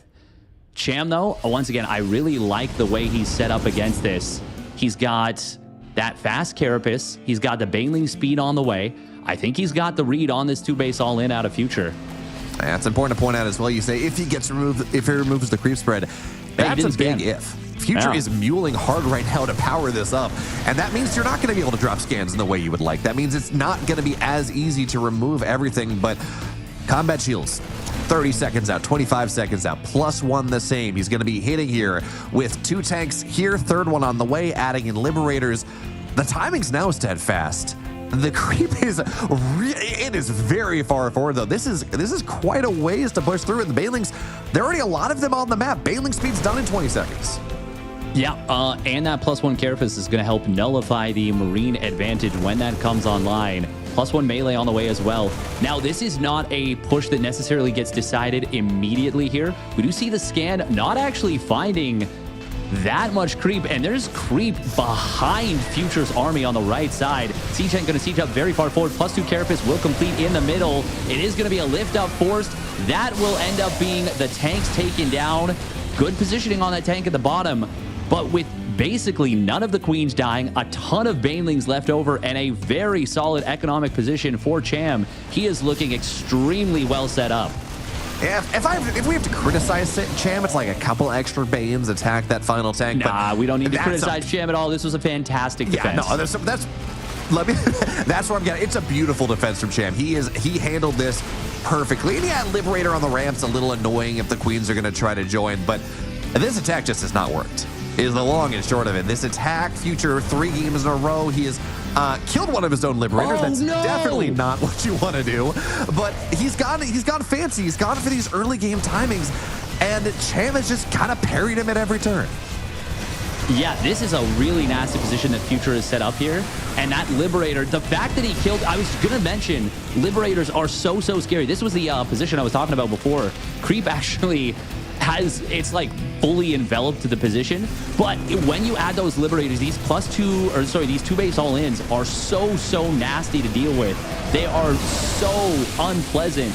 We do not see any Spore Crawlers. There is no creep left in the main. Hydras are being produced, but this is starting to get very messy for Cham. Despite the excellent start he had, finally a Spore Crawler shows up. It's not even close to being in range of any of these Liberators, unfortunately. The Marines are continuing to pick up and drop. Future is starting to make big headway here. The Hydras, though, have started to join up, and that will force Future away. And Future still, well, he's on a 3rd command center shortly. It is in production, but he has not found the knockout punch he needed to with this.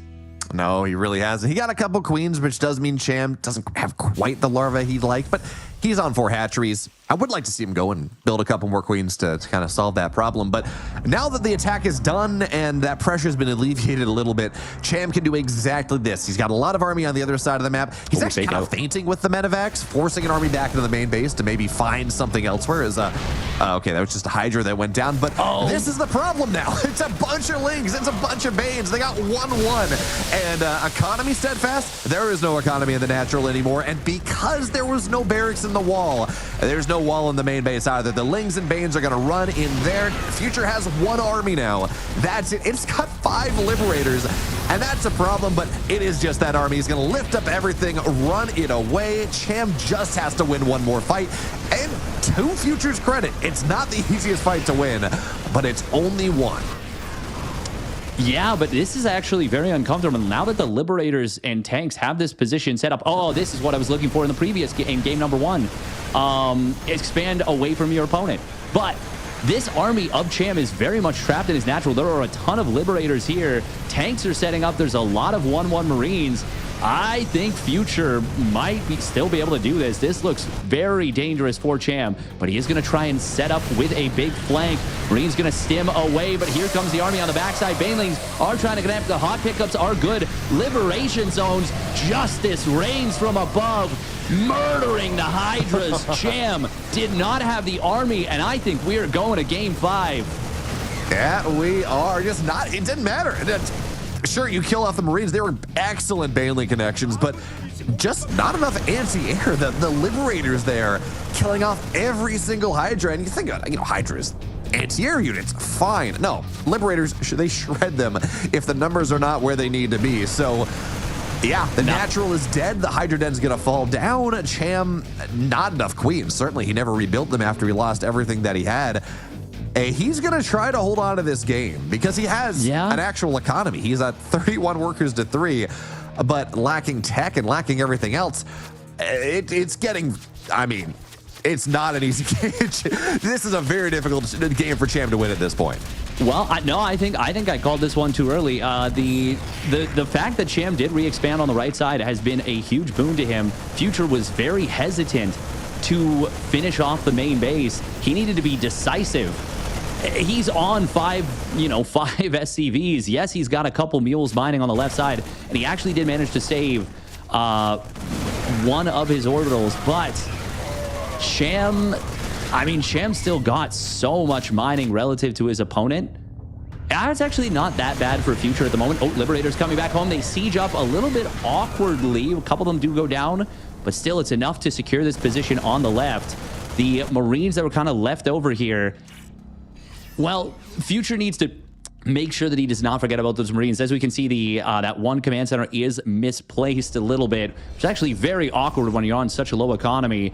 Future is now going to turtle his opponent's main. This is very, very strange. We do see there's a lot of exposed depots at the natural of Future, and Cham is going to take advantage of that. He's basically wiped out his opponent's entire main. This game has gotten completely wild. There are a lot of Marines in the middle of the map. Baneling Nest has been rebuilt for Cham, and he is going to try and take the fight here with the Hydraling Bane. The Liberators are not siege. There's no tanks. This is a lot of Widow Mines here. The retargeting, they do get a decent connection, but it will be Cham forcing the lift off. Most of the Liberators going down, only 3 remaining. And this is now Ring Around the Rosie with Future not so happy about it. Steadfast, you said the Widow Mines got decent connections. Yeah, on Future's Marines. So many of Future's Marines just blew up with the Widow Mine friendly fire that Cham was able to bait out. So Liberators, they're gone. They don't exist anymore. We're looking at 12 Marines. Each medevac is a personal healer at this point, but that's a problem because the Marines are just not doing enough damage anymore. Medevacs are starting to fall, and Future, it looked, I'm with you. It looked really good for him, but if you're going to look back at he's going to find these Hydras in the backside. That's not horrible. But he had a second orbital right around where we're looking at right now. A couple Hydras found it, a couple Lings found it. It died. And if you look at this game and say, okay, well, Future, he's got an extra mule every cycle. Maybe. As it stands, Cham is going to take a very interesting, this has been a cool series. We've had a couple very odd games, but Cham takes the series 3-1. He gets a rematch with Astrea in the lower bracket finals. What a series. Yeah, that was pretty wild. That was honestly a pretty wild series overall. Future, after that fight in the natural, there's a reason that I was like, oh, we're going to game 5. Like, that was such a decisive fight, and he had all the army he needed to close the game out.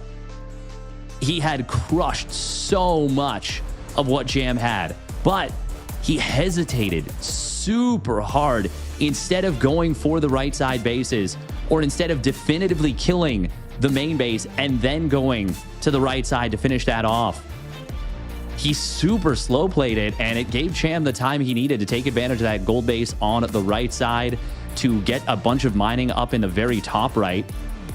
And unfortunately for Future, that's going to be a series of opportunities missed. For Cham, very good adjustments to his opponent, very well handled under some super weird scenarios. You gotta hand it to Cham. That was problem solving at its finest. Yeah, man, I'm looking back at the stream on the 2-minute delay. I just saw the Widowmine hit again, and it's just like, well, if there was a shot after the Widowmine, there really wasn't. All the Marines died. But, we talk about this, well, alluded to it at the start of this series, where Dark is best described as or not Dark, Cham is best described as someone who takes his page out of Dark's book, which means low economy, which means roaches certainly, but also means chaotic games, weird games.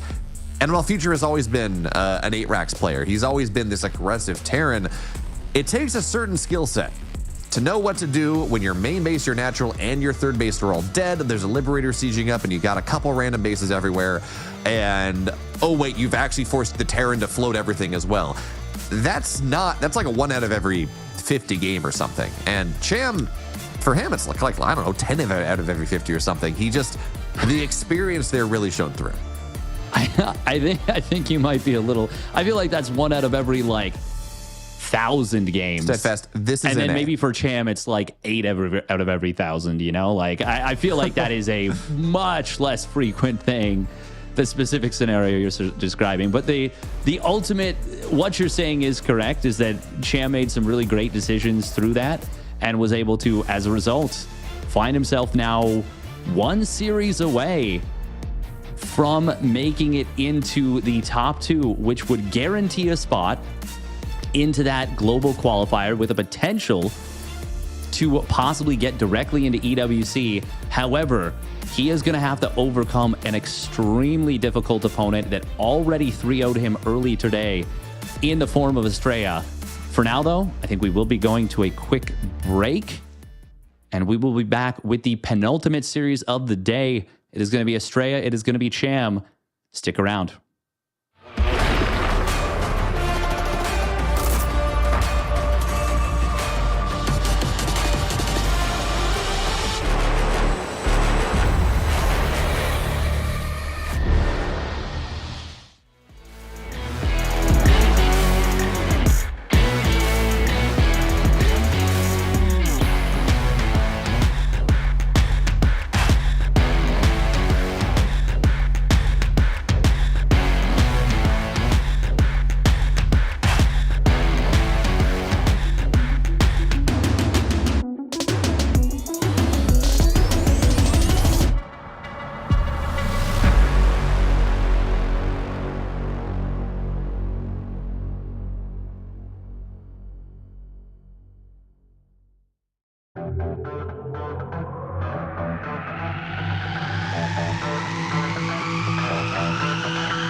Welcome back, everyone, for the penultimate series of the night. We have got Cham, we've got Astrea, we've got a rematch from the upper bracket finals. We're going to take a quick look at the vetoes, I think, and we're probably going to get pretty much right into it because the players, well, they're ready to go. That they are, Steadfast. We started the day some 5-6 hours ago talking about how, well, Cham has lost his last 9 series versus Astrea. Now it's his last 10 series versus Astrea. But I look back at that first series and say, you know what? That was probably the closest game, the closest series that we had, that we've had the opportunity to cast today. I think Cham very easily could have gone up 2-0 in that series. So now that he's had time to ruminate, maybe get his feet under him a little bit, 3-1 future, play some weird games, I am very excited to see what he's gotten in store, what he's evolved now to deal with Astrea. Because again, some small things, little differences, and this is very much a series that Cham, he can win despite having lost these last 10. Yeah. I do think that Astrea is certainly the favorite coming into this one. Oh, yeah. But yeah, I really do not want to count Cham out, considering the fact that, like you said, he's kind of had some time to get his feet under him, gained a little bit of momentum. He talked about the lower bracket run that could potentially get put together and that we've seen from him in general. Well, this is where it'll have to start. Spawning down in the bottom right. It is his opponent, though. It is Astrea. And in the upper left, hoping to tune it in just a little bit more, he is the red Zerg player. It's Cham.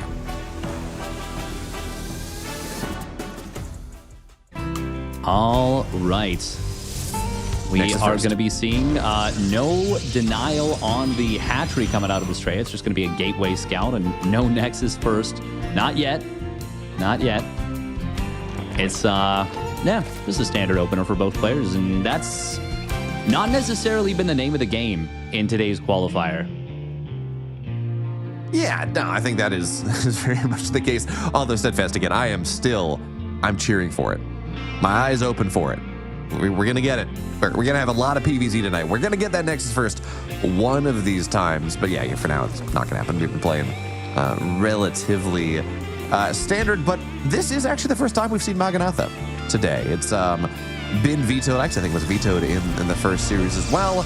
It's a bit bigger of a map. You got some Zelnaga towers that you got to deal with some vision. Then also, well, if you want to go mine there's some fun gold bases, but you got to cut them down, which is always a little bit interesting. But thinking back to that first series, Steadfast, and thinking back to what Cham did, I see why he went for these Hydrolink timings. They almost worked, but I think I do want to see Cham open up a little bit more. Maybe do away with, especially on a map like Maganatha, do away with those a little bit. Maybe play some more Roach Ravager type stuff. Force Astrea to kind of play against this idea that Cham was playing into. Yeah, I mean, they looked all right for sure. The Hydroling timings, but even the success they found in game number 1, the little bit of success they got in game 2 with the cancel on the 4th, as close as it was to killing Astrea, it still didn't feel like there was ever a moment where it was like really big danger for Astrea. Not truly. Now, I do want to point something out that I don't think we've pointed out yet. Cham did something very neat right here. I think he's actually been doing that in some of his games overall.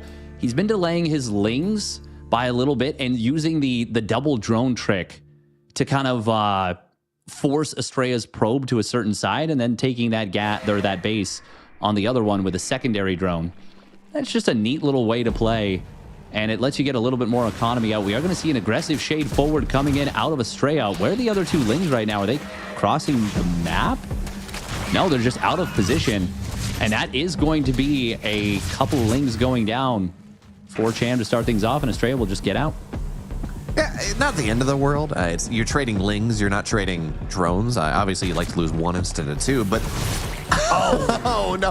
Now it's a problem. You get, especially in this matchup, you get less queens than you used to. So spending that 25 energy on a creep tumor only to get it immediately sniped as you're, most importantly, trying to connect the natural in the third base so the queens can go and rotate and deal with this eventual oracle pressure. You put all that together, and it's not the end of the world. I know we're making a big deal of it, but it is annoying for Cham to have to deal with. I mean, it's very annoying for Cham to have to deal with. Astrea does go for, he is going to dive actually in to the natural expansion. The two queens went in position, but unfortunately, they were not far enough forward to kind of zone the oracle out, so he gets two drones. But what I wanted to say is that this was not that crazy fast 3-minute, 10-second Nexus. This was a 3:20 Nexus out of Astrea. This was still a very quick Nexus off just 2 gateway units. He didn't cut that Stalker the way he did in the previous game. But I gotta say, this is a pretty nice start for Astrea. And it is going to be Blink behind it. Another pretty quick Blink timing. Astrea is just, he's pulling off some really nice economic moves and just a really solid setup. Cham is going to start up a very quick layer here in game number 1 of this series. I mean, I like that. If you're doing things like this, you are cutting corners. You're not getting as many units. You're maybe, well, this time the Blink's going to be faster, but you're not getting as many units. You're doing some other things, which means that you should be punishable. That is how that okay, there we go. Astrea did get a really nice one of those in the Scarlett series, but there's going to be another stasis word going down, or stasis trap going down right now. It's 2 more. It's not the end of the world, but I do like this. Get a quicker layer, move into a quicker timing. In this case, though, it looks like it's just going to be that Hydra Ling idea against Steadfast. At the very least, the Hydra Den is going down.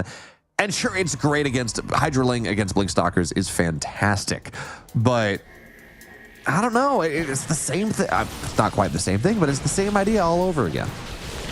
I mean, it's pretty close to the same thing out of Astrea. It's that very quick storm once more.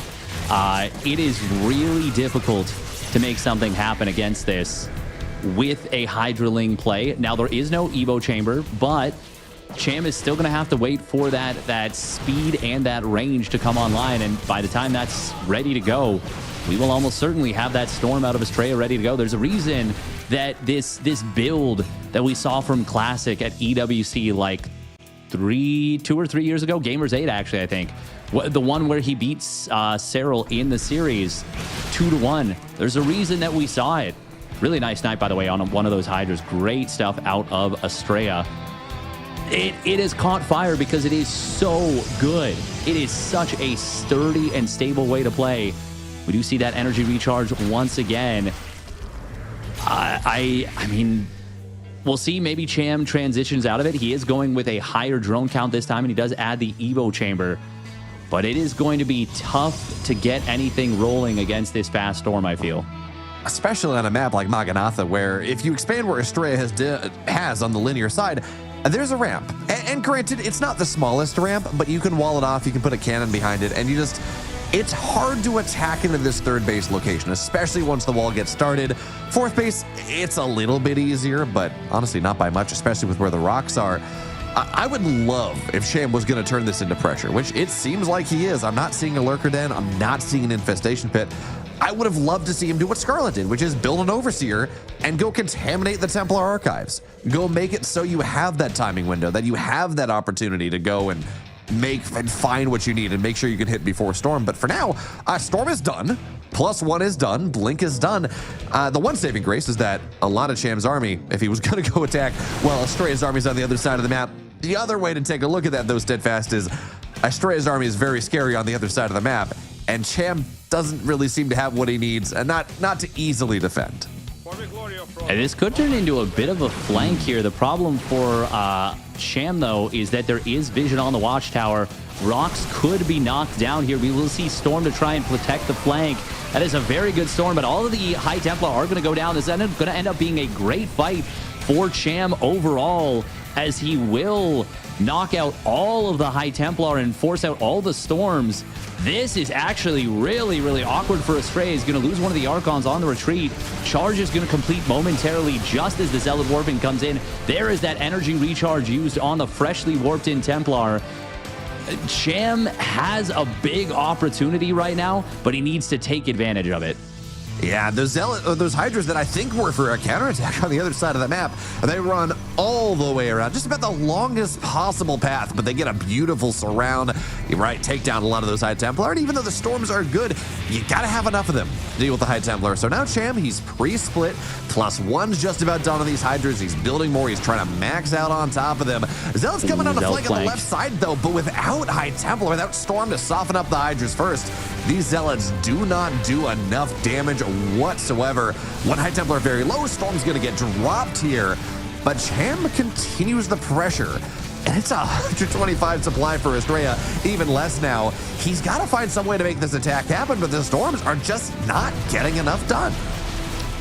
I feel like more so than anything, he just doesn't have the unit count at this point. Energy recharge is available once again for Astrea.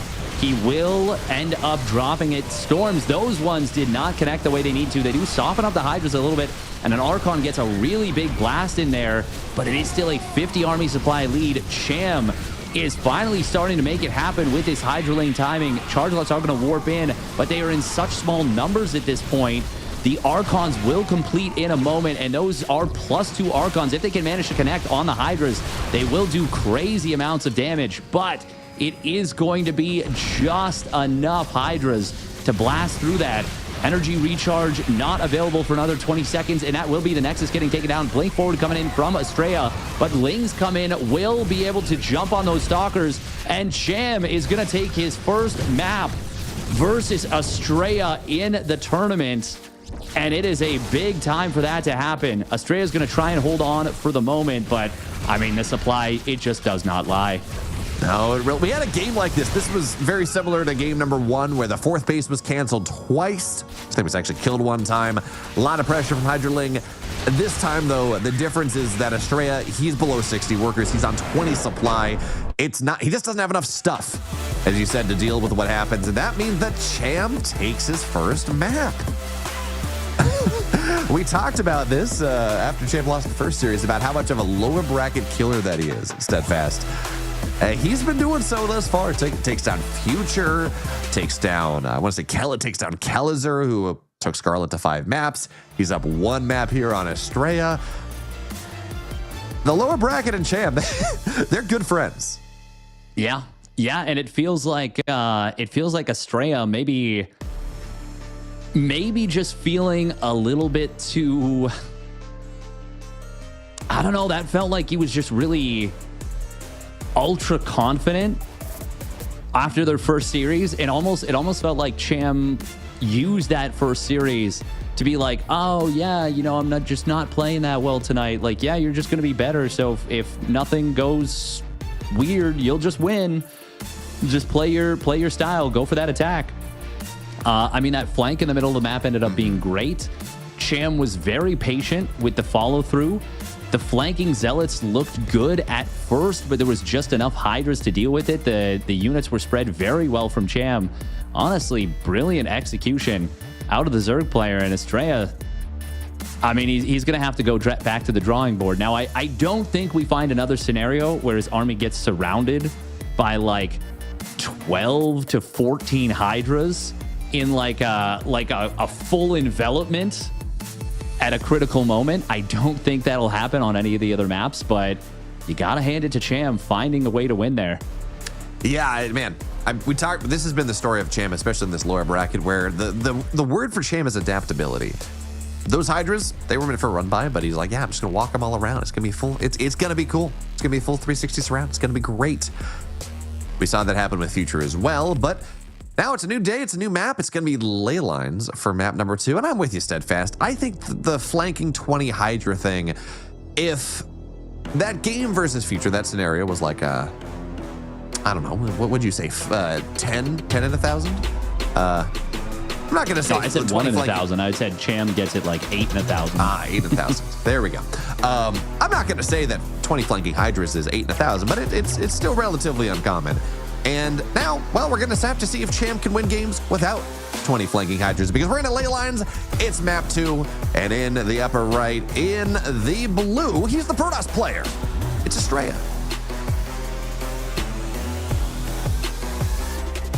And his opponent, up 1-0 in the series, looking to save us from the PvP finals and punch his ticket into, at minimum, that global qualifier.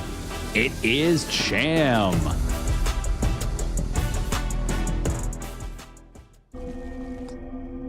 Went for a 14 Overlord here. Kind of interesting. There it is. There it is. There it is. It's what are we Even on? a broken clock is right twice a day. It's going to be the Nexus first. There we go. No, I mean, Astrea is, he will eventually go for a Nexus first. There is no doubt in my mind that it would have eventually happened. And it's funny that it's after his first map loss to Cham. This is what? This is our 8th map of PvZ with Astrea right now, I think. Yeah. I'm blown away that he hasn't gone for like 3 Nexus firsts by now, honestly. Like, given how he usually plays the matchup, this is it's taken a way longer than normal for him to go to this Nexus first. Well, you know, once you lose, once whatever you're doing is stop working, you got to go and put a little fear of God in your opponent and make them consider the Nexus first again, and maybe stop being a little bit, stop taking it for granted that you won't do that. So Nexus first, double gateways behind that. You got to complete the wall some way, and it's not going to be gate cyber just because of the timings. Eventually, though, you're going to get the cyber down. And Steadfast, you're a connoisseur of the Nexus first. You've been talking about it. You've been jonesing for it for the last 8 maps.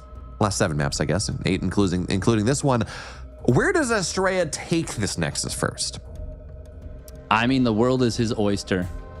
With the double gas or double gate, you can still go for the double chrono on the adepts, and it can still be a nasty way to play.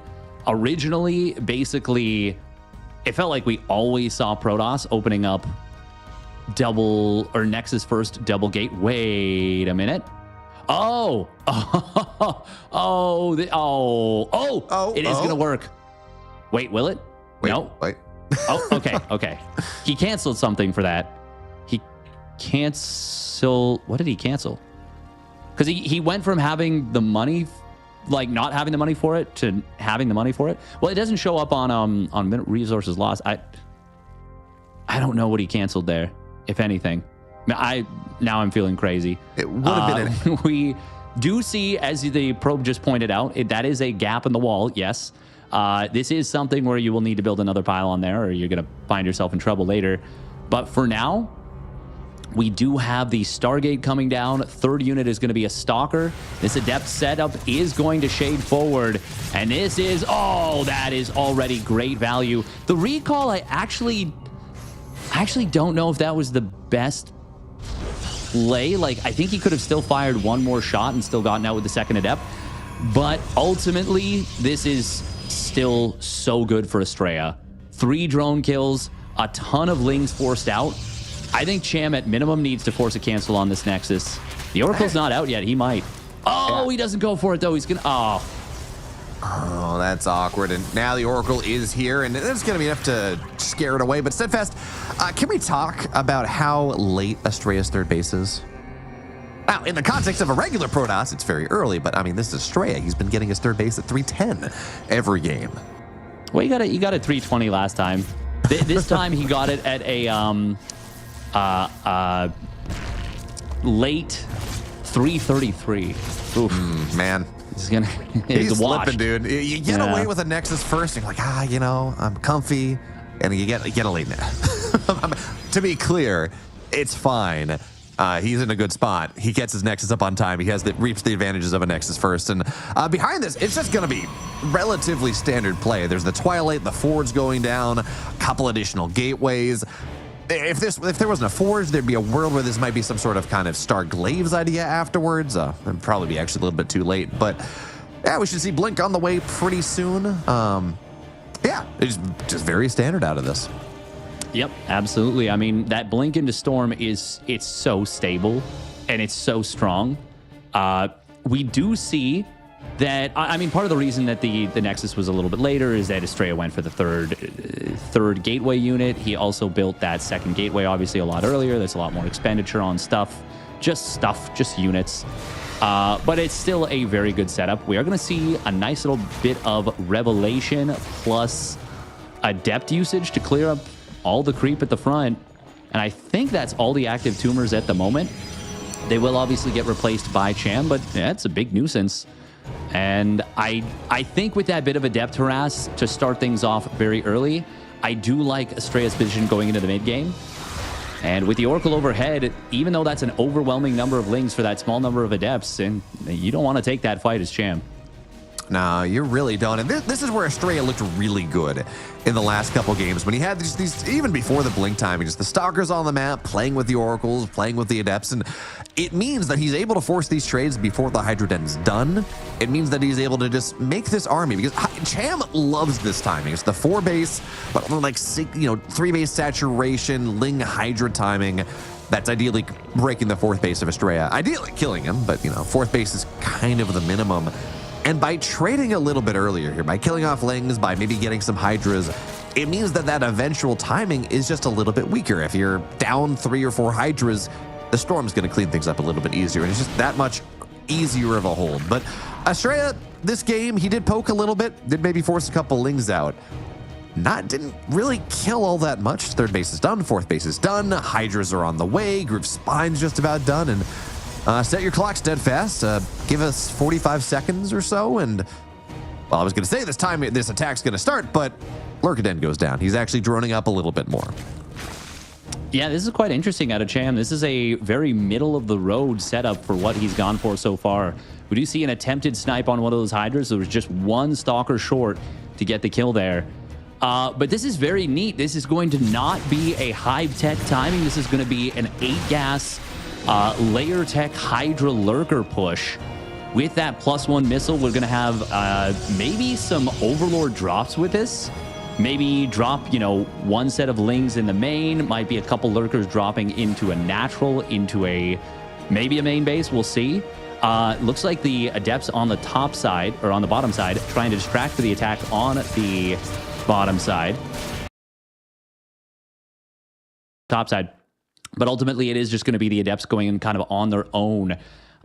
7 lurkers do start up. Where are those bad boys morphing? I'm not too sure.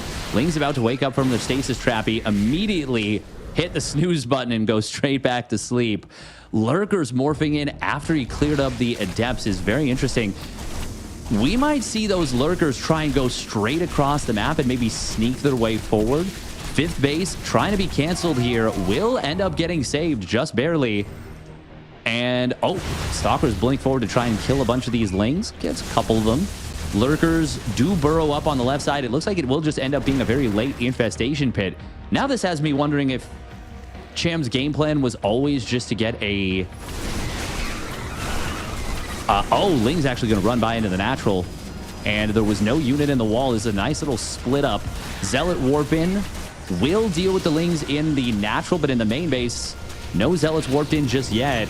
It's a little bit clunky on the front line of the 4th base. We do have the kind of poking maneuvers. Yeah, this is kind of getting a little bit chaotic, but if Cham doesn't find damage, like significant damage, before the Tempest production starts up, I'm not feeling so great about his position, but he is going to start moving across the map with this big Hydra lurker play. I like his timing, or I like the timing that he has now. I liked it more when it was a minute ago, when those lurkers were done, if he just runs across the map. Blink Stalker Storm does not deal with a bunch of lurkers very well, so that's what you're looking for, but the Storms have already landed. They've been very, very nice here. A lot of Lings are softened up. A lot of this army is softened up. And Astrea, we talked about the Hydra flank coming in last game. He's doing such a nice job of bracketing things in, but that was just a feint, realistically. It's about the lurker drop in the main of the natural and the 5 or 6 lurkers on the 4th base. That's really where the damage is supposed to arrive. And even though we see +1 on the way for the Flyers, and even though there are 2 Stargates done, there is no production here from Astrea. He's not building Tempest. He's going to go try to kill this fourth base, and he should be able to do so. That was softened up from a little bit earlier. But again, this ground army, yeah, we're adding like an immortal. This ground army does not fight what Cham has right now. Not super well, no. We do see a mothership starting up. Finally, a couple Tempests in production for Astrea. It feels like he had what he needed to continue advancing his tech in a very nice way. Very nice storm in the middle of the map. Second one does whiff on just about everything, but it is going to be these lurkers that were slowly chipping away the static defense of the fourth base. They will end up being joined up by the Hydra Ling and taking down the fourth. Now all of a sudden, Astrea is stuck on 3 bases against a Zerg player. Well, hold that thought. Big storms coming in. Storms on the bottom. There wasn't anything on the bottom of that army, but ultimately it will still be a cleanup here for Astrea. Cham getting into the natural with a bunch of Hydras. 1 lurker in the backside, but the Immortal will survive. Even though this is looking on paper not super great for Astrea, he's still got a huge army, a lot of tech, +2 flyer attacks on the way. And Cham doesn't realize he already built an infestation pit. Okay, now he does. Yeah, he canceled that infestation pit, starts up the hive. And does he think this is Carapace? He's getting +2 Carapace just about done. And I mean, the way Protoss works for the moment, Carapace doesn't care about storms. That doesn't do anything there. A lot of the Protoss units are going to overkill the good majority of Zerg units anyway, so it's not like you're really armored. There are not a ton of matchups. I guess Zealots are kind of like the 1 versus Lings. Not a ton of matchups where armor makes a massive difference versus like +1 melee or +2 attack or something like that. Yeah. I am a little confused about the Carapace upgrade as well, and maybe he was thinking carriers, because, yeah, against the carrier interceptors, it can be very beneficial. We do see an attack come in on the top side. Huge storms on the Hydras. They get a little bit too saucy, a little bit too spicy, getting away from the lurkers on the high ground. And that will be a good set of trades, I would say, for Astrea. Look at the resources lost, by the way. Hold that thought. We actually have a time warp coming in on top of the lurkers. Lurkers will be able to retreat out.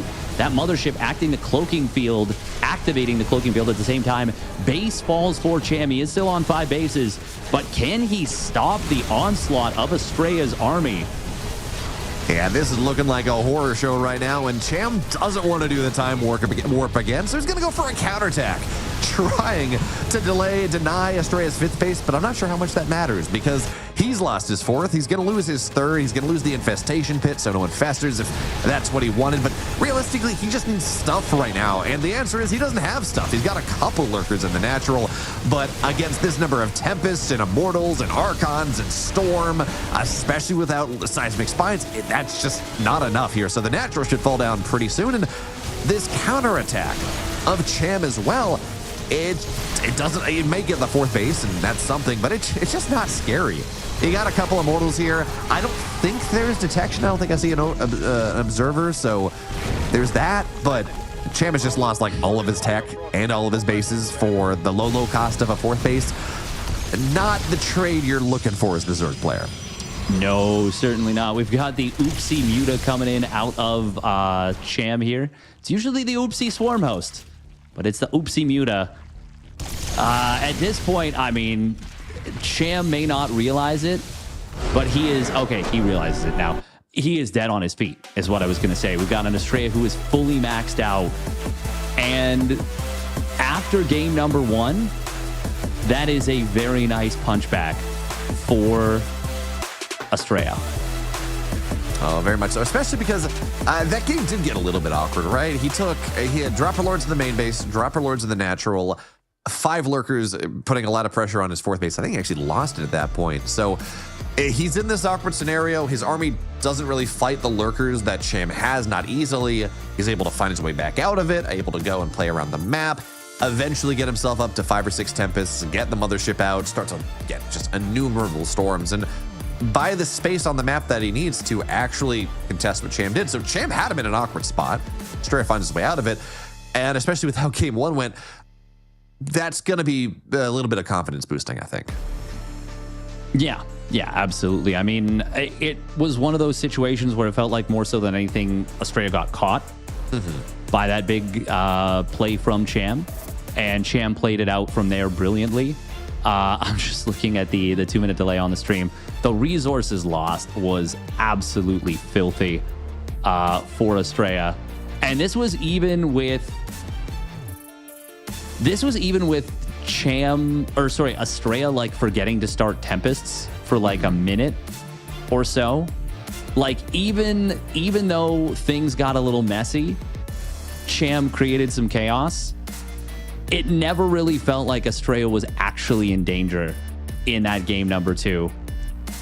And if I'm Cham, I'm not feeling super great about that, because it may have felt to him in the game like he was making moves, like, you know, he's got Lings in the natural, he's got a lurker drop that's denying mining in the natural, in the main, gets a couple probes here and there, does some nice multi-prong, but it's all kind of inconsequential damage to actually win the game.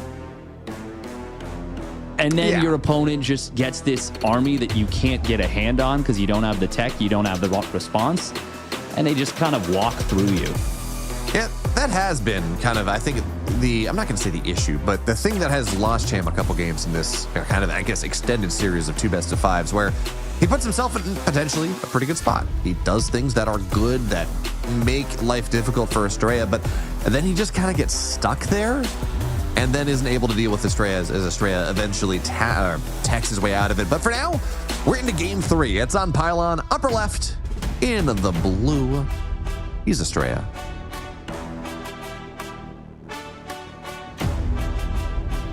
And his opponent spawning down in the bottom right. It is the Red Zerg player, Cham. So, we had our Nexus first Steadfast. It won. We're not going to have it this game, though. I would love to say that I feel like that's a once-a-series thing for Astrea. Not even that at this point. But as it stands, again, we're probably not going to see that for a little bit more.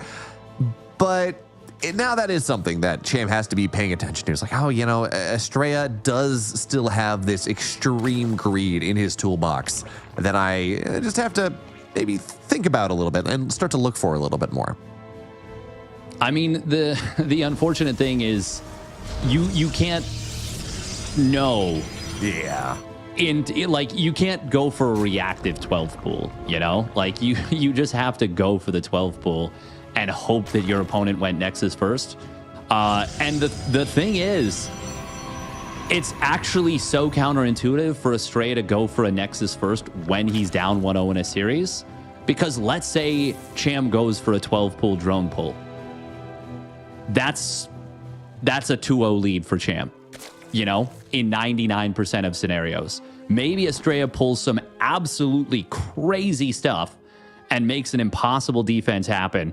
But in most scenarios, if Cham goes for this crazy, like this 12 pool and then even like pulls the drones, yeah, that's the game. And all of a sudden now we're talking about how, oh my God, Astrea might get knocked out by Cham. Cham might have the, you know, the showing, the run of his life here in this tournament.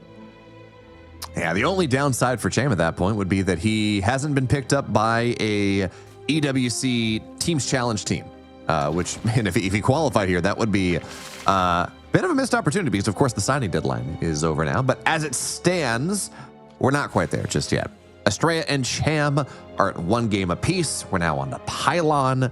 It's a map that, again, is a little bit longer rush distance-wise, and I keep jonesing for this. Steadfast, you had your Nexus first. I want to see Cham do something that isn't the Hydroling timing. Although I guess technically he did do that last time. He just kind of built up to it and then did the Lurker timing instead. But it's just, well, Lurkers are advanced Hydras. It's just an advanced Hydroling timing.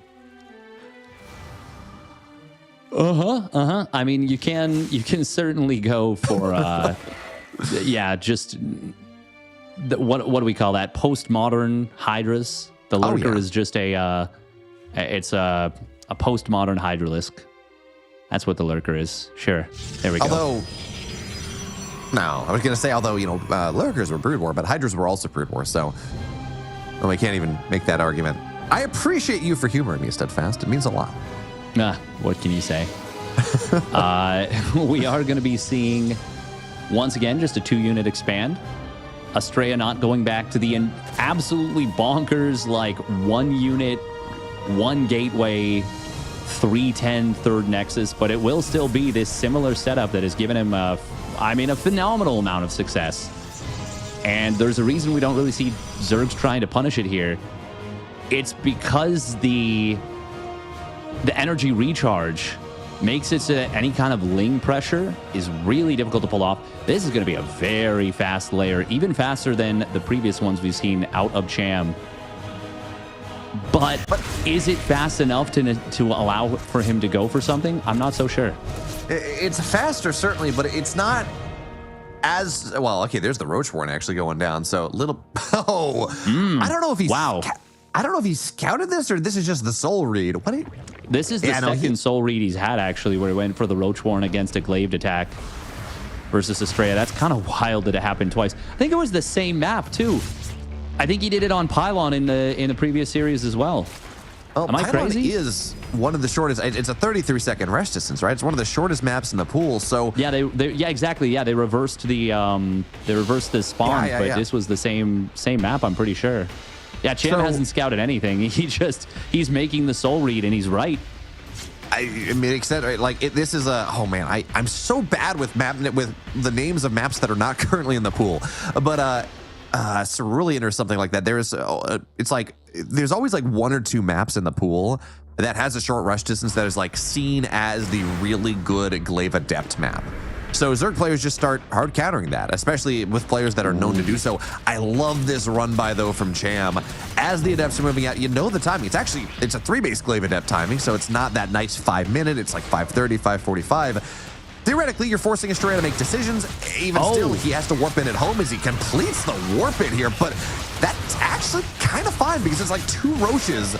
Not a lot there, but now the Lings are going to go for more of a surround, and I said it was kind of fine. That's not going to be all that great anymore. Like, not a single drone has died at this point. This is not the game that Astrea wants to be playing. Yeah, well, the big problem right there was Astrea, not only did he shade into a very awkward position, he shaded before Adepts, or before Glaives was done. So they found like they shaded into a surround. That was just as awkward as it can get for Astrea. And look at the army supply now. Blink is very far from completing at the moment.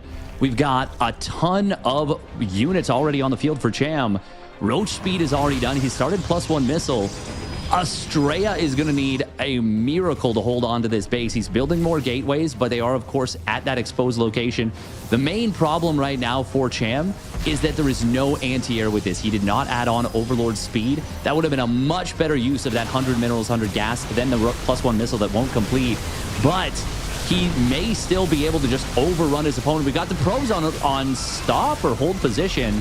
I don't know, but they're actually kind of body blocking the Stalkers as much as anything. Cham depowers the static defense. This is looking very good for Cham in game number 3. That it is. That pylon powering 2 shield batteries, just going down immediately. 3 gateways getting depowered as well. So this is just not enough production anymore for Astrea right now. And I think Cham, you say, oh, you know, +1. Cham got a 5th hatch behind this as well. He was getting +1. I think he was looking at this like, you know what, I'm going to hold this.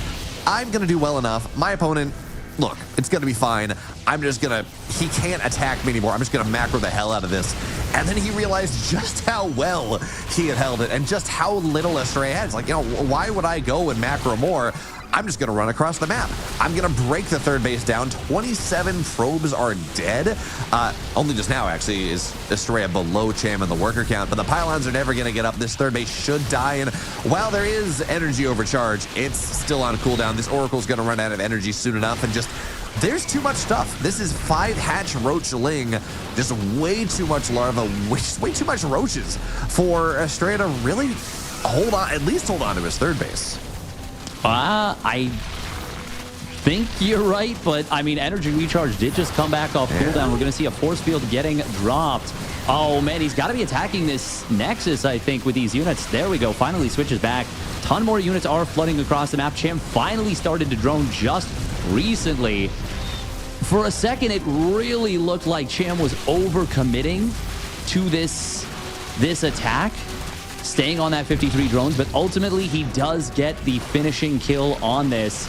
This was a kill bot situation where he basically ran the oracles out of energy by having them constantly attacking his units until they they just got tired of killing the roaches is basically what happened. Astrea is going to blink forward. He's going to be able to find quite a few of these roaches actually on the chase.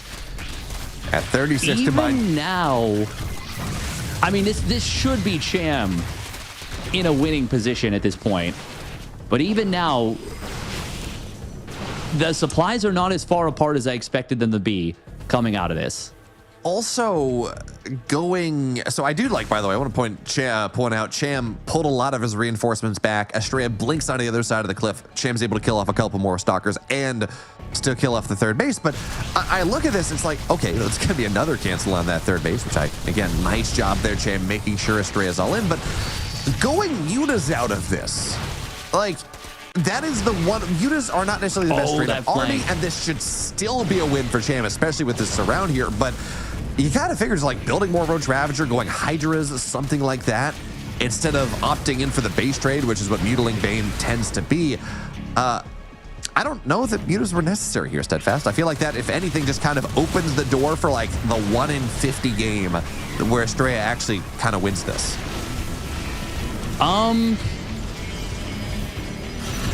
Maybe. I do think Cham is far enough ahead at this point that the destabilization that the Mutas can get is probably gonna ice this game out. Astrea will try and blink forward to cut off some of the lings, but unfortunately for him, there's just way too much stuff for Astrea. Storm is going to complete, and it will connect on those lings pretty nicely, but that's pretty much all the storms being used up in order to basically let some of the stalkers escape. Cham, he is just absolutely flooding his opponent with the swarm. The mid-game Zerg is going to crush through. Astrea, this is now like the 6th time he's having to give up this base. Mutas are going to fly into the main base during all this. They will be able to get some of the probes here. And when you don't go, hive tech, it's a good way to get into a mineral line and force your opponent out of the game. Cham, now all of a sudden 1 map away from knocking out Astrea. Yeah, Steadfast, we talked about this going to the last game. We're like, well, I guess we're not here yet. We're not necessarily talking about Cham taking Astrea down. We are now. This is a 2-1 lead for Cham at this point. He's 1 map away from a best of 7 with Trigger in that upper bracket finals, or excuse me, the grand finals, guaranteeing himself at the bare minimum a slot in the last chance qualifiers just about a month from now. And importantly, Steadfast, this qualifier, top 2 move on. Top 1 moves to EWC, top 2 get something. If you get to the last chance qualifier, it's a 50-50 shot. There are 8 players in that last chance qualifier, 4 qualify into EWC. So I'm not saying it's a guaranteed qualification. It's not. There's a 50% chance you don't make it. Maybe more than that depending on matchups, but it's a lot easier to qualify in than having to make the murderer's row of Kellizer and Future, and now Astrea up 2 games to 1 and potentially Trigger as well. So it's looking better and better for the man from Mexico. I mean, yeah, absolutely it is. I will say, I think saying it's a 50-50 is maybe a little bit unfair to the other players that are in there. We're going to have 3 players from the European qualifier, 3 players from the Korean qualifier. And we got to be honest, there's going to be players of a GSL winning caliber, most likely, making it through the Korean qualifier. We're going to have, or if not GSL winning, GSL round of 8 currently and former GSL winners. There are going to be some top tier names. I'm not saying Cham isn't going to be capable of pulling off a very nice run, but I think giving him 50-50 odds of making it through if he just gets there might be a little optimistic. Wow. For now, I mean, I'm honestly just incredibly impressed with his performance in this lower bracket where he is 1 map away from us having that conversation, which is wild when you consider who was in this bracket to begin with and who he had to go through and who he still has to go through. Yeah, 100%. But Steadfast, in my defense, a wise man once said that there are lies, there are damn lies, and then there are statistics. And technically, 4 out of 8, 50-50. There we go. Where we're gonna, my stats teacher in undergrad is quietly rolling over in his grave, but that's fine. I will abuse that, abuse his trust. As we're gonna move into game number 5 here. It's on Tokamak, and let's see if Astrea can make it happen, because he's here, he's in the bottom left. His tournament life is on the line. An expected qualifier. It's Astrea.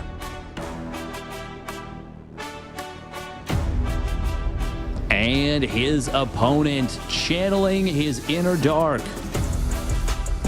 One map away from knocking out one of the favorites of the region and punching his ticket into the top 2. And maybe even giving himself a chance to qualify straight into the main event. It is Cham. I do think it's important to point out, as much as we are hyping Cham up here and really enjoying this series he's playing versus Astrea, Trigger should have beaten Solar in that in the round of 12 match. You know, Trigger was in a really good position. He was up 2-1 in that series before Solar made the run back and eventually was the finalist of DreamHack Dallas.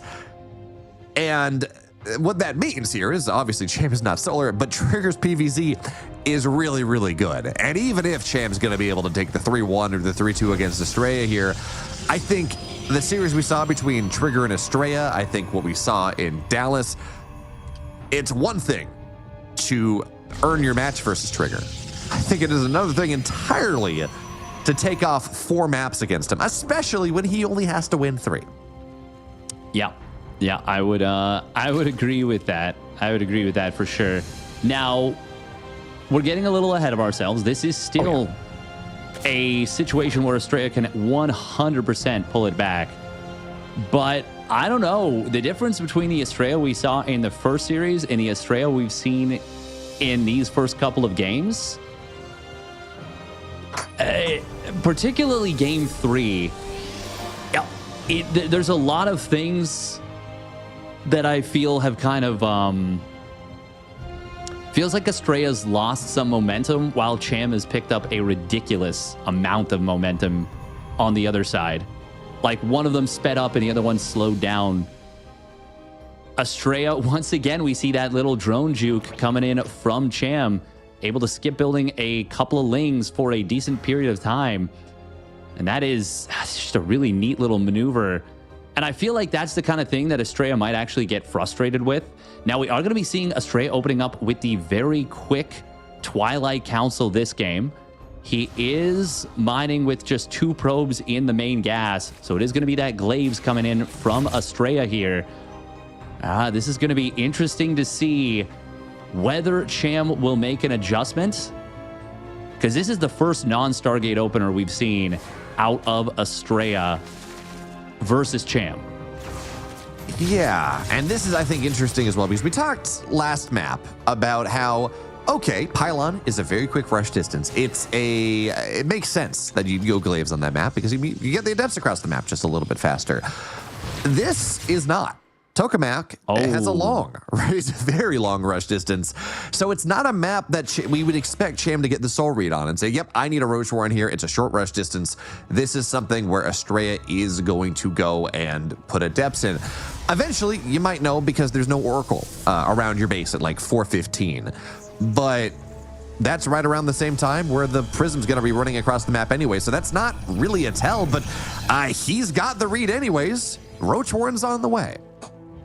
That is wild that he's now read 3 games consecutively correctly. Now it's different scenarios. There's more information that it is Glaved Adepts.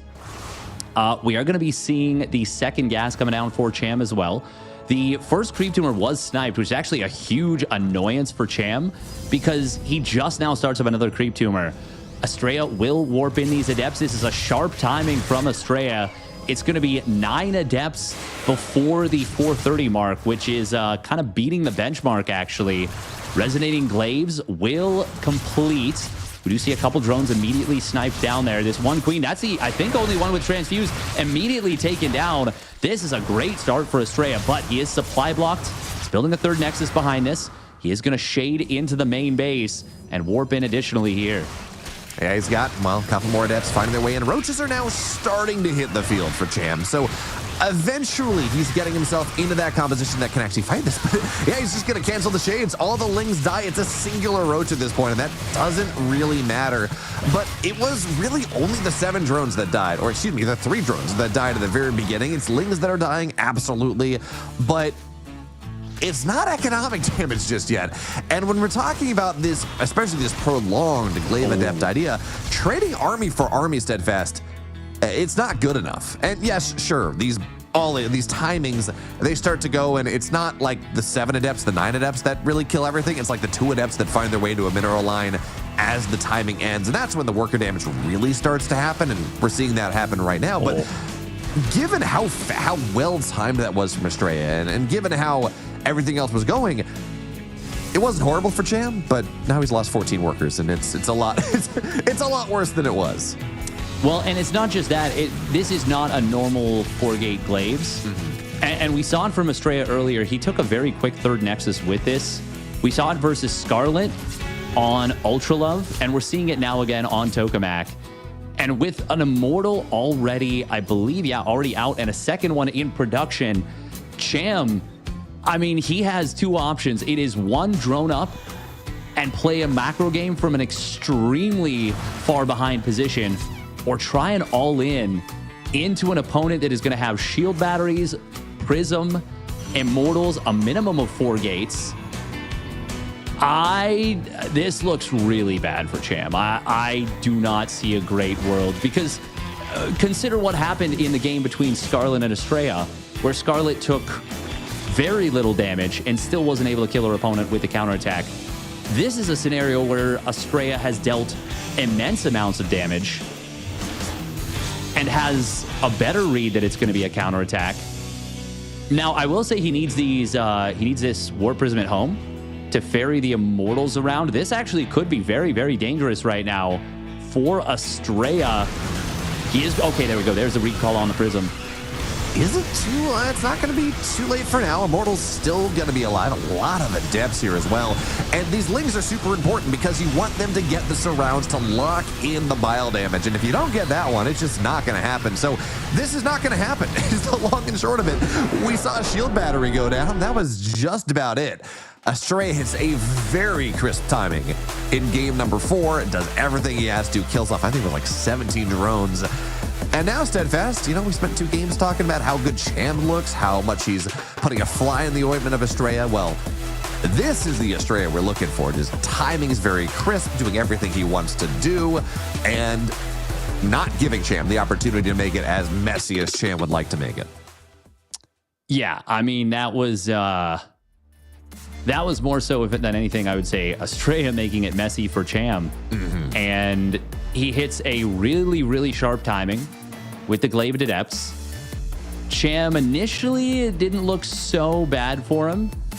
And then the chaos break happens, and, it goes from 2 drones going down to 4 to 6 to 8 to 10 to 15, all while Astrea has taken a much faster Nexus at the 3rd than many other players would do, or many other players do with that Glaive Adept. And, well, from there, Cham had a wet noodle of a counterattack, if we're being honest. Nothing against Cham, it's just that when you take that much damage, it's going to be very difficult to form up a genuinely threatening attack.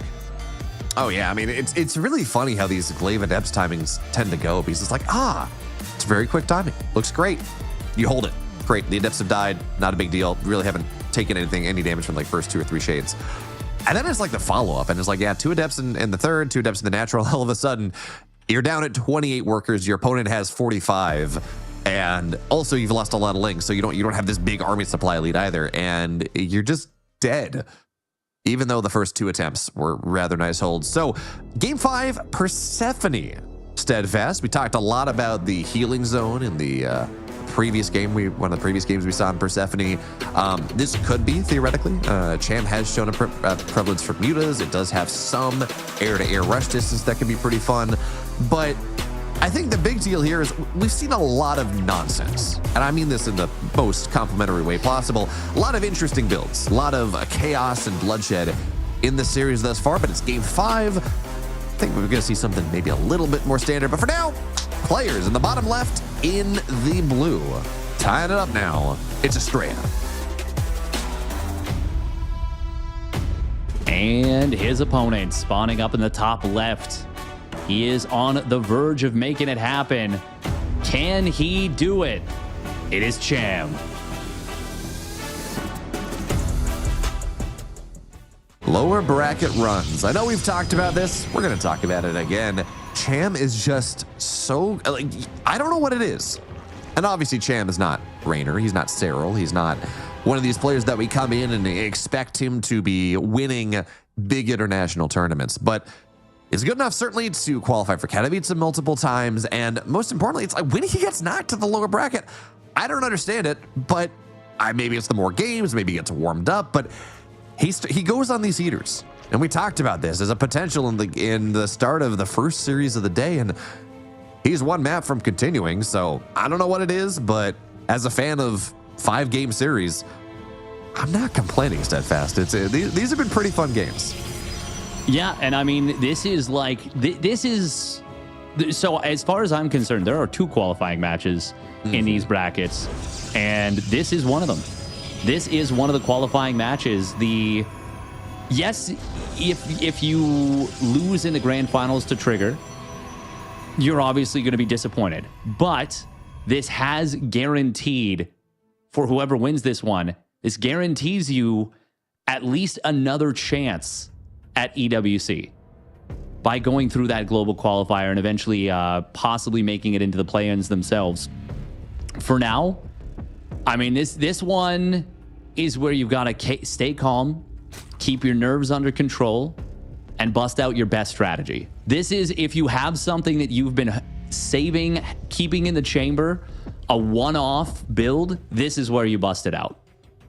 Oh, it's absolutely. Not only because, again, this is a qualifying match right here. Not only do both players have their tournament lives on the line, but also they're not going to play a big PVZ if they qualify on either side for like at least 3 weeks, if not longer than that, right? Depending on whether they make the last chance qualifier or whether they just find their way into EWC in the first place. That is plenty of time to go back to the toolbox and develop a new build or two and tinker and figure things out and practice more. There's literally no downside in showing the thing that you got in your lunchbox. Don't know if they have anything interesting in their lunchbox, or they just feel really comfortable playing something a little bit more stable. But yeah, I'm with you. Just throw the kitchen sink at this point. There's no reason not to. Yeah, First Adept will get a singular Ling and be forced out. A lot of damage, but it can, of course, heal at the Healing Shrine. We'd love to see that. Cham, I said, oh, Cham, because I looked at what he was doing, and he actually built his one Overlord just a little bit too early, and it ended up with, I don't want to harp on it too much, but it did end up with him kind of having his build mistimed a little bit. As I say that, though, I feel like Astrea's probe count is actually a little bit lower than it's supposed to be, whereas Cham's drone count has already surpassed that of the Protoss, which usually doesn't happen until a little bit later than now. Yeah, a little bit interesting there. But Cham, I think we talked about this earlier on. It's like Cham is not, when we think of different archetypes, right? We think of Cyril, this mechanical maestro of Zerg that's crossing every T, dotting every I, just doing everything perfectly. And then we think of players like Dark that are not necessarily going to be doing everything precisely, perfectly, but they understand the flow of the game, and they know how to they know how to problem solve. And again, that's kind of where we put Cham in this game state. So Overlord a little bit early, not ideal. Obviously, that is something that could have been a drone. It does kind of oversaturate you a little bit, but Cham's going to make up for it. That's fine. But Steadfast, I'm a little sad, because we talked about how this was the time to throw the secret build out. Well, we're certainly not seeing that from Astrea. It's double Oracle into Blink +1. Cham's going for a bit of an early layer, but it's not that early. It's not, say, Nidus timing or something. It's not really out of the ordinary. it's just early enough to allow him to do what he's been doing in most games in this prolonged double best of 5. I mean, it was a 415 layer, and I was okay. just going to say, looking at the gas count, I was thinking this might be a straight Spire, and it is going to be a straight Spire. As far as I'm concerned, this is that once in a blue moon play.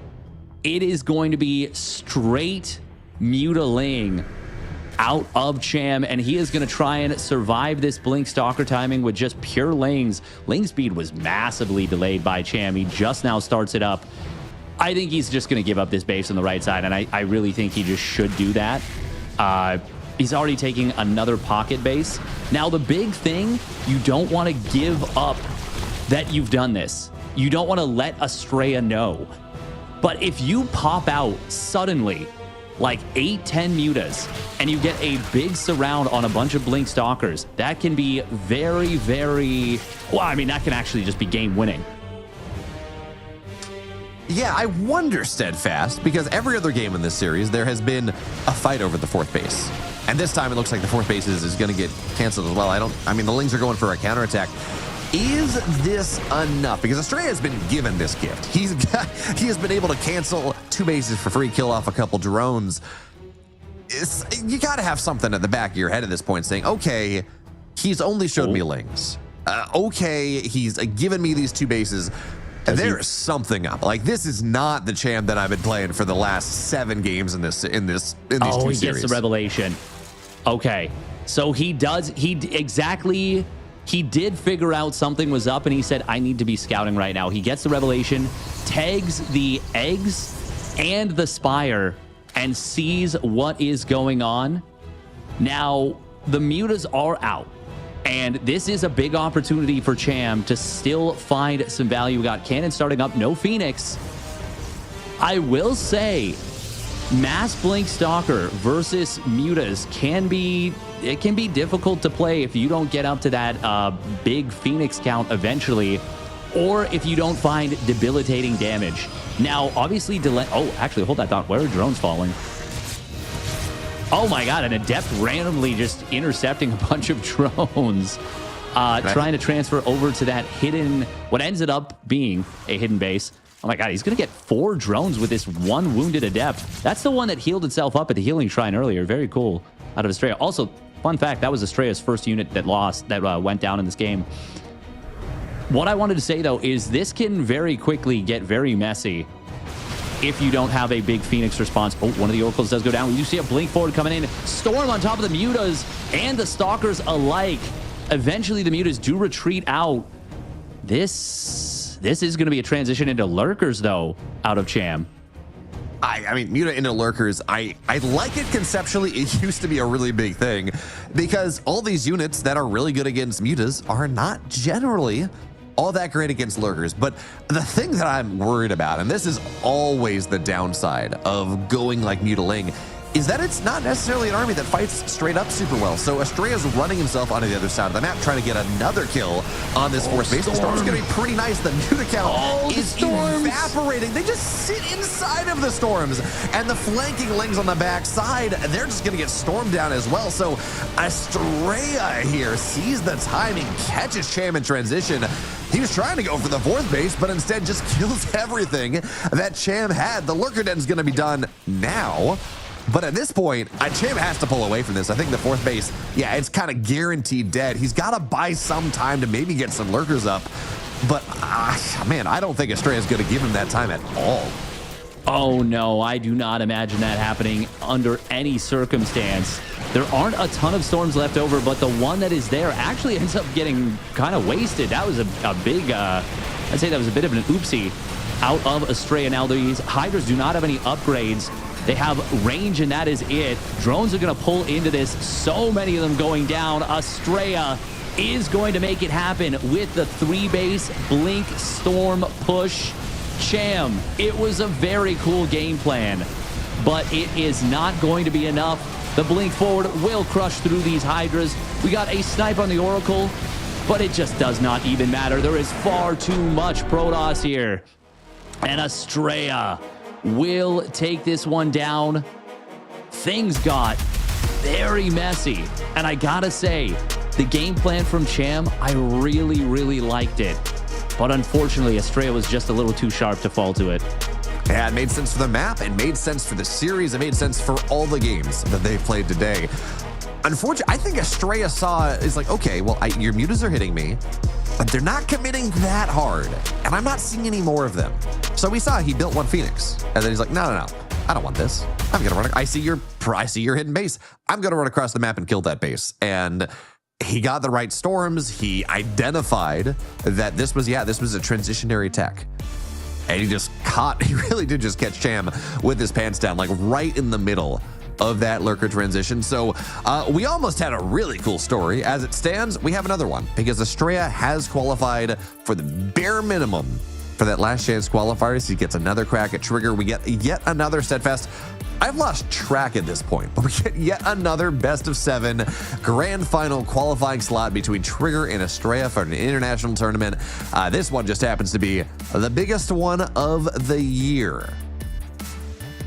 It is the biggest one of the year, yeah. We do end up getting the quote-unquote expected value of that finals, but I think the way that we got here was not expected at all. Not just this series, but also Scarlett in the lower bracket, ending up going down 0-3 to Future. Even just Trigger winning the upper bracket finals in the decisive fashion that he did. Honestly, the whole thing is surprising and very interesting. It's been an intriguing bracket day, but like you said, it is still going to come down to that PvP finals. Yeah, and I think I'm with you, Steadfast. I'm not surprised as Trigger beat Astrea. I'm as surprised it was the beatdown that it was, but it's been a couple hours since then. Players have had time to get more warmed up, play around. This was a much crisper Astrea in those last 2 games versus Cham, which gives you good hope if you're cheering for Astrea in that grand finals. But for now, we got to let our players get ready, finish the vetoes, take a little bit of break for Astrea. When we're back, it's our final series of the day. It's grand finals, best of 7. Winner moves on to EWC. Loser plays in the last chance qualifier in a couple weeks from now. Trigger's got that 1-0 lead going into it, and we'll be back in just a couple minutes.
So now it's time to fly.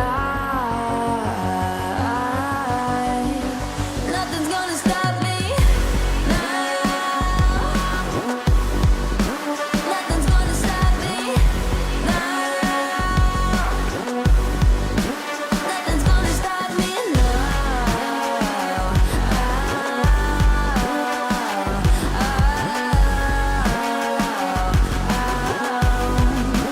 Nothing's gonna stop me. No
Welcome back, everyone, to one more series. This is the grand finals. It's Trigger, it's Astrea. Maybe not the expected route for some of these players, but we're here regardless. It's grand finals, best of 7, and Steadfast. Trigger, he's got a one-map advantage. That he does. He's got that one map advantage from the upper bracket. This is going to be a best of 7, so we'll start off with the 1-0 lead for Trigger. He's going to need to win 3 maps to make it through. This is kind of funny, as you can see right here. This is the quote-unquote picks. Now, the way that it works is that, technically speaking, the map that quote-unquote Trigger won is the map that nobody picked. So at the very end, there's one map left over. It started with a pick for each player, 2 bans, 1 for each player, and then they picked 4 more maps, and then Pylon was the one left out, so they count that as the one that Trigger won on air quotes. When in reality, that's just kind of what it is. It's a placeholder. But one really cool thing is Astrea first picked Last Fantasy.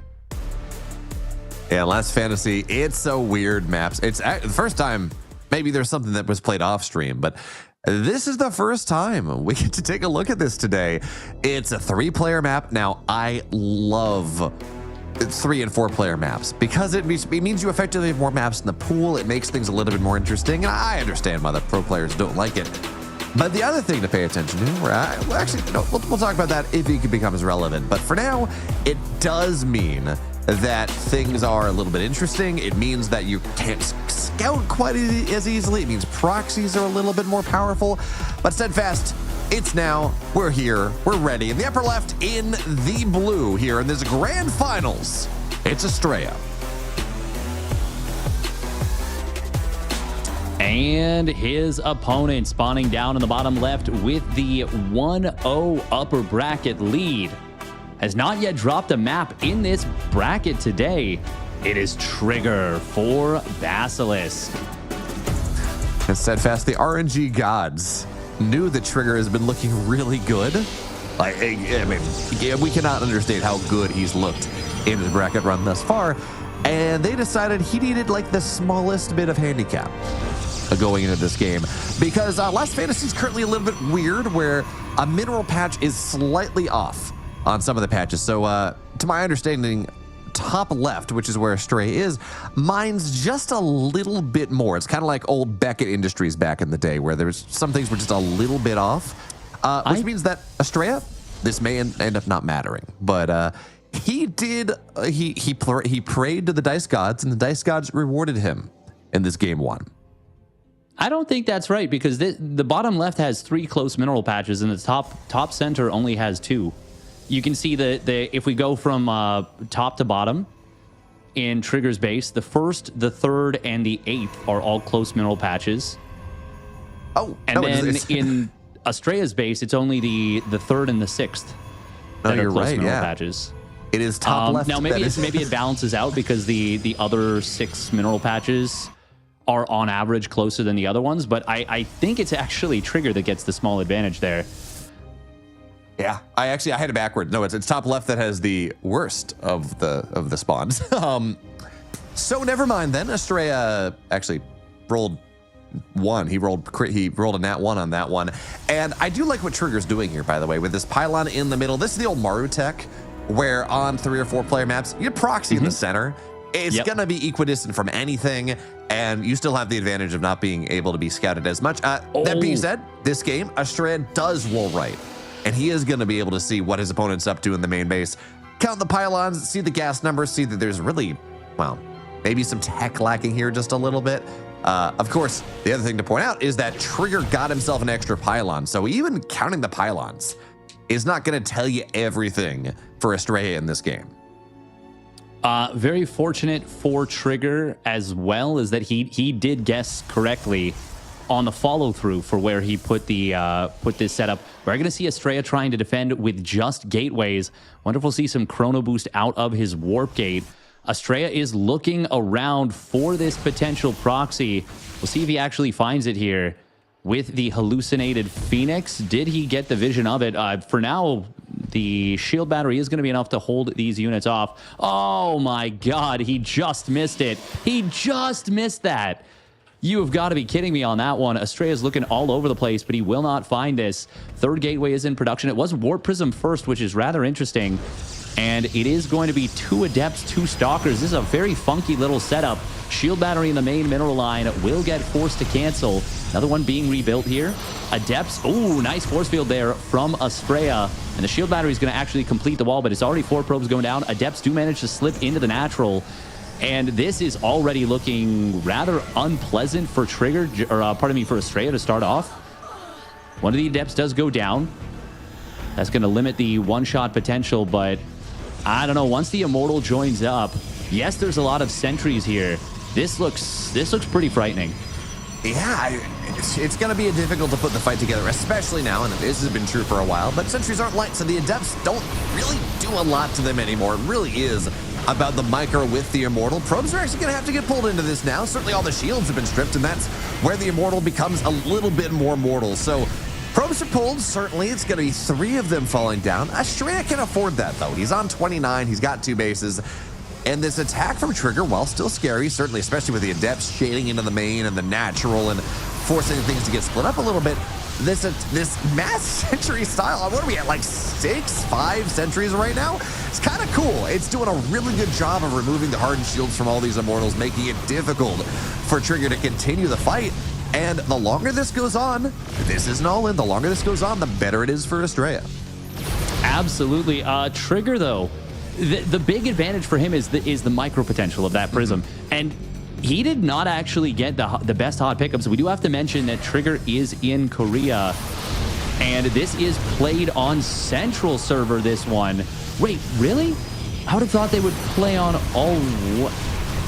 Wait, no, Trigger must be at home then. He must be at home. One of the games was played on West. Hold that thought, though, because we do have the hot pickup micro coming through here. There is still a little bit of shield battery energy, but not a crazy amount, and energy recharge has just been used. More Adepts warping in.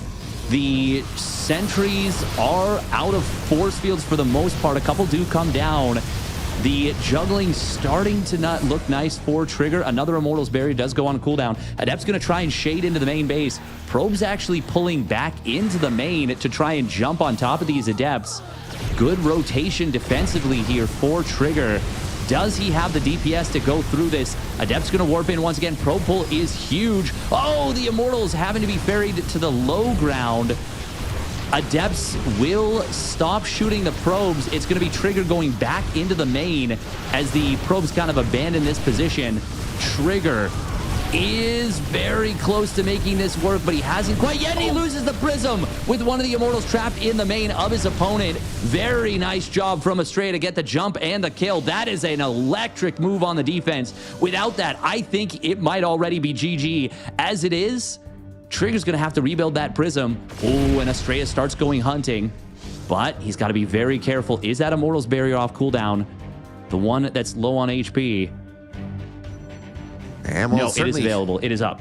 Yeah, it's certainly going to be up now, as I love this wraparound coming from Astrea, trying to see. He knows there's another prism on the way. He knows that is absolutely what Trigger needed. So he's trying to find it. Wasn't able to do so, as a couple of Adepts are going to show up in the main base and continue to cause them. We talked about how Astrea could lose a probe here or there. Well, losing the amount that he has at this point and certainly not being able to mine in the main base because he has to pull on the mining time that he's losing right now is a big problem, especially because he's got to pull stuff back into his main base or lose 7 probes. So many dead probes. And none of those are good options. So now, what are we at? We're at 3 Immortals, a 4th one just about done, 5th one on the way. Trigger, this was looking really dicey for him when the first couple attacks weren't working out, but he's found his opportunity. He was able to take a fight away from the 27 shield batteries that we have in the natural.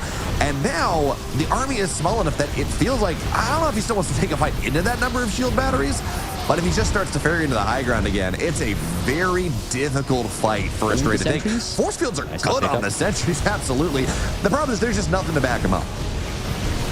Yeah, it's a big problem for Astrea, and this is what I was kind of worried about the whole time, is that the advantage in terms of the micro potential is significant for Trigger here, and he is really starting to make this one work. So many Immortals, they have lived up to their name.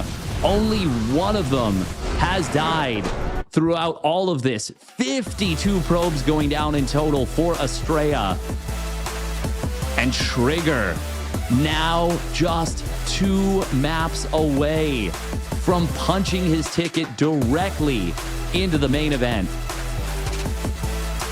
I mean, yeah, he's looking good, man. I don't know what much more to say. We've seen Trigger 3. He hasn't dropped a map in this tournament thus far. I know we're beating this down at this point, but it's true. He looks at least half a step. Honestly, I'm going to give him a lot more than that. He looks like a step or two above the rest of the competition at this point. And if you're a Basilisk fan, if you're a Trigger fan right now, you got to be so excited because he has shown a lot of promise over the years. You and I have cast a lot of Trigger games over the years where he's like, this new hotness, this up and coming guy out of North America that looks so good. And then he stumbles sometimes. And then he's like, he goes up 2-1 and isn't quite able to make it happen. He goes up 3-0 versus Astrea in a grand finals of a qualifier, gets reverse swept. But I don't want to say that it's hard to see that happening at this point, but feels like he's finally doing it. I'm not going to count my chickens until they're hatched. Even if he goes up 3-0, the mental game is such a big one that pressure of feeling like, oh my God, I'm finally going to do it. And then you start, that's when the yips, maybe they do slip in. And that's when maybe things start to go a little south. All right, so really what we're looking for here is Trigger wins the next map, and then we have to be worried. Is what I'm hearing from you. He's like, up until, I think this has been Trigger's career, up until the point where he's on tournament point, qualifying point, match point, he looks great. He looks really good, and it's just a matter of whether he can keep his head on straight or keep himself stable enough that he gets that final win. That one that takes you over the hump, that qualifies you to EWC, that takes you into the round of 8 of DreamHack Dallas, whatever it is that finally gets you there. But for now, Steadfast, it's going to be Ultra Love. We're going to get here into map number 2. And at the bottom left, he's down 2. It's going to be Astrea.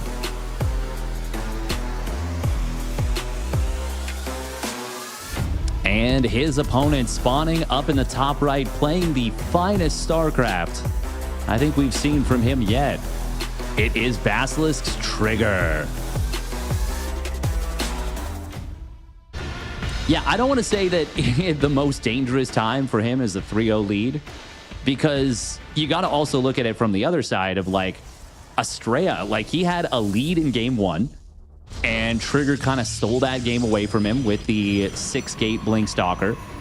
In game 2, it felt like things, I think it was game 2. Things were going pretty well for Astrea, and then Trigger kind of ripped the game away from him.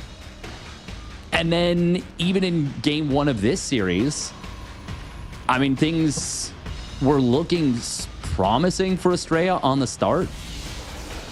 And then Adept started slipping in everywhere, and things just kind of fell apart. Now, we've got to talk about this particular game. Trigger's decided to go for the double gate high ground, despite the fact that there is a very defensible ramp on the low ground. Maybe Trigger is just saying, you know what? I think you're a little shaken up. I think it's time for me to keep my pedal to the metal, keep my foot pushing that pedal all the way to the floor. And it looks like he wants to go for something very aggressive once again. I was going to ask you, what version of an all-in do we want to see out of Trigger? Because if you go double gate on a map with a natural high ground ramp, which is what Ultra Love is, you are all-inning. That's just the long and short of it, because more likely than, well, okay, sometimes your opponent might go double gate as well, but very rarely. This is a map where you go for the single gate expand. This is a map where you go for the max packs build, and seems like for now it's going to be a repeat of game number 1. Right? We got 2 gateways, we got a robo on the way, we got these adepts being built, should be some stalkers behind. Last game he went for that really interesting double stalker, double adept drop into the main base to kind of open things up, and I don't know if exactly that's where he's going to go for again this time, but does seem to be at least what he's opening up into. Oh, wow. We've got a full wall coming in from Astrea. And I mean, that will make dealing with potential glaive adepts easier if that's what we see, but it's also going to make it so that the immortal, eventually what we see, will be able to kill the front wall kind of for free. Yeah. And I mean, I don't really like that. On top of that, he's going gateways once again. He's going up to 3 gateways here. And I feel like when I see a lot of these get held, it's not just 3 gateways, especially when there's the wall that we're talking about. That means that your stalkers aren't going to be able to shoot over the wall that easily because, well, at least up until the point where you lose your gateways. So you're not really going to benefit from the additional production all that much, as Trigger was chronoing out I love this. Okay, unfortunately, he goes a little bit too much, but he's chronoing out an observer because there's a Robo Bay on the way. Is this Disruptor drops? Well, it's going to be Disruptor or all in as a part of this. Yeah. We do see the Adept shading into the natural expansion. Already a couple probes going down and 4 probes to start off. A decent bit of lost mining time. This is uncomfortable to say the least. I think I would have liked the Observer, honestly, to start things off, to give full vision of the natural and provide high ground vision, full vision of kind of like the main ramp, the natural ramp, and give high ground vision of this wall. We are going to see a lot of adepts being added in, which is such a weird choice to me out of Trigger, considering the fact that there's a full wall here. I'm a little bit confused by Trigger's decision making here. He is going to be supply blocked, actually, when he wants to build that first Disruptor. That is a very painful block at 46 of 47. And maybe, you know what? Maybe this Disruptor setup is a response to Trigger's very heavy sentry count from earlier. The problem is the only way Disruptors work is if they have a path to get to the enemy units. Wow. That's why you have a Warp Prism. You send it in, you drop it from the side. It'll work out. And realistically, with the Immortal here as well, you're just going to start to fire away at this, and the gap should be mostly available by the time that the Disruptors get ready. Here's Colossus for the high ground vision. Yeah, you talked about wanting to get some high ground vision. This does so. It's going to hallucinate a Prism as well, which is, this is kind of cool. So he's fencing around with it. Disruptor drops straight on top. It's dicey. It's not going to get much, not in the first one. This is not working out all that well. Steadfast, I liked the idea. It was kind of cool. It's not really giving us all that much, though. I'm going to be honest, I never liked the idea. Wow. I did not like this from the moment I saw it. Flank shot? No. Okay. Very nice split from Astrea right there. Oh my God, the Prism! No! Oh, I like it even less now. Okay, that's game. Yeah. That's gotta be. Another Disruptor shows up. It does get avoided. Oh, and now it gets taken down. Yeah, there it is. GG gets called, and Trigger drops his first map. Astrea takes his first map here. I do not understand the shot calling there from Trigger to go for that on that map.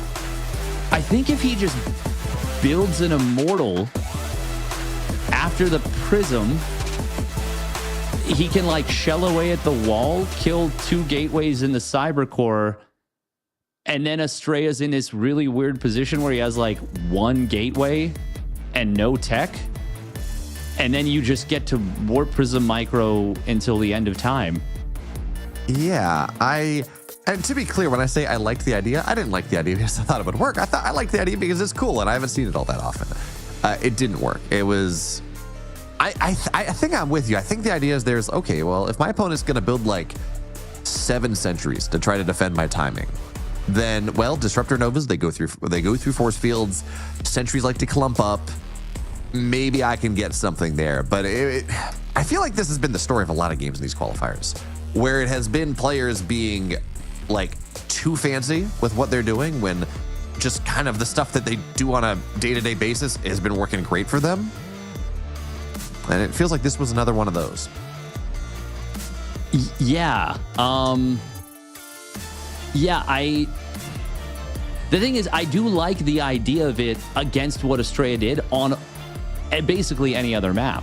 Mm-hmm. But like, it just feels like on Ultra Love, it was doomed to fail from Yeah, I think this was a situation where Trigger just got a little bit too fancy for his own good. Now, that was played on West server. We can say that, small advantage in ping for Astrea. But I hope this isn't what I was talking about before, where it's like Trigger starts feeling the victory and he's like, I'm so close, and then it starts getting in his head. I really hope that's not what it is, but we'll see as we get into game number, we'll just say game number 4. Spawning up at the top left, putting his first map on the board. It is Astrea.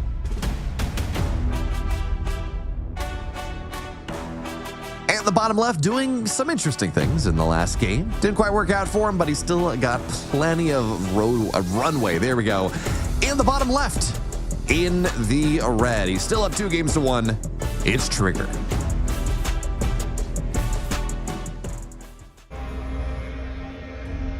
Yeah, I think just about any other map, and I would have been totally cool with that play. But the thing is, at the same time, like going for it on any other map, you're probably not going to be running into the 1-gate expand. Yeah, I mean, it's what I don't think is there another map in the pool that has that natural ramp? I think it's just Ultra Love in this pool, right? Torches does, yeah. The low ground ramp, and that is a map where at least the ramp is a little bit bigger, it's a little bit wider, but doesn't matter because Torches is banned out of our Grand Finals map pool anyways. Yes, so exactly. Of the maps that are available, it really was Ultra Love. So I understand you're like, okay, I'm gonna go 2-gate expand. I'm gonna be going for an all-in because I think my opponent's gonna go for the 1-gate, the max packs build, and I see where that's coming from. Obviously, it just didn't quite work out. But Trigger, he's got NA in his bones. This time, though, it seems like this pylon is just going to be a fake for now. He's putting it off on the left side. You could very easily proxy Stargate there or something, but this is Schrodinger's pylon. This is the one that you don't know if it exists or not up until the point, and it's just going to force Astrea to maybe scout around a little bit more, maybe just play a little bit safer. Well, I mean, you know it exists. You just don't know where it is. Yeah. And it's more like Schrodinger's proxy tech, where you're like, okay, until we open it up, I don't know if I'm dead or not. We are going to be seeing Astrea opening up with a quick Stargate, so I do think this is a response to an anticipated proxy robo. Astrea, though, will find the fake pylon. It's not like building an in-base Stargate is the worst thing to do. It's actually totally fine as an opener. But Trigger gets the faster Nexus off this, and that's kind of nice for him. Yeah, we now saw Astrea has gotten himself a small little probe lead, but it's going to end up probably being more or less a wash at the end of the day.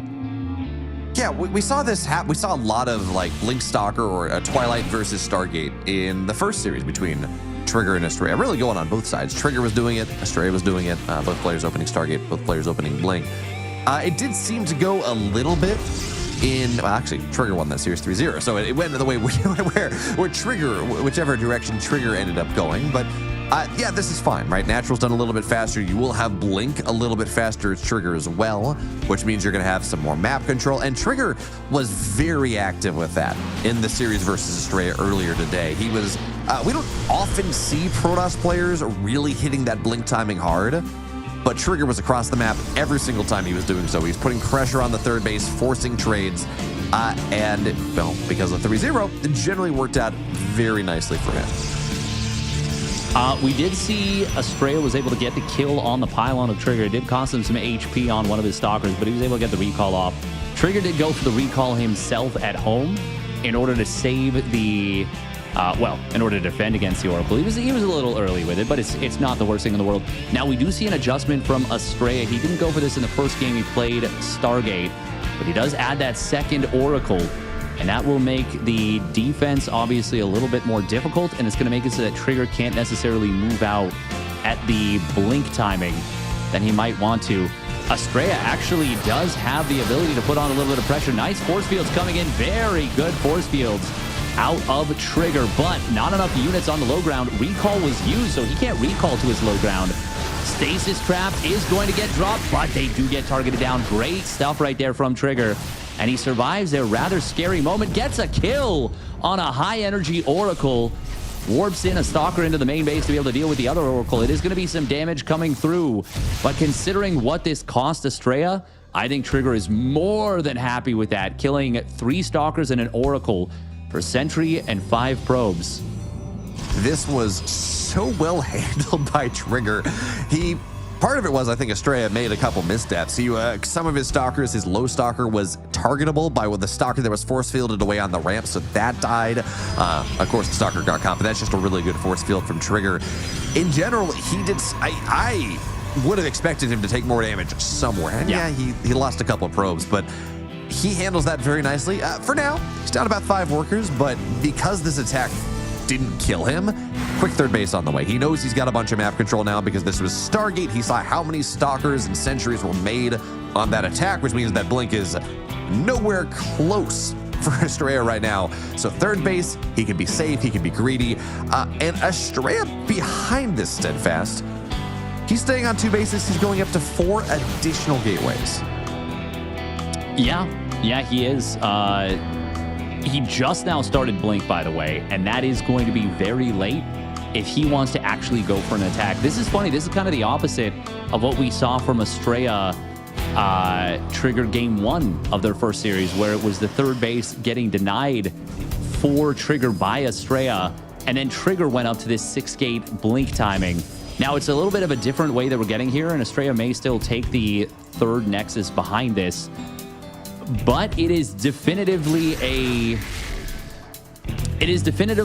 similar-ish situation. Oh, very nice snipe on that one Sentry, taking advantage of the faster setup. We do have the double Adept on the other side of the map, getting into the natural. That did take the long way around, using that speed zone. Will force a recall out, and that is a lot of probe damage. 10 probes going down. Jeez. Big hits to the economy of Trigger, and well, Astrea, he's not going to expand at the moment. He is going to go for it, but he's got to be careful because he's Blink. Once again, he is not done. He's going to be relying on that Warp Prism. Yeah, that he will. Certainly as well. Trigger got his gateway count up, so we're looking at 6 gates versus 6. There's not a really production advantage that Astrea is really going to benefit from this. Sure, he's got an Immortal, and he's going to find a couple Stalkers on the other side. There's no recall there. They were left behind off the initial recall, and that's a massive... We're talking about no production. Doesn't really matter. Trigger, not only does he get stasis, not only does he lose 3 Stalkers, a lot of his Stalkers were firing at the rocks in that fight, so it's wasted damage as well, and Trigger is now in a horrible spot. Blink is done, +1 is done. We're looking at 2 Immortals here. These Stalkers are just going to have to blink away, but they're going to get blinked on top of. And this all in from Astrea. It's all in. There's no third base. But this is working out marvelously for him. Anything that could have gone right, it's like the opposite of Murphy's Law, right? Anything that could have gone right, it did. I would actually argue I think it is Murphy's Law, but I think it's Murphy's Law for Trigger here. Anything that could have gone wrong did go wrong for Trigger. And yeah, you can set a stasis up. We are going to see a big Blink forward to close the game out. There is an Immortal now out. There was a Guardian Shield out as well for Trigger. Can he get a good enough fight to stay in this game? It's only a 10 army supply lead. That is 5 Stalkers. And the Prism is still around. Astrea has taken a third Nexus during all this. But, oh, there's the Blink forward. That's going to snipe the last Immortal. Nice split target fire there from Astrea. It is going to be Astrea on the charge forward. Trigger. I mean, at this point, this is starting to feel a little bit tough for him and a little bit familiar to some of those previous series that they've played. Yeah, I mean, no. Well, if there ever was a reason to tap out of a game, that's one of them. Astrea now, he's won 2 games in a row. He's looking pretty good. But man, Trigger was doing everything right. He was getting his gateways on time. It was a really nice defense with the attack and the natural. He's got his quick third base. Most games, if he's playing that, he probably wins. But 3 Stalkers left out of the recall. The Adepts go all the long way around. They kill off like 10 probes, so you're not really benefiting from that third-based eco advantage. Half your Stalkers get caught. It buys time for Blink to complete pretty much everything. I'm with you. Yeah, it's Murphy's Law for Trigger. I don't know what the opposite of Murphy's Law is, but everything was going right for Astrea after that game started. And this is, I think I'm with you. I think this is where you start to have to worry about tilt a little bit, because it's 2 games now where it was a weird build from Trigger in game 2, and then this happened.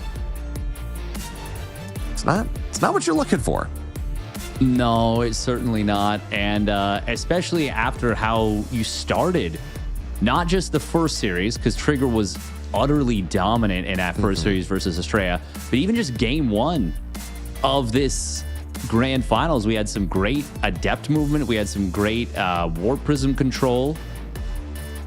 And he ripped that game out of his opponent's hands. You know, like that was a really, really great game number 1 out of Trigger, or game 2, depending on how you look at it. Whatever, the first one they played of this series. And then to have game 3 go the way that it does, and you're like, it's kind of like a weird build, whatever, shake it off. But game 4, you got a lot of things going against you. The Adepts get into the natural. They find a significant amount of damage. Blinking into that stasis trap, or running into it and then blinking into it at the very end, like, I don't know. This is going to be pretty freaking tough, I think, to recover from mentally. And this is where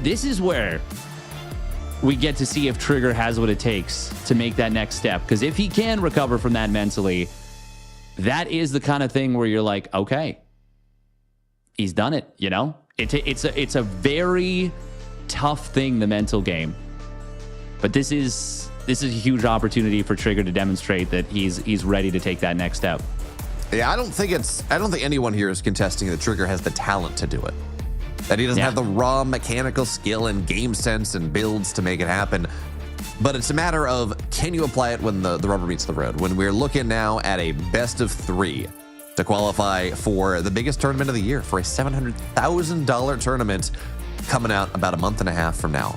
Can you hold it together? And Trigger, for his credit, has been doing that more. There was a qualifier, there were a couple qualifiers last year where he did finally beat Astrea in that best of 7, in that qualifying match, and looked good while doing so, even if I think it was a 4-2 for Astrea for a Home Store Cup last year. But Steadfast, even as I'm giving Trigger credit for kind of figuring this out a little bit, qualifying for a Home Story Cup does not have nearly the amount of stakes that qualifying for the Esports World Championship, $700,000, does by the same metric. So we're going to have to see now if this is something that Trigger can do, or whether his opponent has all the class. So speaking of his opponent, in the bottom left, with all the experience on his side, tying it up now, it's Astrea.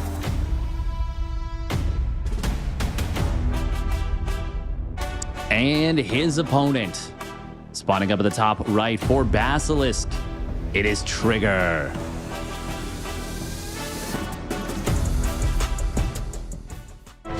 Yeah, this is one of those games where you have to just mentally reset and say, okay, it's just a best of 3 now. I got to beat him in a best of 3. That's what's got to happen.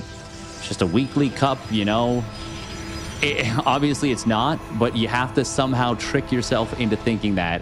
Because if you start thinking about what has happened and what went wrong in the previous games, and that carries over into game 5, into game 6, those games are already lost.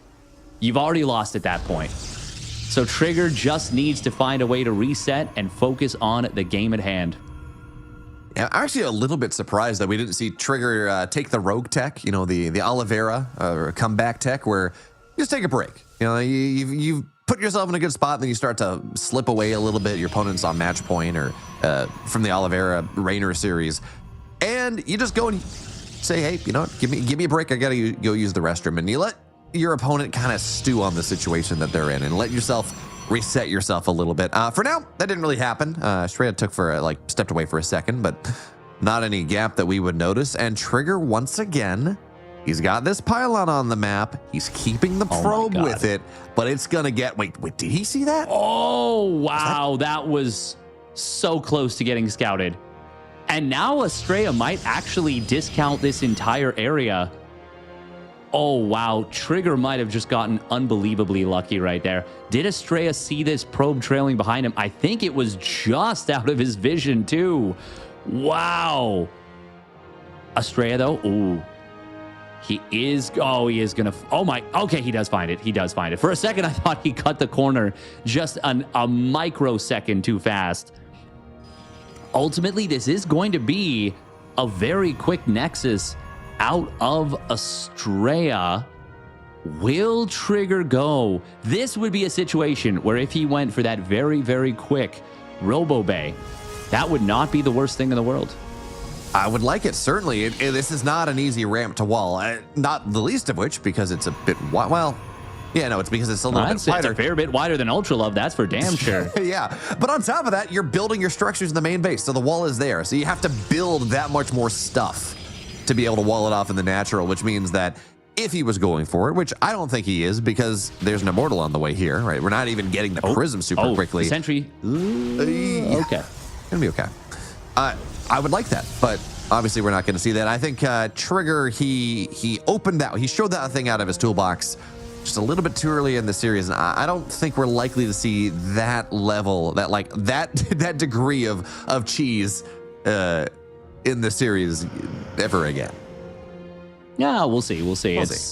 This would have been a decent position to go for it, I think, just because you've seen a pretty aggressive Sentry response, even though it was a different setup. You know, it was a 1-gate expand, so you get that 3-gate. This time we see Astrea going for the Robo facility of his own. Good job so far from Astrea with the defense on that shield battery. We're going to see those sentries dropping the force fields. Very nice Prism Micro from a Trigger. Able to save these units. He's adding on an additional Immortal of his own as well. Oh, Prism in the main base. Will be able to snipe down one of Astrea's Stalkers. Shield battery is able to save this second one, though. And we do see that the energy recharge was already used. So it is on cooldown at the moment. Looks like he energy recharged one of the sentries, maybe? Yeah, I don't know. They just have an insane amount of energy. Guardian Shield getting popped by Trigger. No Guardian Shield for Astrea. He is focusing on those force fields.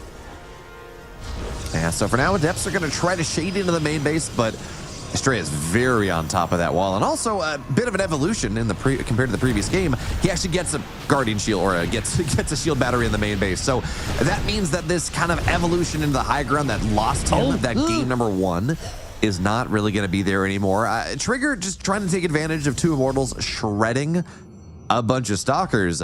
And he still certainly has opportunities, but as this Immortal count starts to get higher, it starts to become a little bit more scary. For now, force field's pretty solid from Astrea thus far. Going to force a lot of micro moving forward. Immortals on the front lines for now, getting stripped of their shields very rapidly by all of these sentries. Now, probes are going to get pulled a little bit more, and nothing has shields anymore, Steadfast. That's where it gets a little bit scary. This is now hull damage. This is something where every bit of damage you take is going to stick. Now, that being said, shield batteries don't have a lot of energy. I don't know that there's an overcharge available. There is, but it hasn't been used just yet. And now the probes are going to get pulled into this. 6 have gone down. The sentry for Trigger getting taken down at the time being. Immortals firing strong here on all the Immortals. Oh man, these Immortals are so low. He's just trying to flex on the micro. Can he make it happen here? Looks like he absolutely can. These Immortals have a combined, like, paper sheet of HP, really for the most of them. But Trigger makes it happen. And now, well, he's going to just try to put Astrea into a corner where he can't micro anymore and takes down one of the Immortals as well. Yeah, some of those other games earlier on, the 2 losses in a row did not feel good. But Trigger, his micro in this game has been just impeccable. Yes, and Astrea, who found himself in a position where it was starting to look like the defense was looking very, very promising. He added on the Prism of his own, but once it popped out, he was not using that to save these units. Now Adepts getting into the main mineral line. Trigger is going to be able to overpower the American Protoss and put himself on EWC qualification points. I said he needed to forget about the previous games, and I don't think you have a much better situation than that. That is a very nice palate cleanse of a victory. Oh, that's when you're learning, when you start watching StarCraft, and if you want to go play Protoss, that's the kind of thing that gets you into StarCraft. You're like, man, look at the micro that I can pull off here. Then you realize you actually have to build units and macro and build probes, and you can't just be like that Terran that is microing the hell out of his single Reaper while banking 2K.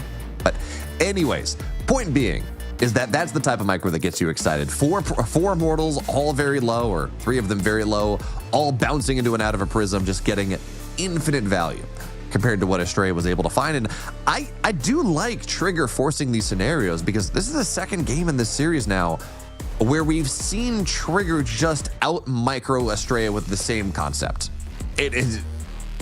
We saw that, like 4 mortals to 1 and 0 eventually. Same thing happened in game 1. When you put him in that scenario, he's just winning out. Yeah. And I wouldn't say it's as simple as that per se, but it is definitely a matter of Astrea. I mean, it's very tricky, because when the prism's there, the Immortal Micro is really, really, it's very powerful. The infinite potential of a Warp Prism versus an opponent that doesn't have one, it is a really, really difficult thing to deal with. But with all that being said, Trigger executed.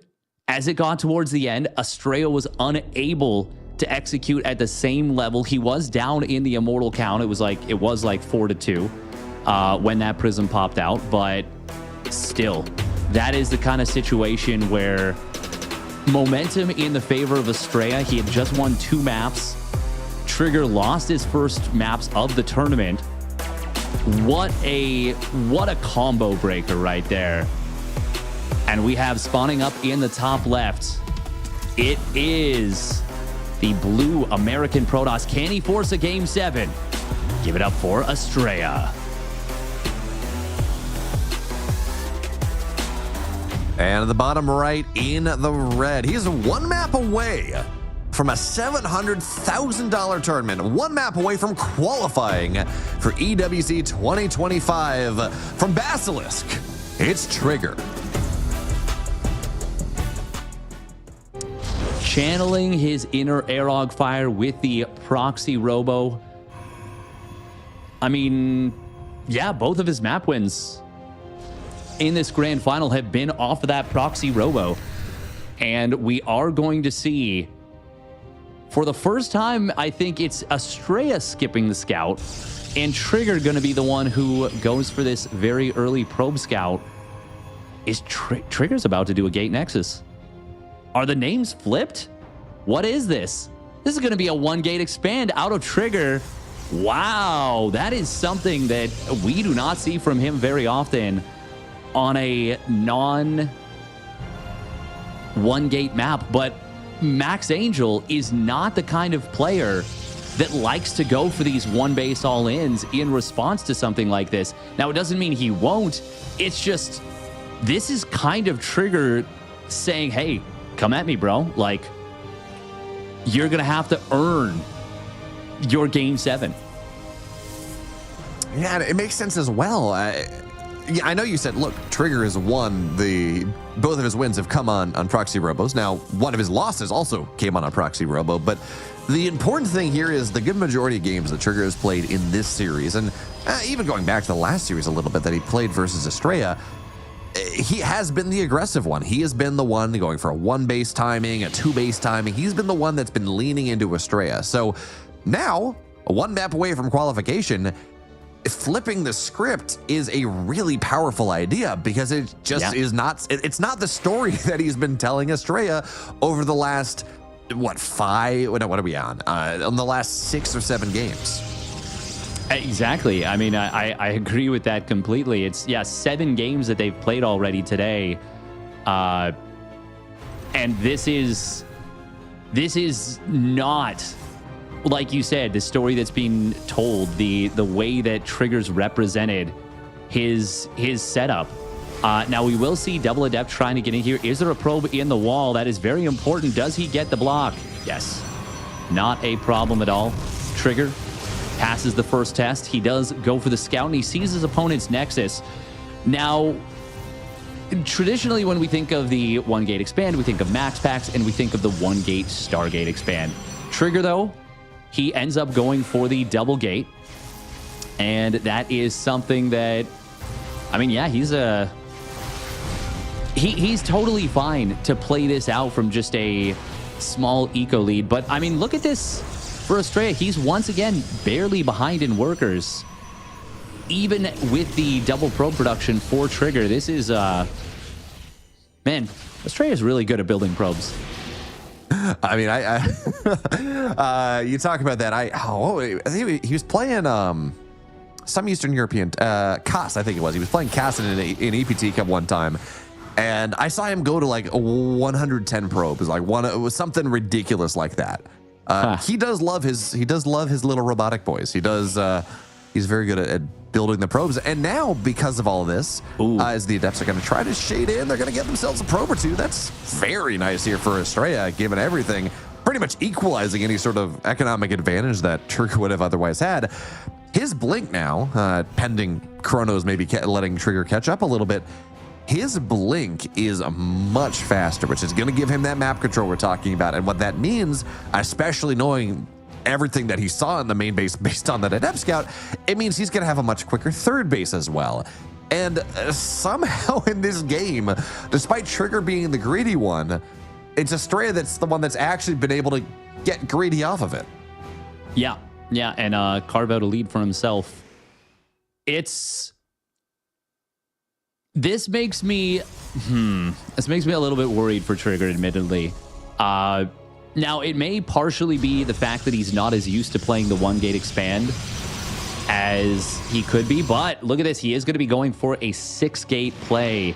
Astrea did get the scout, I believe, into the main base to see the 3rd and 4th gateway. Oh, look at that. 3 force fields used for a hallucination. That is a pretty good trade right there in terms of energy. 150 for 75. I think you take that just about every day of the week. But Astrea, yeah, sees the 3rd and 4th gateway in the main. Definitely saw the 5th and 6th in the natural. And where things started going poorly for Astrea in the first series was not recognizing how committed his opponent was. But this time, he's building an Immortal. He's building shield batteries. He's gotten up to one additional gateway. But he is definitely, relatively, compared to what he was before, much better set up to deal with this than he was way back in the very first map that these two played. Yeah, and this is also something that we saw Astrea do on Persephone, I think it was. But for now, I want to point out these stalkers on the left side. Yeah. Astrea has them here for a reason. He's trying to go see if he can snipe the Prism. Now, it looks like that time he's not going to be there. Oh, no, he's going for probes. Yeah, 4 stalkers in the natural. Yeah, that's that the one-shot probes. Yeah, it's going to make, it means you have to it means you have to warp in back at home, which means these stalkers are not going to be part of the vanguard of this army as they try to run forward, which, sure, Trigger's got himself an army supply lead, but when everything's not there, it equalizes just a little bit more. That observer is so good right there. Oh, and the Trigger loses his 2 sentries immediately. They didn't even get caught by the force fields. They just walked into their own doom. That is very rough for Trigger. Very, very fortunate for Astrea. The vision advantage is so significant. We see a blink forward, not quite able to one-shot that first Immortal. Does one-shot the hallucinated Immortal because it takes double damage. But this is already looking very promising for Astrea on the defense. Army supplies do slightly favor Trigger, and he still has this Immortal here. We will need to see an attempted snipe on the Prism. It's successful. Gets it. Does not go after the Immortal. It is going to be a blink forward from Trigger to snipe his opponent's Immortal as it pops out. Is there enough Stalkers for Trigger to keep going after this? The Pro Pull is very good for tanking. Nice target fire from Trigger. He's up a very small number of units, and he's actually killed enough probes to almost equalize the economies. Hang on, can Trigger actually make this happen? he needs another prism, I think, because that's a scary that blink in forward right was there. not There's an it. immortal and so many low stalkers. I don't think that was the play. Their trigger is. Oh, I love this. Astrea puts a single stalker forward, body blocks these stalkers, and I was with you, Steadfast. Like, yeah, he needs another warp in cycle, but it's looking pretty good for him. But blinking in with all those low stalkers, thinking he can go and take some of the stalkers of Astrea down, but the immortal pops just in time. And it just really does not quite work out for him. But the prism's here again. He's up 11 army supply. He's been trading pretty well. But this concave with 2 immortals, this just doesn't feel breakable. I mean, the Zealots do soak some of those immortal shots, and it actually helps out quite a bit. War Prism Micro trying to come through here. It's a very good defensive concave for Astrea. Astrea rebuilt probes way too aggressively initially, but he had what he needed to defend nonetheless. He warps in a couple Zealots of his own. They've got charged, by the way. There's the blink forward, the snipe on the War Prism, and that is an extremely good play from Astrea. That is going to take all of the wind of the sails of this attack out. Trigger's going to try and rebuild, or well, not rebuild. He's going to try and take a third Nexus behind this. I don't think macroing is a real option at this point. I think he needs to keep attacking and somehow try and find a way forward, but Astrea's defense looks unbreakable. If you keep bashing your head against the brick wall, Steadfast, yeah, sure. There's like a 5 in 100 chance, maybe less, that you break through. The other 95 times, you just give yourself a concussion. So I understand what you're saying, and actually, it's going to work out for him kind of nicely here. He's going to knock another immortal down. I just don't think it matters at this point. Astrea's got Defender's Advantage. He's got Immortals. He's got Charge on these Zealots. He's been mining so much more for so much longer. There's no Prism for Trigger. It's just... It's not... yes, attacking is maybe better than expanding. It maybe gives him a slightly higher chance to win, but he's not going to win by... This attack, I don't think, is going to work all that well either. It's just... You're between a rock and a hard place. Yeah, he really is. We got a Zealot counterattack on the bottom side of the map. That's going to find an exposed mineral line. It is already a massive worker advantage here for Astrea. Astrea's now going to blink forward on top of his opponent's army. Will force Trigger back. I think so much of this attack and why Astrea was able to handle it so well hinged on the vision advantage. The observer that Astrea had around that position was so...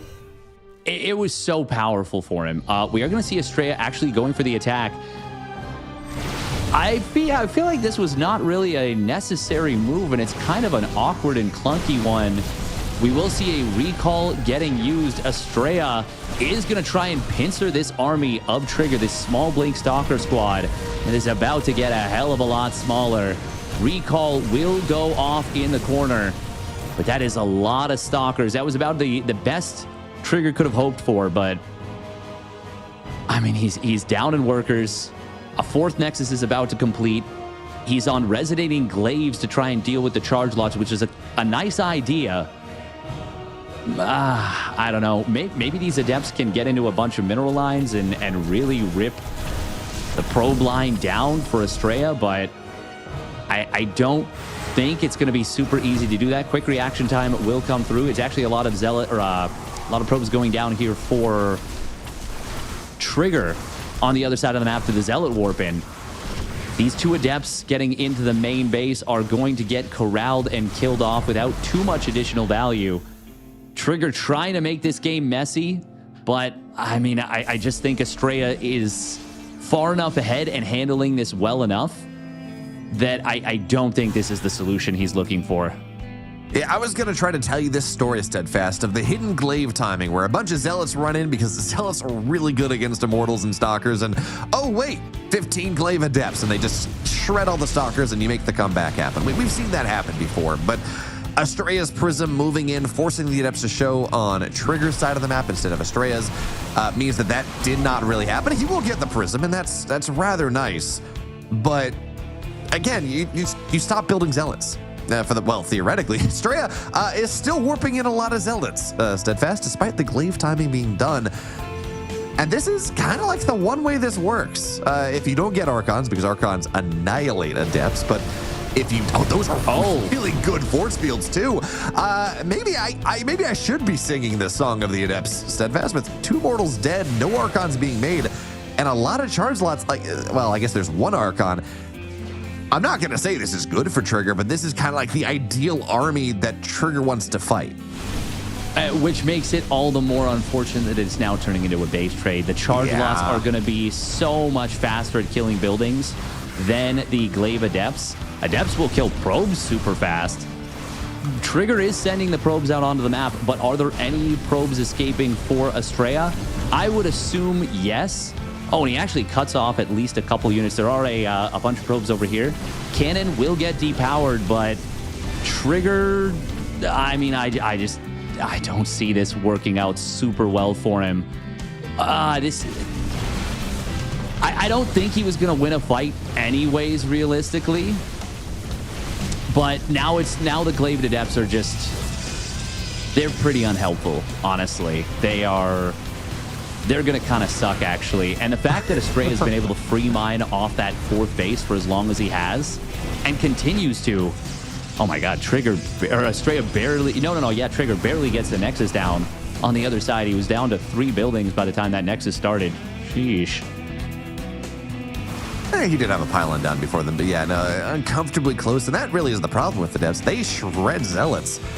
They don't really kill structures, like at all. It's just not a thing. That's a lot of the depths, and these pylons are going down very slowly. And I don't think that pylon went down before there was. Actually, I don't think there was ever a period in time where the structures were revealed. No, there was not. I mean, I guess there's a world where you hold the high ground and you get a really good concave. I'm not saying it's likely, and I feel like more than anything, I'm just like struggling to find a world where Trigger has a reason to stay in this game. But it's just he has no probes anymore either, so he's not going to mine any money. He can't build more pylons. He can't macro back into this game the same way that Astrea can. So he's got to go now. That is the long and short of it. He's not going to get a better army than what he has right now, and Astrea absolutely will start to develop a better army than what he has. I honestly think more than anything, this is the inexperience of Trigger showing through, because this game, we are going to see one last fight. I'll maybe hold that thought until after. And maybe Trigger pulls off the biggest miracle. But if we look at the army value, we look at the army supply, we look at the armies themselves, I mean, Astrea's army is just so much stronger at this point. I think this is one of those situations where playing this out in Game 6 when you're up, this is the kind of game that makes it more and more difficult to win a Game 7.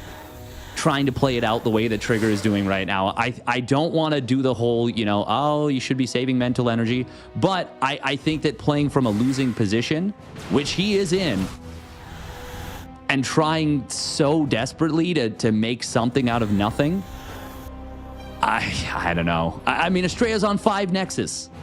Like, this is just... Yeah, this is not the kind of thing that is good for your mental health, I think, to try and play out from here. Yeah, this is not Game 7. I could understand this. Like, okay, well, it's do or go home. This is my elimination game. I am making every single opportunity. But yeah, just cut your losses at this one. It was a close game. You thought you had some opportunities. Didn't quite work out for you. Just go to Game 7, right? It's fine. But the longer this goes, the more you're able to maybe convince yourself that you got like a chance of winning this game. You don't have a chance in winning this game. There is just way too much stuff here. The force fields get taken down by the Archon. It's all dead. It's all over. And Trigger waiting until he's on 20 supply to tap out of this one. And again, I'm with you, Steadfast. This is one of those things where if you convince yourself by staying in this game that there's a 5 in 100, a 5% chance that you're going to win this game, it means that you're now thinking you might win. And then when you don't, you're disappointed. And that's kind of a rough way to be going into Game 7. Yeah, I don't know what Trigger was thinking that his win percentage chance was there. I wouldn't want to speculate, and I certainly wouldn't ask him after a game like that. Hey, what do you think your win percentage chance was when the base trade kicked off? We just wanted to get an idea of how mentally broken you are going into game 7. No, that would be just the worst. But that is one of those games that, yeah, I don't really see a world where, yeah, I don't think you can really win it after the start of the base trade, I guess. And there comes a certain point where it's just like, okay, you just got to cut your losses. If I'm Astrea right now, I am like 90% sure that Trigger is going for the proxy robo. Mm-hmm. You know, like it would be tough to convince me that he is doing anything other than a proxy robo in this series. The other thing to consider is this is where the one map advantage that Trigger had to start things off might actually start to work against him mentally, because he knows that he has actually only won 2 games. He knows that the true score is actually 2-3 in this series. Now, that doesn't actually matter in the slightest, because that is a real map score. He is 1 map away from advancing. But when you're kind of struggling and you've been in almost this exact same situation before where you had a lead and you weren't able to close it out against the same player, this is where you start wondering about these situations. I think the other really key point to point out here is that that Astrea, the last series that Trigger played before starting this grand finals was at 7 p.m. Central Time. It was 7 p.m. my time. This grand finals didn't start until 11 p.m. my time. So 4 hours later, Trigger's just sitting there stewing, watching, planning for this Astrea series. Astrea had to make a lower bracket run. He had to play that best of 5 against Cham to go get himself ready. He was a lot warmer going into this grand finals than anything Trigger could ever do. So now that's clearly worked out for him, but perhaps for the last time, actually it is for the last time. In the upper right, in the blue, looking to make the comeback happen from the lower bracket, it's Astrea. And his opponent, can he pull off the 1-game victory to have the greatest result in his career to date, a qualification directly into EWC? For Basilisk, it is the Canadian Protoss player, Trigger. Now, I don't want to harp on it too much because obviously we got the game in front of us here. Another thing to consider when we're talking about the mental game between these two is that Trigger may have been thinking to himself, well, Cham's up 2-1. I got some really great PVZ right now. I took Solar to game 5. I was in a winning position in that series. If I play Cham, I feel super confident. And then Astrea manages to force game 5, and then he wins that series. Then you're like, oh, okay, well, it's fine. Whatever. I beat Astrea in the upper bracket. And then the series kind of plays out the way that it has. I hope Astrea can, or I hope Trigger can keep it together. Yeah, we're going to have to see. For now, though, I'm with you, where I think if I'm Astrea in this game, in this series, I'm anticipating a proxy robo. That is what is in my idea of the game state. But Trigger does, or what I'm expecting, given how the series has gone, Trigger does not have a probe on the map. He's got one in his opponent's main base, but he doesn't have a probe on the map that Astrea has that is unaccounted for. So I think the read made sense, Steadfast, but Trigger, he's going for something closer. I say this something closer to a two-gate expand. Yeah, he's just scouting around with his probe. So even though the games that he won were that proxy robo, game 7, that's not what he's putting his hat on. No, in fact, it's going to be an expansion. And, well, hopefully, yeah. Hopefully he's able to reset, go into this one, and be just fine. Astrea, what will he go for? He is battled back very nicely in this series. And, oh man, this probe is on a retreat path. Oh, he actually, no, that's a hallucination. Okay, it actually does bait the stalkers away and will ensure that the probe makes it home. Nice job. Nice job from Trigger. So in this game, Astrea is also going for an expand, but he builds himself 4 stalkers before doing so. Trigger cutting a couple more corners. He gets it off of, I want to say it was 2 units rather than 4. So that is a little bit faster. But Steadfast, I'm not going to say I'm worried, but I'm keeping my eye on this pylon on the right side that Astrea has. That was the start of his game. I want to say it was, it wasn't Persephone, but it was like the start of game 3, where he has this stalker move out where he has another warping opportunity. Those force fields are not really doing what you want there, Trigger. They're trapping you in, but it's still 4 stalkers. He's going to lose 2. It looks like at the very end, he's going to go and kill off, well, somehow the stalker stays alive, and now there are stalkers here. This is exactly what we were talking about. This warping pylon gives so many opportunities, and that is a really good set of force fields for Astrea. But I always underestimate the sentry Steadfast. I think most people do. Those paired sentries like shredded all the stalkers. They did so much damage, and they are preventing this from being an unmitigated disaster for Trigger. Instead, it's an extremely successful defense for Trigger, and it's actually Astrea who really overcommitted there. That went so well for Trigger. If we take a look at the battle report, it is going to paint a very one-sided picture. 5 stalkers for 4, 3 sentries for 1 in favor of Trigger. Trigger gets an amazing defense and now has a massive advantage in the tech. Blink versus Twilight or versus Robo. This is so good for Trigger in this game number 7. That if you couldn't really dial it up any better for Trigger at this point. And the other way, by the way, just talking about the last game, on the one hand, mental health, sure, but also Astrea has had a long day. Yes, he did have a little bit of a break, but he's played a bunch of best of 5s to get here. His games, he's gone to 5 games or 4 games, 7 games. His series have gone long, especially once he got into the lower bracket.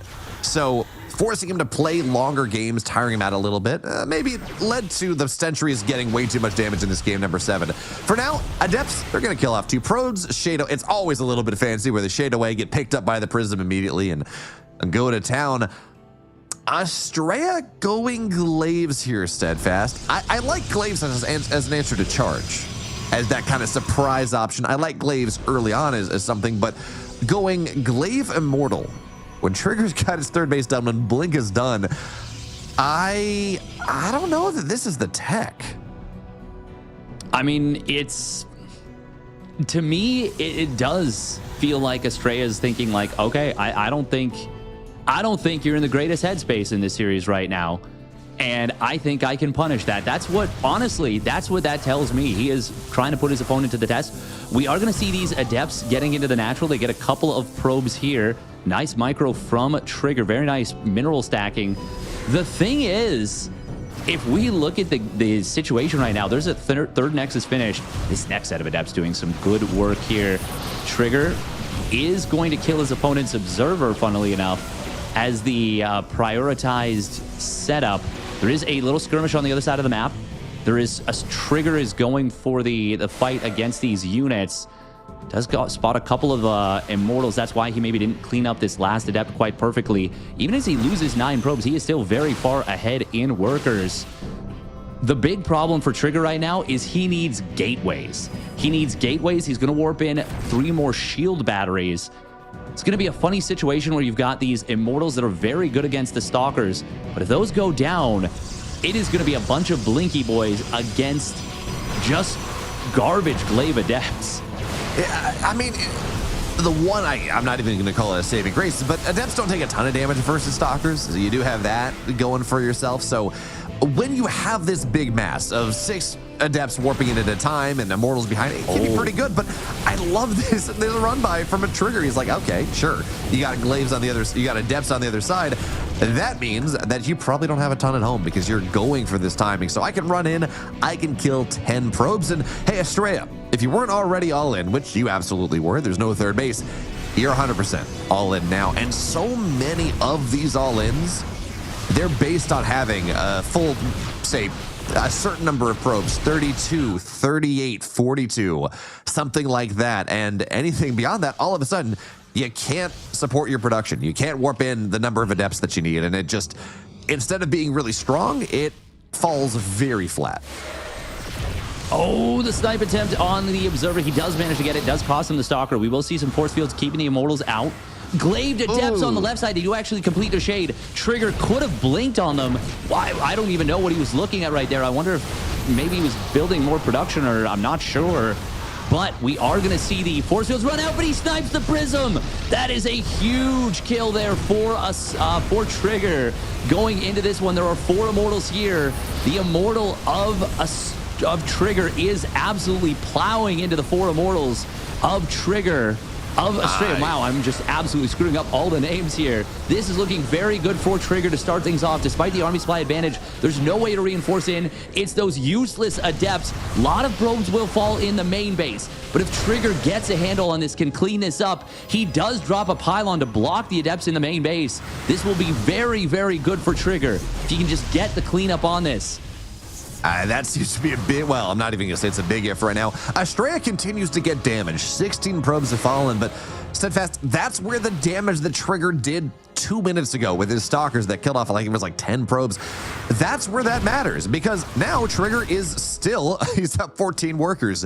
He continues to be able to build probes on 3 bases. This damage that might have, I don't even know if I want to say crippling, but might have brought Trigger back down to the same stratosphere as Astrea. Now, it just means that Trigger continues to be ahead, just maybe not quite as much. The one thing here is that is 25 adepts, that is 2 Immortals. The army supply is still pretty good. But Steadfast, as you said, it's garbage adepts. They're going to shade on top of this, though. See what they can find. Stalkers don't care, though. They just blink out of there, shading on top of them. It's not going to do anything. No, it is not your way to go about this. Now, Astrea needs to do something. Just as we are talking about Trigger, it is also Astrea trying to punch his ticket into that EWC. This shade forward does gun down a crap ton of probes, and all of a sudden, the economies are very much close to evened out. Immortal of Trigger almost snipes down the Immortal of Astrea, but not quite able to get the kill there. And out is the Glaive Adepts that will just barely fail to finish it. The shield barrier coming back off cooldown. War Prism in the main base barely saved. Adepts shading over to the third base. What am I saying? Trigger is falling down in supply. He has lost so many workers. And Astrea, who was on the verge of getting knocked out, of getting fully defended and cleaned up, has now flipped the script and has taken the supply lead in earnest. What a wild game we're looking at here, because I see, what are we dead probes wise? 70 dead probes in this game for Trigger, and I'm still not convinced that this game is over. Trigger still, he's on equal worker count. He's building probes 3 at a time. His army is still technically better, and Astrea has had to go and start to build a third base out of this one. 70 dead probes, Steadfast. So much damage being done. And Trigger is actually, he's still in a reasonable spot. This Immortal should fall down. There's no prism to keep it safe that I can see. Looks like it's burning over, but no, it's just, yeah, no, that's a second Immortal. It's going to have to be a recall. Will survive. But now, Trigger's the one. He's up 22 supply. He's up in army supply finally for the first time in the last like 7 minutes. Astrea had to get a third Nexus because we're 12 minutes in. His main base is nearly mined out. All of a sudden, this tempo that he's been able to build, well, he's just not mining all that much anymore.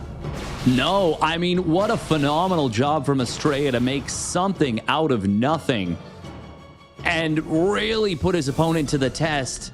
That was a that was a game 7 type of situation. That was some kind of battle right there. Great job from Trigger to barely not crumble.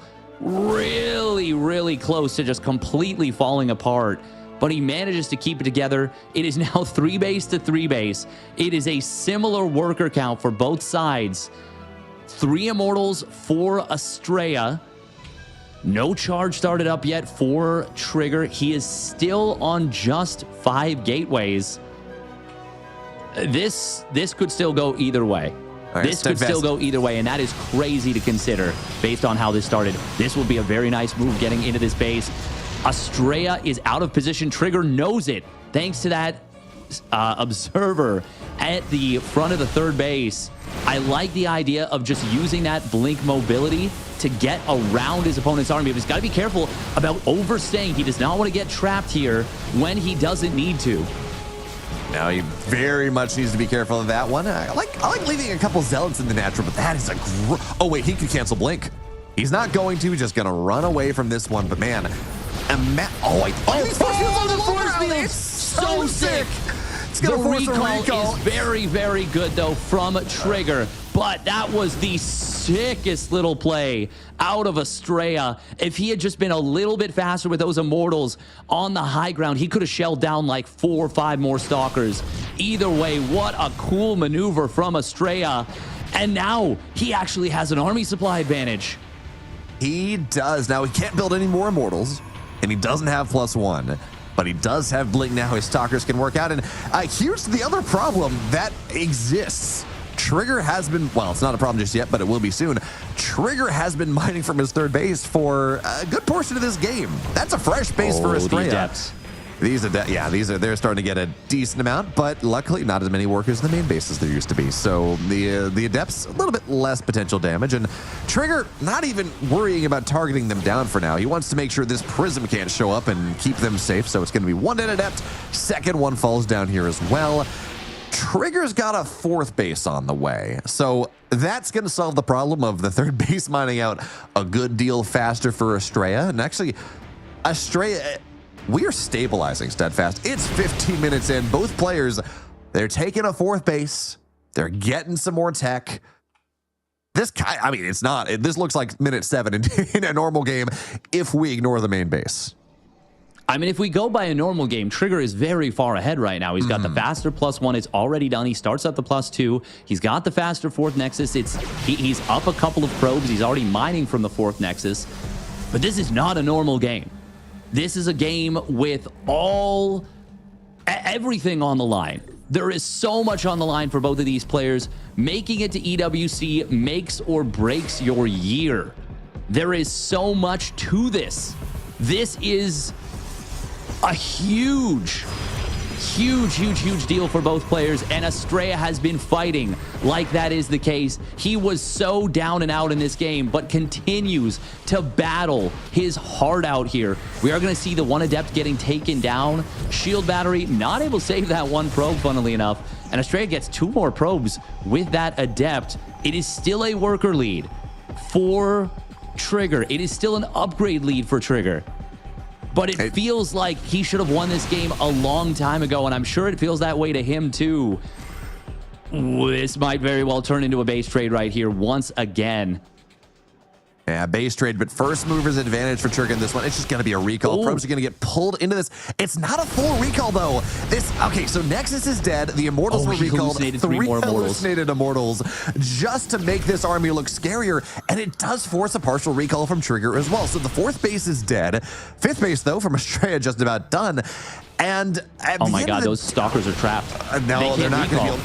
They're not going to be able to get out easily. There's no recall of either, as you said, but the Immortals are going to start to join the fight here. Good force fields as well. It's not enough just yet because it's a 25 army supply lead with similar tech. And hey, +2 versus +0, but that, given the game state that Astrea is in right now, forcing that to happen instead of just losing the game it's not enough to win the game. It's not even enough to bring this game equal. But it's a monumental victory when you consider the fact that, as you were saying, this is a minimum $17,000 map. Each fight, if you lose it, is a $17,000 fight. Anything you can do to prolong it at this point, to give yourself another opportunity, it's a win at this point. Yeah, and at this point, with all that is on the line, with the way that this series is played out, just staying alive when you otherwise would be dead is worth so much. Now, Trigger continues his upgrades. He's got Disruptor tech, which is unbelievably powerful here. But Astrea is just not giving up this game. He just won't. You are going to have to rip it out of his hands. That is the only way you're winning this game. You are ripping it out of Astrea's hands. And importantly And here as well, Astrea, he lost his 4th base. It's back up and mining again. And most importantly, he got a 5th base. He snuck it in. He's actually mining more than Trigger is right now. And that does not win him the game. But it means that you give him a couple more minutes. At the very least, even losing this base is going to give Trigger, I think, a false sense of security. He doesn't know about that right side base. And yes, disruptors are massive. Upgrades are massive. But if you think that your opponent has no income and you just kind of sit on your laurels and eventually you'll win, Astrea is making those moves that he has to give himself that every just smallest opportunity. Even the force fields, yeah, most stalkers blink out, but he gets a couple here. And Astrea, by the way, I love this pylon. Not only does he have that hidden base, he knows when Trigger's going to take one of his own. It's kind of funny. That he does have that. Oh, disruptor shot on the left side does connect on the Immortals, triggers all their barriers. Astrea is going to go in on top of this army. He does have some of these disruptors, gets the kill on them. Trigger, though, targeting down the Immortals on the back line. Army supplies are relatively close, but the +2 versus +1. The Stalker count bigger for Trigger. And with this fight, he may have just punched his ticket into EWC. Astrea gonna tap out, and Trigger gets it done. Finally crosses the finish line to take down his adversary from NA.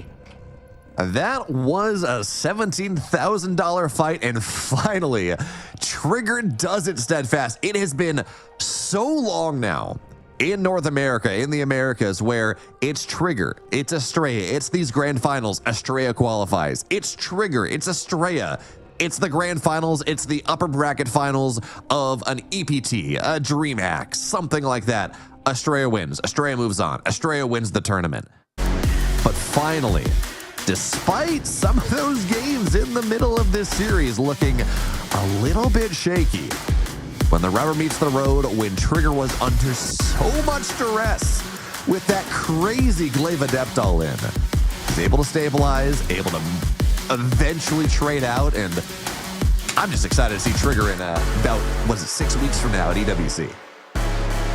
That was a huge victory for Trigger. There's a reason that we were talking about, the mental state of Trigger. Is he okay? Is he going to be able to stay the course and not lose focus? Because the pressure is immense. It is so big, and he has faltered before, but not this time. This time, it is glory for Trigger. And like you said, it is a huge moment in time for the Canadian Protoss player. It's late for him for sure, but I hope he has himself, a pina colada, whatever it is, whatever his celebration drink is, or maybe it's just sitting there staring at the victory screen. Regardless, wear your crown, King. You have earned it. He absolutely has. Of course, Astrea's not out. He's not done. He has already booked himself a ticket into the closed qualifiers in the last chance qualifiers in a couple weeks from now, where we talked about where he may. There's a lot of talk about how good Protoss is versus Zerg right now, how good Protoss is versus Terran. If you don't get SCV pulled, I can promise there will probably be a couple pretty good Zerg. Well, we'll see. But he's going to have another shot. He's going to have another opportunity. He's going to be one of 8 other players in that last chance qualifier looking for 4 slots for the play-ins. That'll be happening at EWC proper. But for now, Steadfast, I think we are both alike in saying a massive congratulations to Trigger here. As people have been following him for quite a while, it feels good to see him get over that hump and play for lion's share of $700,000 in about 6 weeks from now. So that means we're done here this evening, though. It's been like 8 hours since everything got started. 7 hours since everything got started. We've had some great games, I think. That final game, though, I think that one takes the cake. That was an incredible game, and you could tell, you just feel everything that's happening. But for now, Steadfast, before we close up, before we go to bed, and get ready for more things tomorrow, certainly for you. Any final thoughts? I mean, that was a game 7 for the ages. And I think when Trigger is old and gray and looking back at his StarCraft career, well into his 30s, and he's thinking about what it was to be an esportsman, this game is going to stick out for him as I finally did it moment. And you know what? It's cool that I was able to be here for it, that we were able to be here for it. Once again, congratulations. Astrea, it's a tough one for him, but I'm sure he will be able to put together a decent showing in that Road to EWC Global Qualifier that'll be coming up in like a month's time or so. For now, though, that wraps up our broadcast on the Americas Qualifier. It'll be back for the European Qualifier in just about, 10 hours time? 10 hours time. I'll be back for that alongside State. Looking forward to that one. That's going to be a 2-day qualifier because I believe there's 16 players for that one. That's going to be quite stacked. And then the Korean closed qualifier will be taking place in, 36 hours, 30 hours, something like that. Yeah, absolutely. So that's going to be, 4 more slots, I believe, and then a couple more for the global qualifier later on. And then we're going to figure out exactly who goes on to EWC. Only one slot in the float. That's going to be at Bellingen's Elite Star Zagora next week. And then, hey, global qualifier a couple weeks after that for the final 4 slots. So we are very close, Steadfast, for figuring out who is going to be really competing for the biggest tournament of the year, that crown jewel. But for now, it's late. We had a great Game 7. It was a lot of fun. But for myself, for Steadfast, for everyone working behind the scenes to make this broadcast possible, thank you so much for joining us this evening. We'll see you next time. Have a good night.